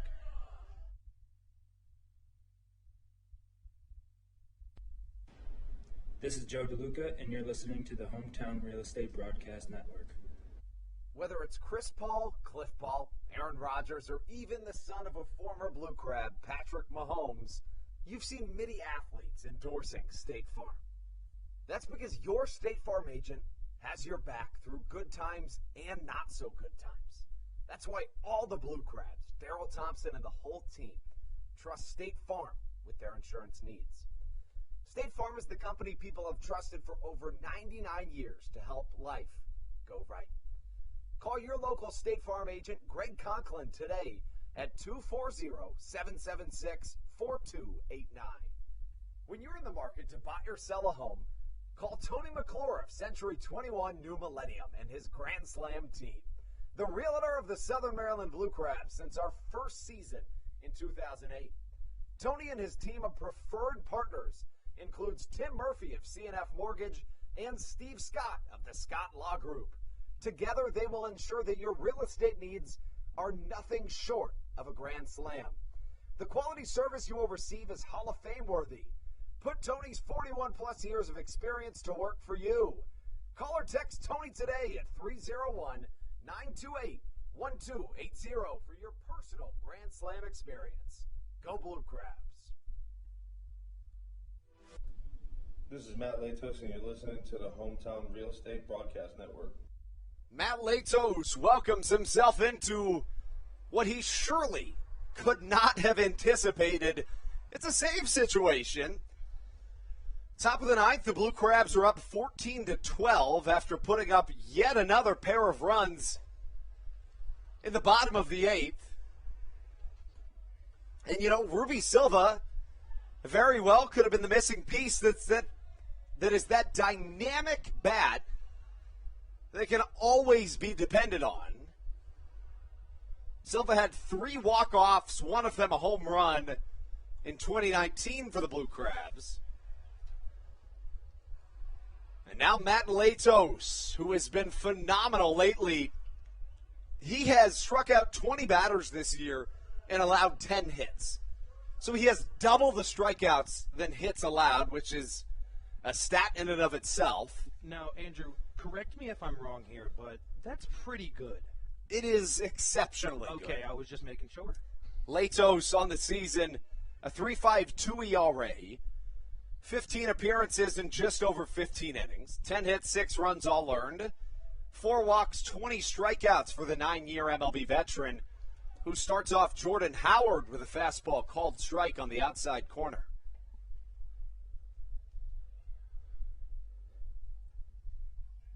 It took Latos a couple of appearances to really find his groove after, of course, a year off, but every single really high leverage situation hasn't been a problem for the right-hander. He is 8 for 8 in save opportunities this season, and he's been especially good of late. Latos, a Cy Young candidate for the Padres at one point in his young career. The last time he allowed a run was back on June the 29th. In fact, Steve, Latos in the month of July has made 5 appearances, has allowed 1 hit, has walked 1 batter, and struck out 7. So he has a 0 ERA and a 0.35 whip. Oh, and by the way, in the month of July, batters are hitting just 0.56 against Matt Latos. Oh, that sounds pretty good. It's pretty good for Latos, not as good for the opposing hitters, one of which being Jordan Howard, who strikes out to get the Blue Crabs that much closer to an incredible comeback victory.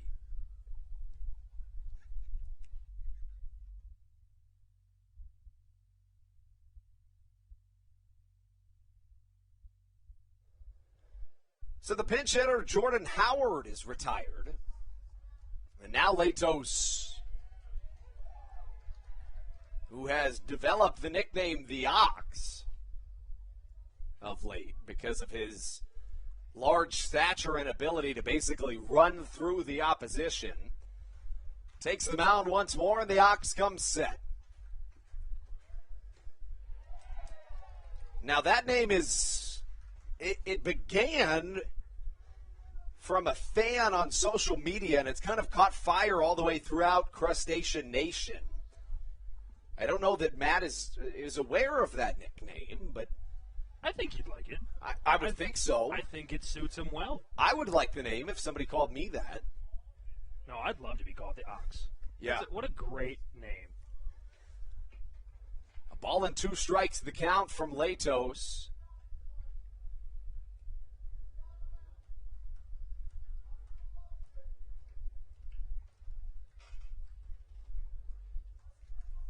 Latos pitches against Will Johnson, the pinch hitter here.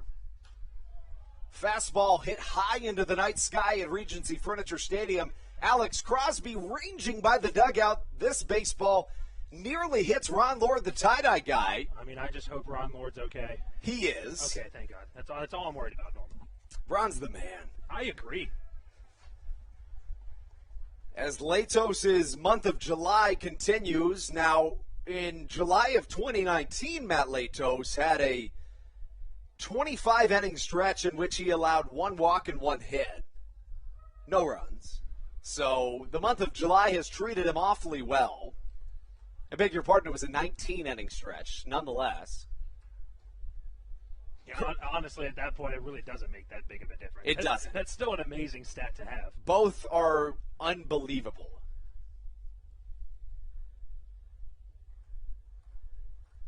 In the month of July as a whole for Matt Latos in 2019, in 13 appearances, he had a 0.61 ERA with a 0.68 whip.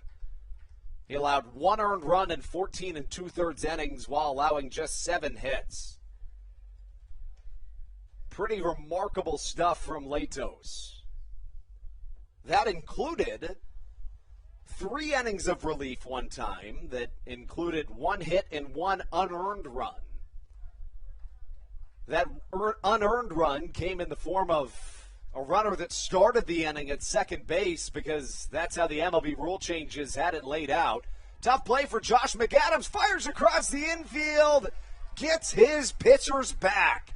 Back-to-back outs for the Blue Crabs, and the Honey Hunters are down to their final out here in what is on the verge of being one of the greatest comeback victories in franchise history for the Blue Crabs.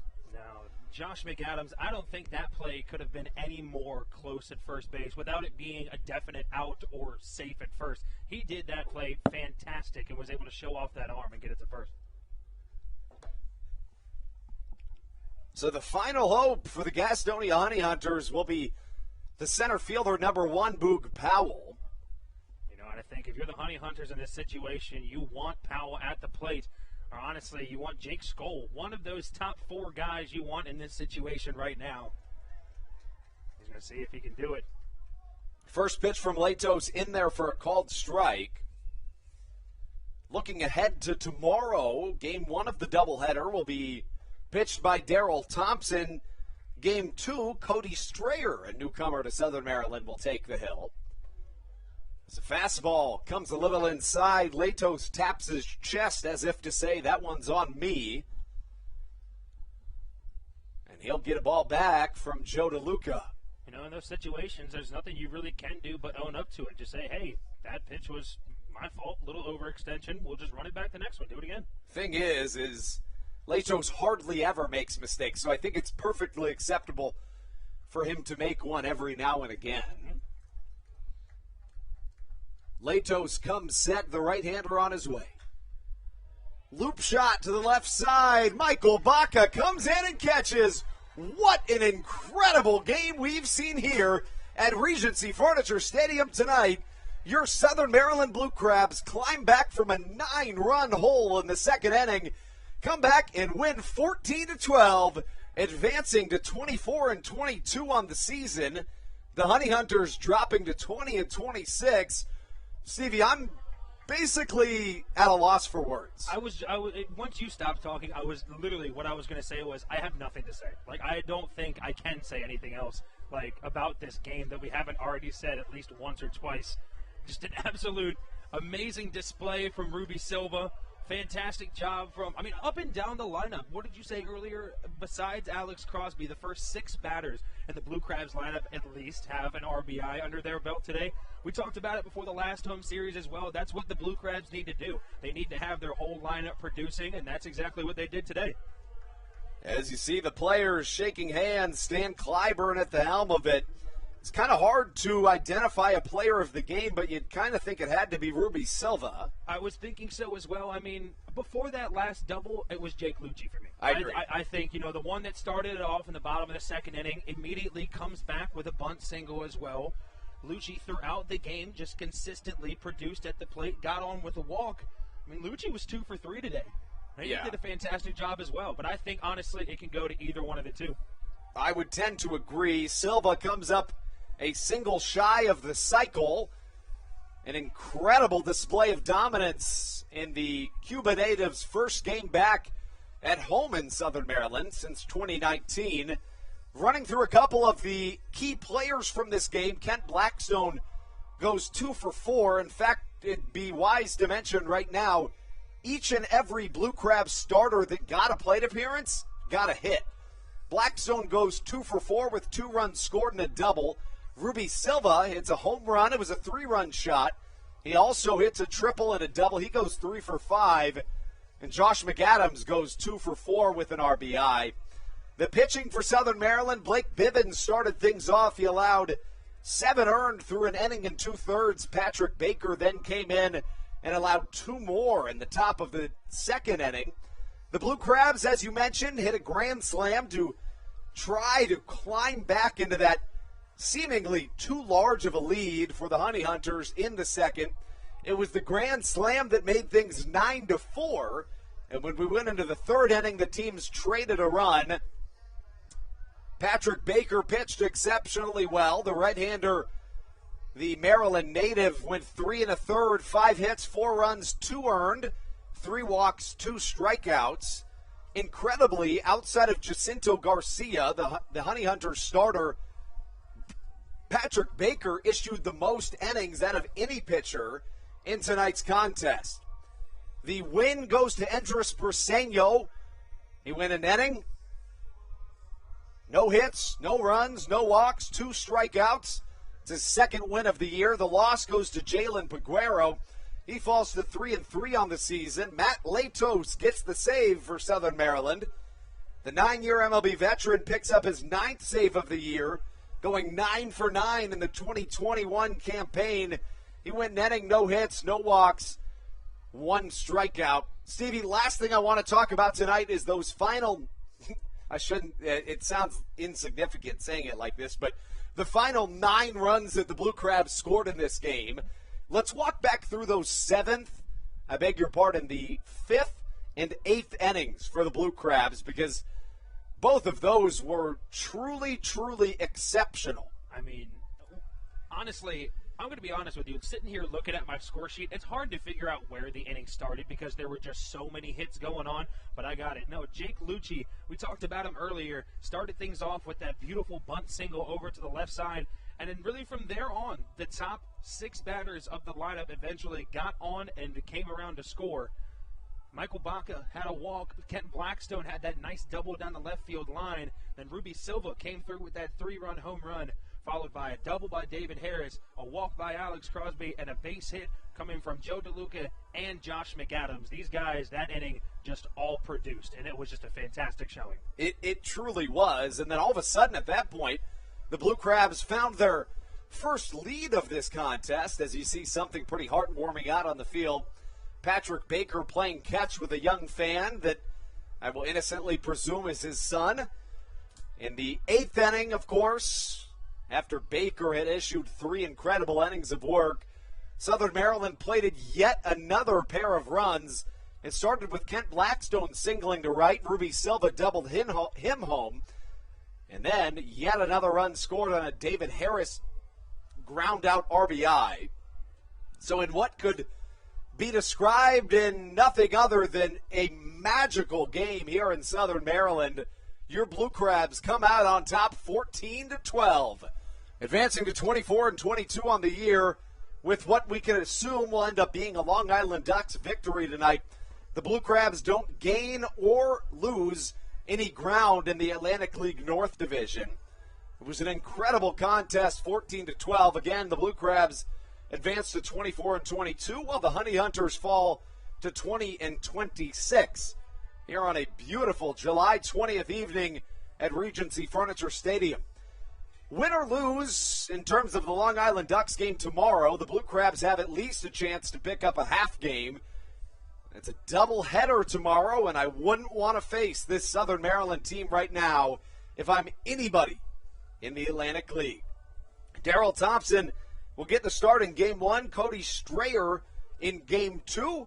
It'll be myself and Stevie Bowen again on the call, and it was a magical one tonight. We want to thank each and every one of you members of Crustacean Nation for tuning in to a 14-12 Blue Crabs win here at Regency Furniture Stadium. I don't know that I've ever had more fun calling a baseball game, and I'm happy to have done it with you, Steve. Andrew, I appreciate that so much. And you know what? Same goes to you, my friend. Well, thank you. For Stevie Bowen, I'm Andrew Banstra signing off on a Blue Crabs 14-12 magical comeback victory. We stay in the playoff push. We're in the hunt, folks, and the Crabs are hot. We will be back tomorrow. First game at 5 o'clock. We'll be on air at 4:45. It'll be myself and Stevie right here on the Blue Crabs Hometown Real Estate Broadcast Network. We leave you with one final message. Let's go Blue Crabs. We'll see you tomorrow, folks.